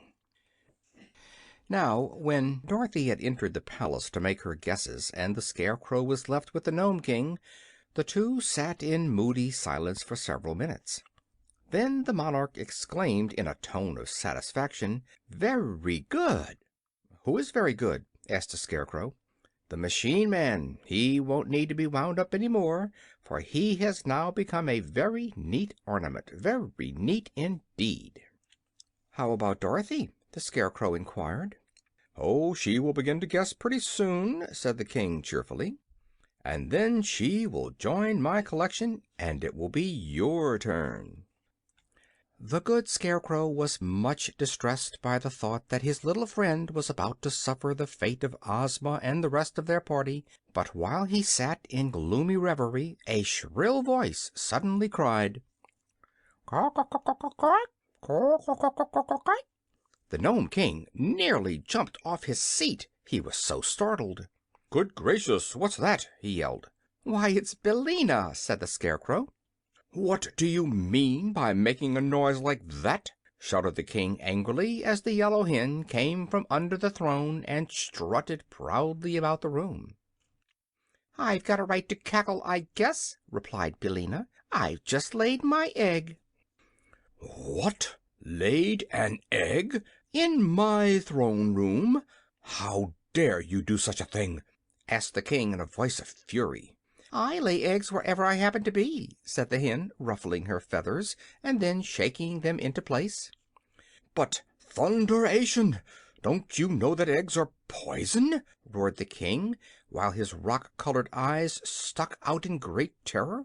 "Poison? Well, I declare!" said Billina indignantly. I'll have you know all my eggs are warranted strictly fresh and up to date. Poison, indeed!" "You don't understand," retorted the little monarch nervously. "Eggs belong only to the outside world, to the world on the earth's surface, where you came from. Here in my underground kingdom they are rank poison, as I said, and we gnomes can't bear them around." "Well, you'll have to bear this one around," declared Billina, "for I've laid it." "Where?" asked the king. "Under your throne," said the hen. The king jumped 3 feet into the air, so anxious was he to get away from the throne. Take it away! Take it away at once!" he shouted. "I can't," said Billina. "I haven't any hands." "I'll take the egg," said the Scarecrow. "I'm making a collection of Billina's eggs. There's one in my pocket now that she laid yesterday." Hearing this, the monarch hastened to put a good distance between himself and the Scarecrow, who was about to reach under the throne for the egg when the hen suddenly cried, "Stop!" "What's wrong?" asked the Scarecrow. "Don't take the egg unless the king will allow me to enter the palace and guess as the others have done," said Billina. "Pshaw!" returned the king. "You're only a hen. How could you guess my enchantments?" "I can try, I suppose," said Billina. "And if I fail you will have another ornament." "A pretty ornament you'd make, wouldn't you?" growled the king. "But you shall have your way. It will properly punish you for daring to lay an egg in my presence. After the Scarecrow is enchanted, you shall follow him into the palace. But how will you touch the objects?" "With my claws," said the hen, "and I can speak the word Ev as plainly as anyone. Also, I must have the right to guess the enchantments of my friends, and to release them if I succeed." "Very well," said the king. "You have my promise." "Then," said Billina to the Scarecrow, "you may get the egg." He knelt down and reached underneath the throne and found the egg, which he placed in another pocket of his jacket, fearing that if both eggs were in one pocket they would knock together and get broken. Just then a bell above the throne rang briskly, and the king gave another nervous jump. "Well, well," said he with a rueful face, "the girl has actually done it." "Done what?" asked the Scarecrow. "She has made one guess that is right, and broken one of my neatest enchantments. By rickety, it's too bad. I never thought she would do it." "Do I understand that she will now return to us in safety?" inquired the Scarecrow, joyfully wrinkling his painted face into a broad smile. "Of course," said the king, fretfully pacing up and down the room. "I always keep my promises, no matter how foolish they are. But I shall make an ornament of the yellow hen to replace the one I have just lost." "Perhaps you will, and perhaps you won't," murmured Billina calmly. "I may surprise you by guessing right." "Guessing right?" snapped the king. "How could you guess right where your betters have failed, you stupid fowl?" Billina did not care to answer this question, and a moment later the doors flew open and Dorothy entered, leading the little Prince Evering by the hand. The Scarecrow welcomed the girl with a close embrace, and he would have embraced Evering, too, in his delight, but the little Prince was shy, and shrank away from the painted Scarecrow because he did not yet know his many excellent qualities. But there was little time for the friends to talk, because the Scarecrow must now enter the palace. Dorothy's success had greatly encouraged him, and they both hoped he would manage to make at least one correct guess. However, he proved as unfortunate as the others except Dorothy, and although he took a good deal of time to select his objects, not one did the poor Scarecrow guess aright. So he became a solid gold card receiver, and the beautiful but terrible palace awaited its next visitor. "It's all over," remarked the king with a sigh of satisfaction, "and it has been a very amusing performance, except for the one good guess the Kansas girl made. I am richer by a great many pretty ornaments." "It's my turn now," said Billina briskly. "Oh, I'd forgotten you," said the king. "But you needn't go if you don't wish to. I will be generous and let you off."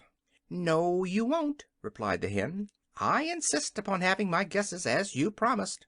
"Then go ahead, you absurd feathered fool," grumbled the king, and he caused the opening that led to the palace to appear once more. "Don't go, Billina," said Dorothy earnestly. "It isn't easy to guess those ornaments, and only luck saved me from being one myself. Stay with me, and we'll go back to the land of Ev together. I'm sure this little prince will give us a home." "Indeed I will," said Evring with much dignity.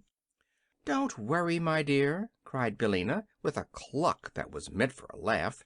"I may not be human, but I'm no fool if I am a chicken." "Oh, Billina," said Dorothy, "you haven't been a chicken in a long time. Not since you've been grown up."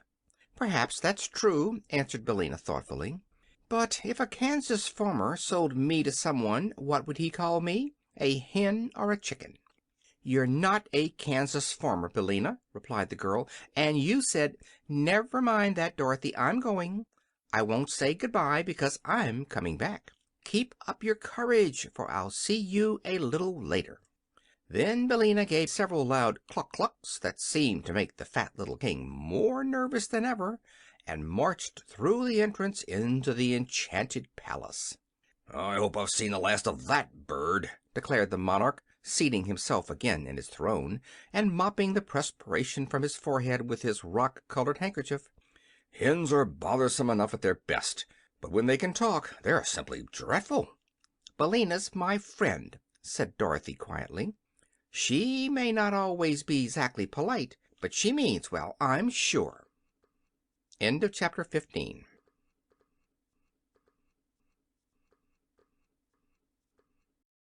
Purple, Green, and Gold. The yellow hen, stepping high and with an air of vast importance, walked slowly over the rich velvet carpets of the splendid palace, examining everything she met with her sharp little eyes. Billina had a right to feel important, for she alone shared the Nome King's secret and knew how to tell the objects that were transformations from those that had never been alive. She was very sure that her guesses would be correct, and before she began to make them she was curious to behold all the magnificence of this underground palace, which was perhaps one of the most splendid and beautiful places in any fairyland.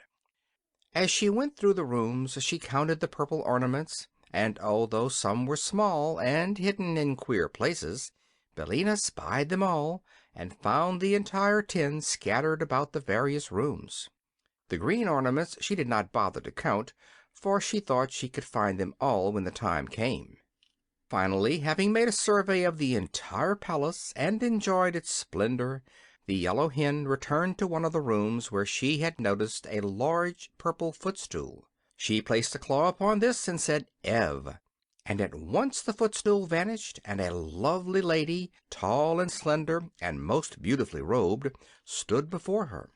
The lady's eyes were round with astonishment for a moment, for she could not remember her transformation, nor imagine what had restored her to life.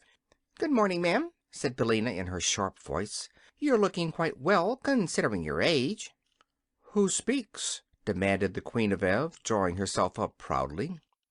"Why, my name's Bill by rights," answered the hen, who was now perched upon the back of a chair, "although Dorothy has put scallops on it and made it Billina. But the name doesn't matter. I've saved you from the Nome King, and you are a slave no longer." "Then I thank you for the gracious favor," said the Queen with a graceful curtsy. "But my children, tell me, I beg of you, where are my children?" And she clasped her hands in anxious entreaty. "Don't worry," advised Billina, pecking at a tiny bug that was crawling over the chair back. "Just at present they are out of mischief, and perfectly safe, for they can't even wiggle." "What do you mean, oh kindly stranger?" asked the Queen, striving to repress her anxiety. "They're enchanted," said Billina, "just as you have been. All, that is, except the little fellow Dorothy picked out. And the chances are that they have been good boys and girls for some time, because they couldn't help it." "Oh, my poor darlings!" cried the Queen with a sob of anguish. "Not at all," returned the hen. "Don't let their condition make you unhappy, ma'am, because I'll soon have them crowding round to bother and worry you as naturally as ever. Come with me, if you please, and I'll show you how pretty they look." She flew down from her perch and walked into the next room, the Queen following. As she passed a low table, a small green grasshopper caught her eye, and instantly Billina pounced upon it and snapped it up in her sharp bill. For grasshoppers are a favorite food with hens, and they usually must be caught quickly before they can hop away. It might easily have been the end of Ozma of Oz had she been a real grasshopper instead of an emerald one, but Billina found the grasshopper hard and lifeless, and suspecting it was not good to eat, she quickly dropped it instead of letting it slide down her throat. "I might have known better," she muttered to herself, "for where there is no grass there can be no live grasshoppers. This is probably one of the king's transformations." A moment later she approached one of the purple ornaments, and while the queen watched her curiously, the hen broke the Nome King's enchantment, and a sweet-faced girl, whose golden hair fell in a cloud over her shoulders, stood beside them. "Evanna!" cried the queen, "my own Evanna!" and she clasped the girl to her bosom and covered her face with kisses. "That's all right," said Billina contentedly. "Am I a good guesser, Mr. Nome King? Well, I guess." Then she disenchanted another girl, whom the queen addressed as Evrose, and afterwards a boy named Evardo, who was older than his brother Evring. Indeed, the yellow hen kept the good queen exclaiming and embracing for some time, until 5 princesses and 4 princes, all looking very much alike except for the difference in size, stood in a row beside their happy mother. The princesses were named Evanna, Evrose, Evella, Everine, and Evna, while the princes were Evrob, Evington, Evardo, and Evroland. Of these, Evardo was the eldest, and would inherit his father's throne and be crowned King of Ev when he returned to his own country. He was a grave and quiet youth, and would doubtless rule his people wisely and with justice. Billina, having restored all of the royal family of Ev to their proper forms, now began to select the green ornaments which were the transformations of the people of Oz.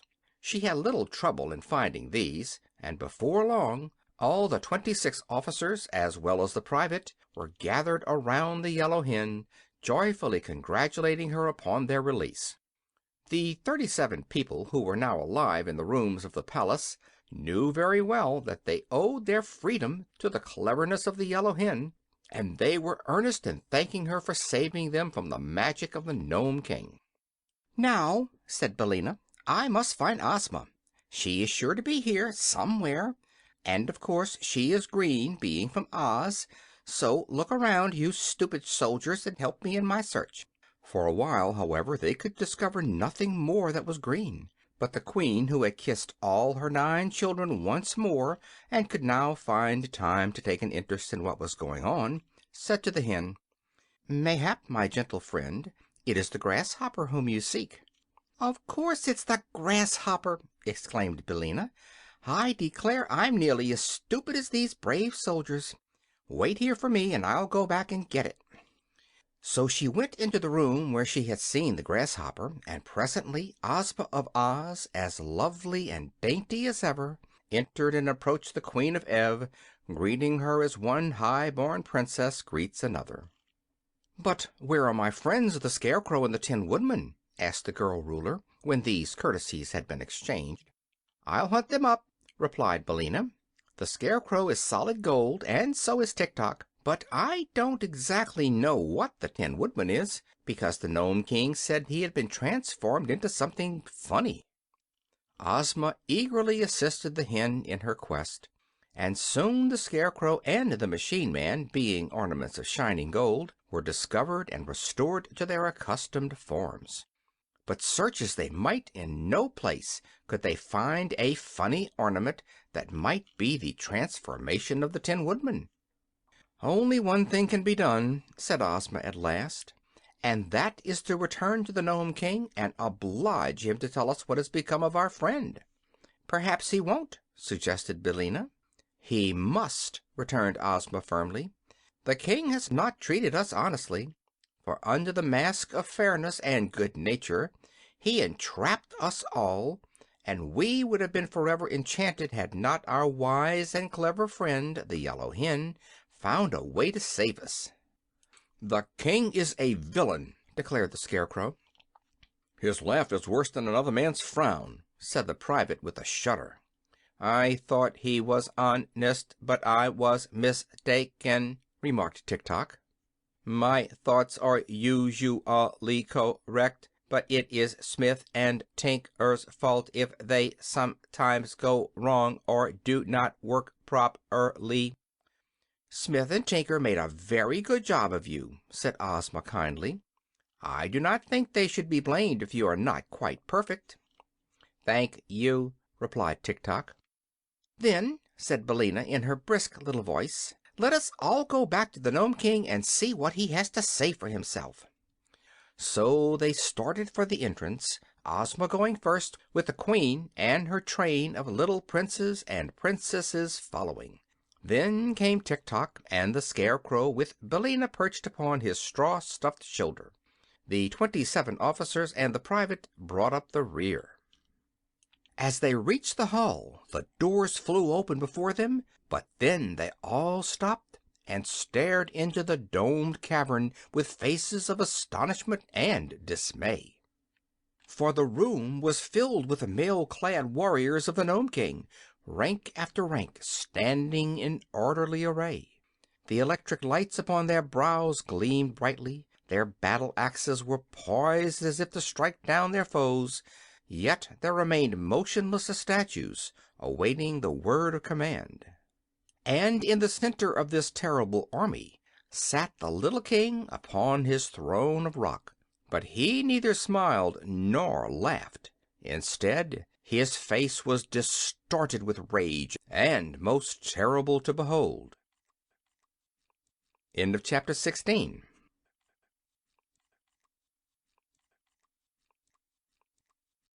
The Scarecrow wins the fight. After Billina had entered the palace, Dorothy and Evring sat down to await the success or failure of her mission, and the Nome King occupied his throne and smoked his long pipe for a while in a cheerful and contented mood. Then the bell above the throne, which sounded whenever an enchantment was broken, began to ring, and the King gave a start of annoyance and exclaimed, "Rockety rickets!" When the bell rang a second time, the King shouted angrily, "Smudge and blazes!" And at a third ring he screamed in fury, "Hippocaloric!" which must be a dreadful word, because we don't know what it means. After that the bell went on ringing time after time, but the King was now so violently enraged that he could not utter a word, but hopped out of his throne and all around the room in a mad frenzy, so that he reminded Dorothy of a jumping jack. The girl was, for her part, filled with joy at every peal of the bell, for it announced the fact that Billina had transformed one more ornament into a living person. Dorothy was also amazed at Billina's success, for she could not imagine how the yellow hen was able to guess correctly from all the bewildering number of articles clustered in the rooms of the palace. But after she had counted 10 and the bell continued to ring, she knew that not only the royal family of Ev, but Ozma and her followers also were being restored to their natural forms, and she was so delighted that the antics of the angry King only made her laugh merrily. Perhaps the little monarch could not be more furious than he was before, but the girl's laughter nearly drove him frantic, and he roared at her like a savage beast. Then, as he found that all his enchantments were likely to be dispelled and his victims every one set free, he suddenly ran to the little door that opened upon the balcony and gave the shrill whistle that summoned his warriors. At once the army filed out of the gold and silver doors in great numbers, and marched up a winding stairs and into the throne room, led by a stern-featured gnome who was their captain. When they had nearly filled the throne room, they formed ranks in the big underground cavern below, and then stood still until they were told what to do next.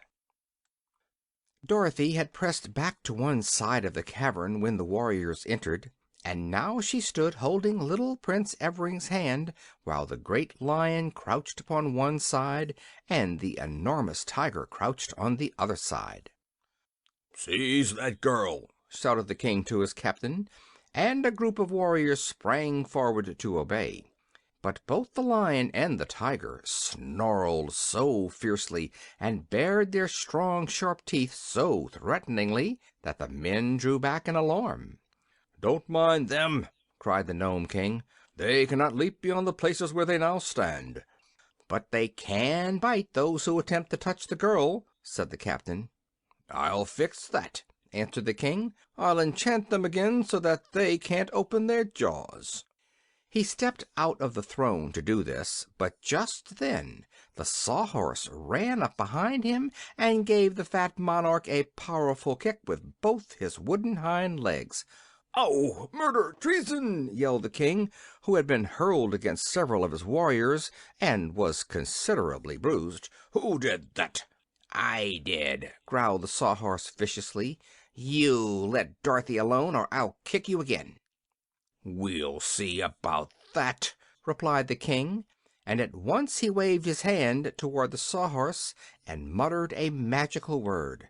"Aha!" he continued. "Now let us see you move, you wooden mule." But in spite of the magic, the Sawhorse moved, and he moved so quickly toward the king that the fat little man could not get out of his way. Thump! Bang! came the wooden heels, right against his round body, and the king flew into the air and fell upon the head of his captain, who let him drop flat upon the ground. "Well, well," said the king, sitting up and looking surprised. "Why didn't my magic belt work, I wonder?" "The creature is made of wood," replied the captain. "Your magic will not work on wood, you know." "Ah, I'd forgotten that," said the king, getting up and limping to his throne. "Very well, let the girl alone. She can't escape us anyway." The warriors, who had been rather confused by these incidents, now formed their ranks again, and the Sawhorse pranced across the room to Dorothy and took a position beside the hungry tiger. At that moment the doors that led to the palace flew open, and the people of Ev and the people of Oz were disclosed to view. They paused, astonished at the sight of the warriors and the angry Nome King seated in their midst. "Surrender!" cried the king in a loud voice. "You are my prisoners." "Go long!" answered Billina from the Scarecrow's shoulder. "You promised me that if I guessed correctly my friends and I might depart in safety, and you always keep your promises." "I said you might leave the palace in safety," retorted the king, "and so you may. But you cannot leave my dominions. You are my prisoners, and I will hurl you all into my underground dungeons, where the volcanic fires glow and the molten lava flows in every direction, and the air is hotter than blue blazes." "That will be the end of me, all right," said the Scarecrow sorrowfully. "One small blaze, blue or green, is enough to reduce me to an ash heap." "Do you surrender?" demanded the king. Billina whispered something in the Scarecrow's ear that made him smile and put his hands in his jacket pockets. "No," returned Ozma, boldly answering the king. Then she said to her army, "Forward, my brave soldiers, and fight for your ruler and yourselves unto death." "Pardon me, most royal Ozma," replied one of her generals, "but I find that I and my brother officers all suffer from heart disease, and the slightest excitement might kill us. If we fight, we may get excited. Would it not be well for us to avoid this grave danger?" "Soldiers should not have heart disease," said Ozma. "Private soldiers are not, I believe, afflicted that way," declared another general, twirling his mustache thoughtfully. "If your Royal Highness desires, we will order our private to attack yonder warriors." "Do so," replied Ozma. "Forward, march!" cried all the generals with one voice. "Forward, march!" yelled the colonels. "Forward, march!" shouted the majors. "Forward, march!" commanded the captains. And at that the private leveled his spear and dashed furiously upon the foe. The captain of the gnomes was so surprised by this sudden onslaught that he forgot to command his warriors to fight, so that the 10 men in the first row, who stood in front of the private spear, fell over like so many toy soldiers. The spear could not go through their steel armor, however, so the warriors scrambled to their feet again, and by that time the private had knocked over another row of them. Then the captain brought down his battle axe with such a strong blow that the private's spear was shattered and knocked from his grasp, and he was helpless to fight any longer. The Nome King had left his throne and pressed through his warriors to the front ranks so he could see what was going on, but as he faced Ozma and her friends, the Scarecrow, as if aroused to action by the valor of the private, drew one of Billina's eggs from his right jacket pocket and hurled it straight at the little monarch's head. It struck him squarely in his left eye, where the egg smashed and scattered, as eggs will, and covered his face and hair and beard with its sticky contents. "Help! Help!" screamed the king, clawing with his fingers at the egg in a struggle to remove it.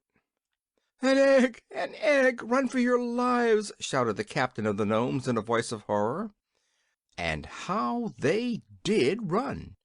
The warriors fairly tumbled over one another in their efforts to escape the fatal poison of that awful egg, and those who could not rush down the winding stair fell off the balcony into the great cavern beneath, knocking over those who stood below them. Even while the king was still yelling for help, his throne room became emptied of every one of his warriors, and before the monarch had managed to clear the egg away from his left eye, the Scarecrow threw the second egg against his right eye, where it smashed and blinded him entirely. The king was unable to flee because he could not see which way to run, so he stood still and howled and shouted and screamed in abject fear. While this was going on, Billina flew over to Dorothy, and perching herself upon the lion's back, the hen whispered eagerly to the girl, "Get his belt! Get the Nome King's jeweled belt! It unbuckles in the back! Quick, Dorothy, quick!" End of chapter 17.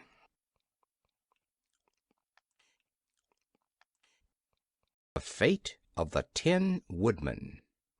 Dorothy obeyed.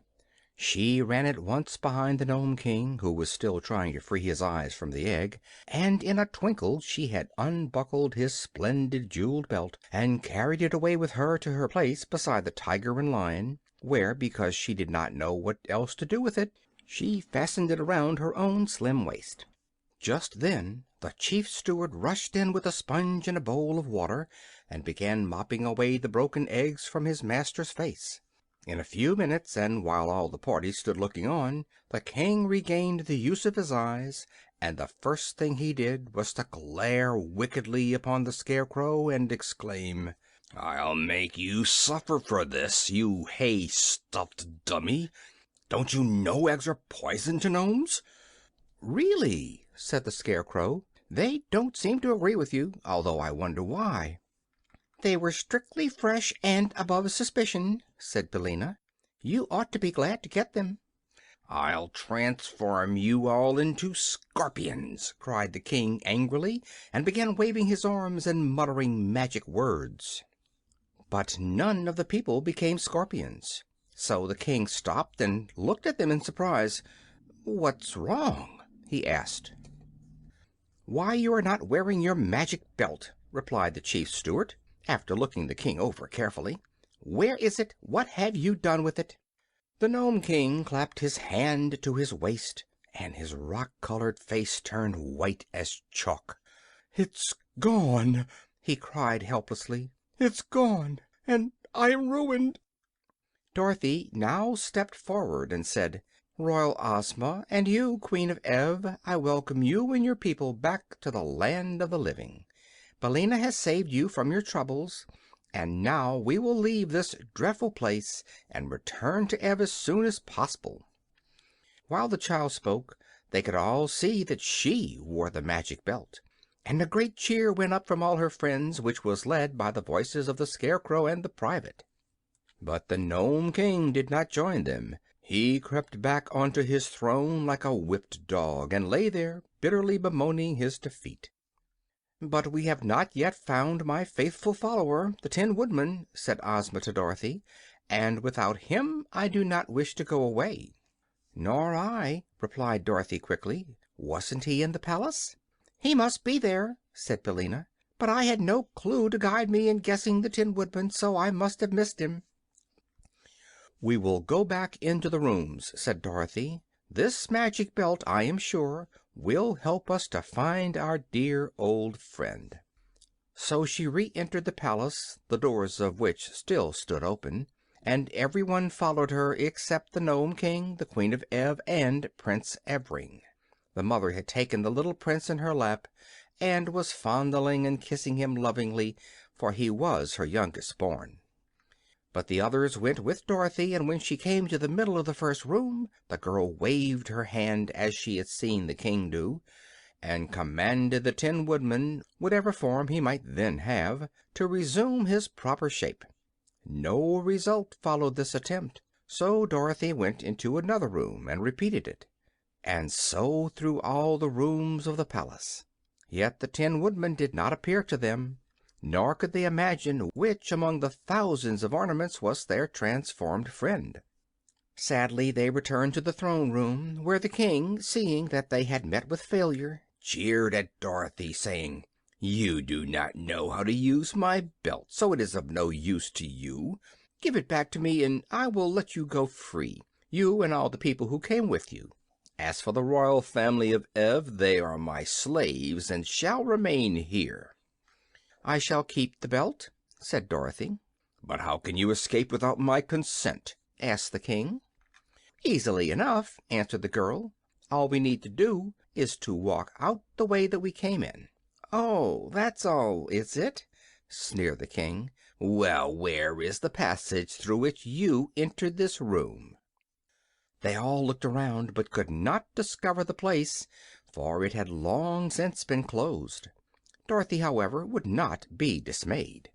She waved her hand toward the seemingly solid wall of the cavern and said, "I command the passage to open." Instantly the order was obeyed, the opening appeared, and the passage lay plainly before them. The King was amazed, and all the others overjoyed. "Why, then, if the belt obeys you, were we unable to discover the Tin Woodman?" asked Ozma.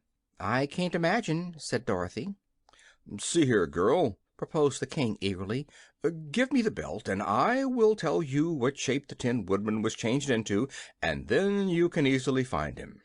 Dorothy hesitated, but Billina cried out, "Don't you do it! If the Nome King gets the belt again, he will make every one of us prisoners, for we will be in his power. Only by keeping the belt, Dorothy, will you ever be able to leave this place in safety." "I think that is true," said the Scarecrow, "but I have another idea, due to my excellent brains. Let Dorothy transform the King into a goose egg, unless he agrees to go into the palace and bring out to us the ornament which is our friend Nick Chopper, the Tin Woodman." "A goose egg!" echoed the horrified King. "How dreadful!" "Well, a goose egg you will be, unless you go and fetch us the ornament we want," declared Billina, with a joyful chuckle. "You can see for yourself that Dorothy is able to use the magic belt all right," added the Scarecrow. The Nome King thought it over and finally consented, for he did not want to be a goose egg. So he went into the palace to get the ornament, which was the transformation of the Tin Woodman, and they all awaited his return with considerable impatience, for they were anxious to leave this underground cavern and see the sunshine once more. But when the Nome King came back, he brought nothing with him except a puzzled and anxious expression upon his face. "He's gone," he said. "The Tin Woodman is nowhere in the palace." "Are you sure?" asked Ozma sternly. "I'm very sure," answered the King tremblingly, "for I know just what I transformed him into, and exactly where he stood. But he is not there. And please don't change me into a goose egg, because I've done the best I could." They were all silent for a time, and then Dorothy said, There is no use punishing the Nome King any more, and I'm afraid we'll have to go away without our friend." "If he is not here, we cannot rescue him," agreed the Scarecrow, sadly. "Poor Nick! I wonder what has become of him." "And he owed me 6 weeks' back pay," said one of the generals, wiping the tears from his eyes with his gold-laced coat sleeve. Very sorrowfully they determined to return to the upper world without their former companion, and so Ozma gave the order to begin the march through the passage. The army went first, and then the royal family of Ev, and afterward came Dorothy, Ozma, Billina, the Scarecrow, and Tik-Tok.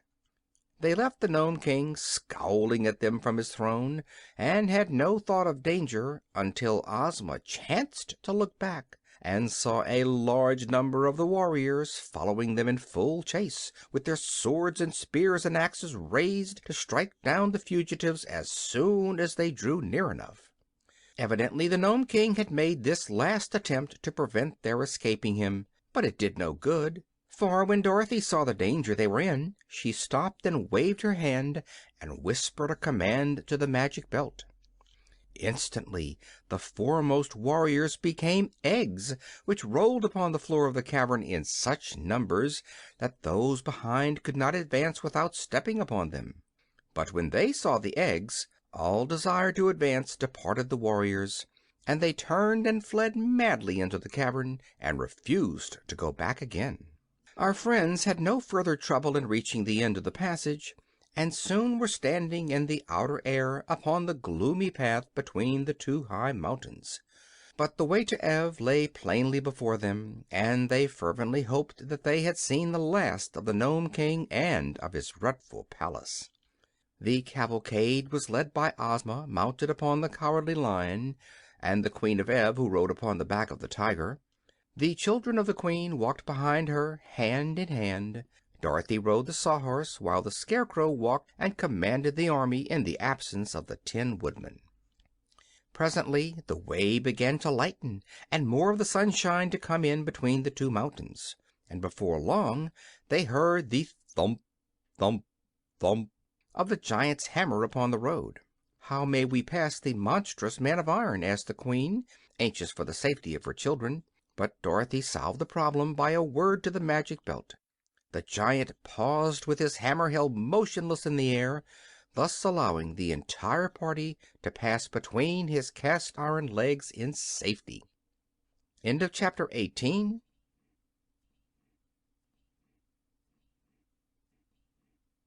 The King of Ev.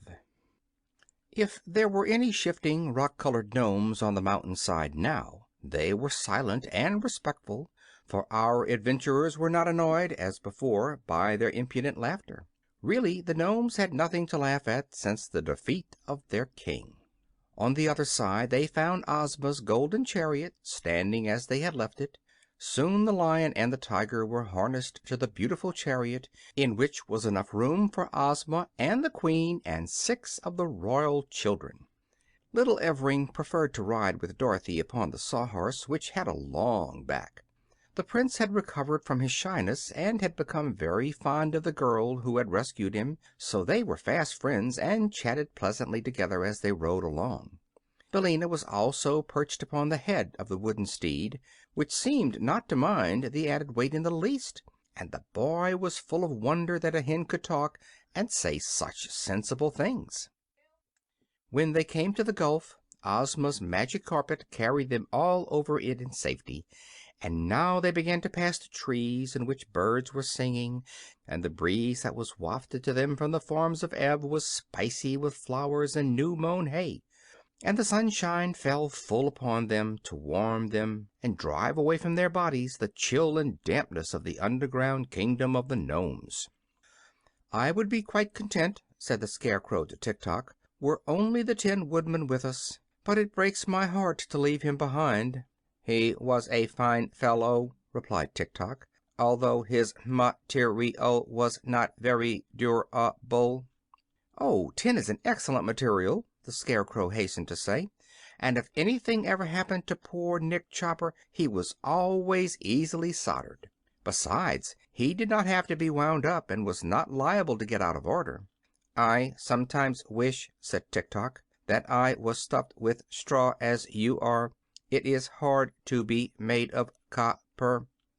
"I have no reason to complain of my lot," replied the Scarecrow. "A little fresh straw now and then makes me as good as new. But I can never be the polished gentleman that my poor departed friend the Tin Woodman was." You may be sure the royal children of Ev and their Queen Mother were delighted at seeing again their beloved country, and when the towers of the palace of Ev came into view they could not forbear cheering at the sight.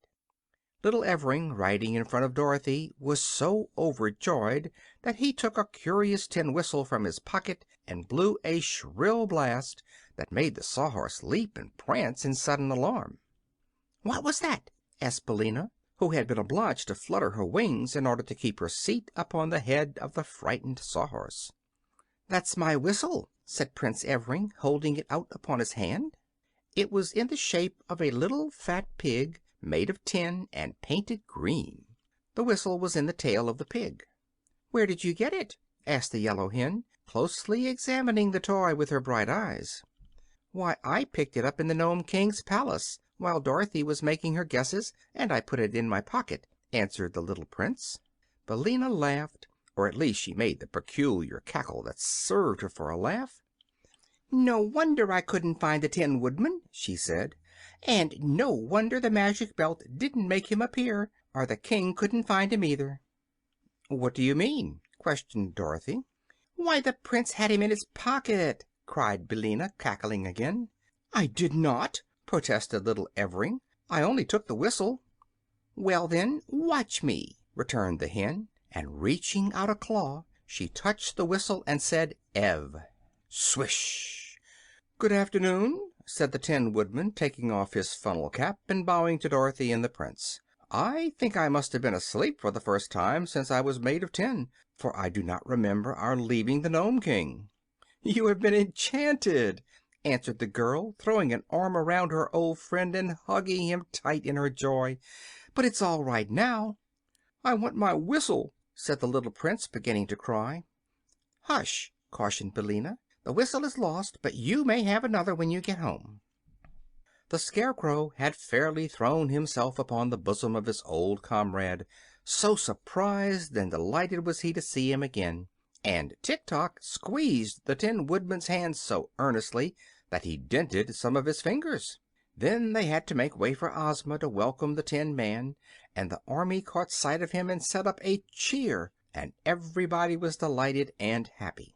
For the Tin Woodman was a great favorite with all who knew him, and his sudden recovery after they had thought he was lost to them forever was indeed a pleasant surprise. Before long the cavalcade arrived at the royal palace, where a great crowd of people had gathered to welcome their queen and her 10 children. There was much shouting and cheering, and the people threw flowers in their path, and every face wore a happy smile. They found the Princess Langwidere in her mirrored chamber, where she was admiring one of her handsomest heads, one with rich chestnut hair, dreamy walnut eyes, and a shapely hickory nut nose. She was very glad to be relieved of her duties to the people of Ev, and the Queen graciously permitted her to retain her rooms and her cabinet of heads as long as she lived. Then the Queen took her eldest son out upon a balcony that overlooked the crowd of subjects gathered below, and said to them: "Here is your future ruler, King Evardo 15th. He is 15 years of age, has 15 silver buckles on his jacket, and is the 15th Evardo to rule the land of Ev." The people shouted their approval 15 times, and even the Wheelers, some of whom were present, loudly promised to obey the new king. So the Queen placed a big crown of gold set with rubies upon Evardo's head, and threw an ermine robe over his shoulders, and proclaimed him king, and he bowed gratefully to all his subjects, and then went away to see if he could find any cake in the royal pantry. Ozma of Oz and her people, as well as Dorothy, Tik Tok, and Billina, were splendidly entertained by the Queen Mother, who owed all her happiness to their kind offices, and that evening the yellow hen was publicly presented with a beautiful necklace of pearls and sapphires as a token of esteem from the new king. End of chapter 19.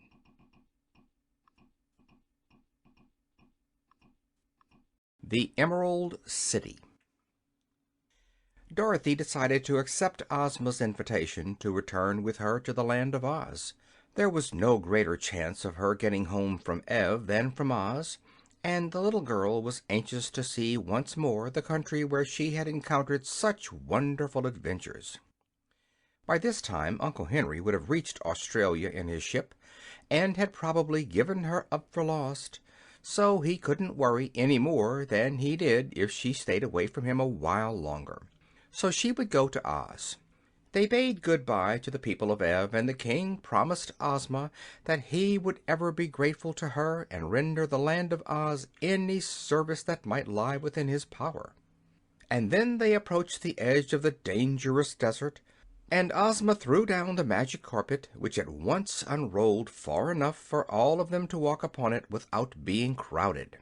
Tik-Tok, claiming to be Dorothy's faithful follower because he belonged to her, had been permitted to join the party, and before they started the girl wound up his machinery as far as possible, and the copper man stepped off as briskly as any one of them.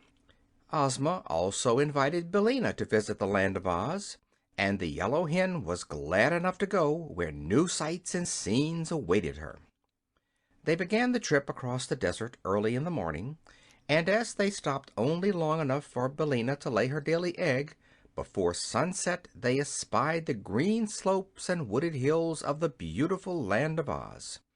They entered it in the Munchkin territory, and the King of the Munchkins met them at the border and welcomed Ozma with great respect, being very pleased by her safe return. For Ozma of Oz ruled the King of the Munchkins, the King of the Winkies, the King of the Quadlings, and the King of the Gillikins, just as those kings ruled their own people. And this supreme ruler of the Land of Oz lived in a great town of her own, called the Emerald City, which was in the exact center of the 4 kingdoms of the Land of Oz. The Munchkin King entertained them at his palace that night, and in the morning they set out for the Emerald City, traveling over a road of yellow brick that led straight to the jewel-studded gates. Everywhere the people turned out to greet their beloved Ozma, and to hail joyfully the Scarecrow, the Tin Woodman, and the Cowardly Lion, who were popular favorites. Dorothy, too, remembered some of the people who had befriended her on the occasion of her first visit to Oz, and they were well pleased to see the little Kansas girl again, and showered her with compliments and good wishes. At one place, where they stopped to refresh themselves, Ozma accepted a bowl of milk from the hands of a pretty dairymaid. Then she looked at the girl more closely and exclaimed, "Why, it's Ginger, isn't it?" "Yes, Your Highness," was the reply, as Ginger dropped a low curtsy. And Dorothy looked wonderingly at this lively-appearing person who had once assembled an army of women and driven the Scarecrow from the throne of the Emerald City, and even fought a battle with the powerful army of Glinda the Sorceress. "I've married a man who owns 9 cows," said Ginger to Ozma, "and now I am happy and contented and willing to lead a quiet life and mind my own business." "Where is your husband?" asked Ozma. "He's in the house, nursing a black eye," replied Ginger calmly. "The foolish man would insist upon milking the red cow when I wanted him to milk the white one, but he will know better next time, I am sure." Then the party moved on again, and after crossing a broad river on a ferry and passing many fine farmhouses that were dome-shaped and painted a pretty green color, they came in sight of a large building that was covered with flags and bunting. "I don't remember that building," said Dorothy. "What is it?" "That is the College of Art and Athletic Perfection," replied Ozma. "I had it built quite recently, and the Woggle Bug is its president. It keeps him busy, and the young men who attend the college are no worse off than they were before. You see, in this country are a number of youths who do not like to work, and the college is an excellent place for them." And now they came in sight of the Emerald City, and the people flocked out to greet their lovely ruler. There were several bands and many officers and officials of the realm, and a crowd of citizens in their holiday attire.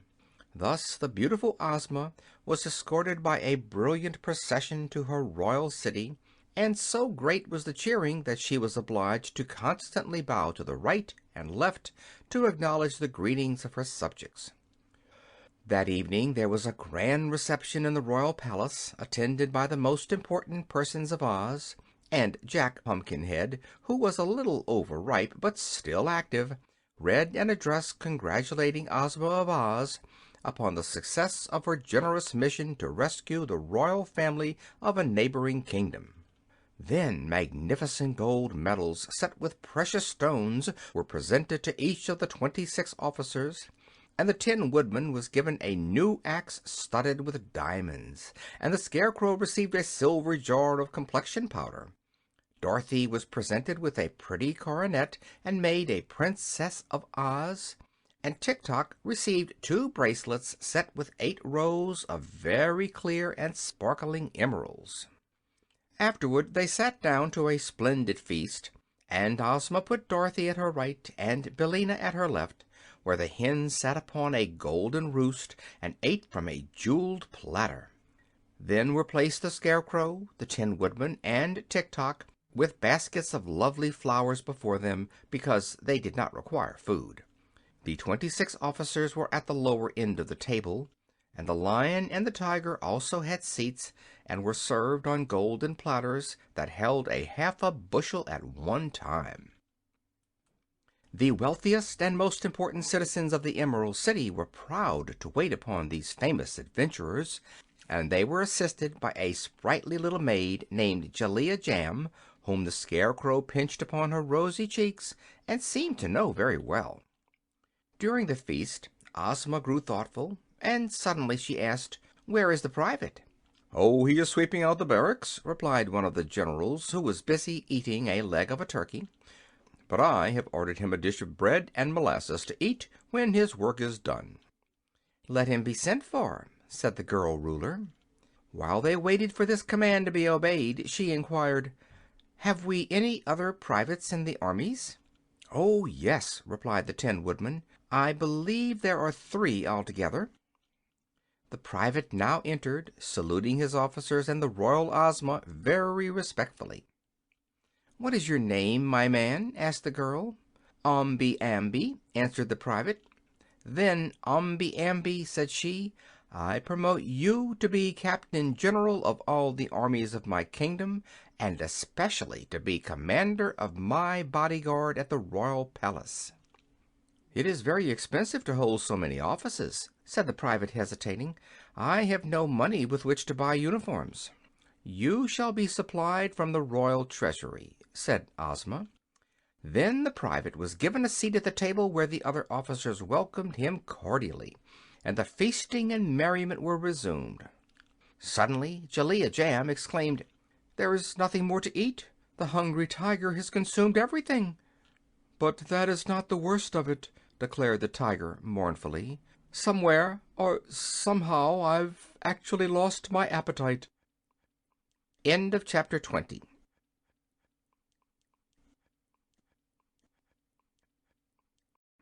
Dorothy's Magic Belt.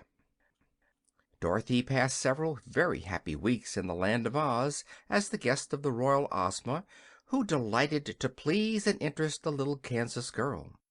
Many new acquaintances were formed and many old ones renewed, and wherever she went Dorothy found herself among friends.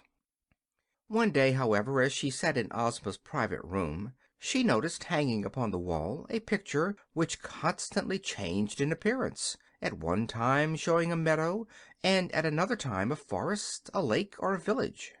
"How curious!" she exclaimed, after watching the shifting scenes for a few moments. "Yes," said Ozma, "that is really a wonderful invention in magic. If I wish to see any part of the world or any person living, I need only express the wish, and it is shown in the picture." "May I use it?" asked Dorothy eagerly. "Of course, my dear." "Then I'd like to see the old Kansas farm and Aunt Em," said the girl. Instantly the well-remembered farmhouse appeared in the picture, and Aunt Em could be seen quite plainly. She was engaged in washing dishes by the kitchen window, and seemed quite well and contented.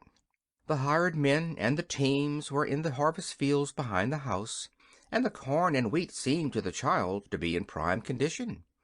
On the side porch Dorothy's pet dog Toto was lying fast asleep in the sun, and to her surprise old Speckles was running around with a brood of 12 new chickens trailing after her. "Everything seems all right at home," said Dorothy with a sigh of relief. "Now I wonder what Uncle Henry is doing." The scene in the picture at once shifted to Australia, where, in a pleasant room in Sydney, Uncle Henry was seated in an easy chair, solemnly smoking his briar pipe. He looked sad and lonely, and his hair was now quite white, and his hands and face thin and wasted. "Oh!" cried Dorothy in an anxious voice, "I'm sure Uncle Henry isn't getting any better, and it's because he is worried about me. Ozma, dear, I must go to him at once." "How can you?" asked Ozma. "I don't know," replied Dorothy, "but let us go to Glinda the Good. I'm sure she will help me and advise me how to get to Uncle Henry." Ozma readily agreed to this plan, and caused the Sawhorse to be harnessed to a pretty green and pink phaeton, and the two girls rode away to visit the famous sorceress. Glinda received them graciously, and listened to Dorothy's story with attention. "I have the magic belt, you know," said the little girl. "If I buckled it around my waist and commanded it to take me to Uncle Henry, wouldn't it do so?" "I think so," replied Glinda with a smile. "And then," continued Dorothy, "if I ever wanted to come back here again, the belt would bring me." "In that you are wrong," said the sorceress. "The belt has magical powers only while it is in some fairy country, such as the Land of Oz or the Land of Ev. Indeed, my little friend, were you to wear it and wish yourself in Australia with your uncle, the wish would doubtless be fulfilled, because it was made in Fairyland. But you would not find the magic belt around you when you arrived at your destination." "What would become of it?" asked the girl. "It would be lost, as were your silver shoes when you visited Oz before, and no one would ever see it again. It seems too bad to destroy the use of the magic belt in that way, doesn't it?" "Then," said Dorothy after a moment's thought, "I will give the magic belt to Ozma, for she can use it in her own country, and she can wish me transported to Uncle Henry without losing the belt." "That is a wise plan," replied Glinda. So they rode back to the Emerald City, and on the way it was arranged that every Saturday morning Ozma would look at Dorothy in her magic picture wherever the little girl might chance to be, and if she saw Dorothy make a certain signal, then Ozma would know that the little Kansas girl wanted to revisit the Land of Oz, and by means of the Nome King's magic belt would wish that she might instantly return. This having been agreed upon, Dorothy bade good-bye to all her friends. Tik-Tok wanted to go to Australia, too, but Dorothy knew that the machine man would never do for a servant in a civilized country, and the chances were that his machinery wouldn't work at all. So she left him in Ozma's care. Billina, on the contrary, preferred the Land of Oz to any other country, and refused to accompany Dorothy. "The bugs and ants that I find here are the finest flavored in the world," declared the yellow hen, "and there are plenty of them. So here I shall end my days. And I must say, Dorothy, my dear, that you are very foolish to go back into that stupid humdrum world again." "Uncle Henry needs me," said Dorothy, simply, and every one except Billina thought it was right that she should go. All Dorothy's friends of the Land of Oz, both old and new, gathered in a group in front of the palace to bid her a sorrowful good-bye, and to wish her long life and happiness. After much handshaking, Dorothy kissed Ozma once more, and then handed her the Nome King's magic belt, saying: "Now, dear Princess, when I wave my handkerchief, please wish me with Uncle Henry. I'm awfully sorry to leave you, and the Scarecrow, and the Tin Woodman, and the Cowardly Lion, and Tik-Tok, and everybody, but I do want my Uncle Henry. So good-bye, all of you." Then the little girl stood on one of the big emeralds which decorated the courtyard, and after looking once again at each of her friends, waved her handkerchief. "No," said Dorothy, "I wasn't drowned at all, and I've come to nurse you and take care of you, Uncle Henry, and you must promise to get well as soon as possible." Uncle Henry smiled and cuddled his little niece close in his lap. "I'm better already, my darling," said he. End of Chapter 21. End of Ozma of Oz by L. Frank Baum.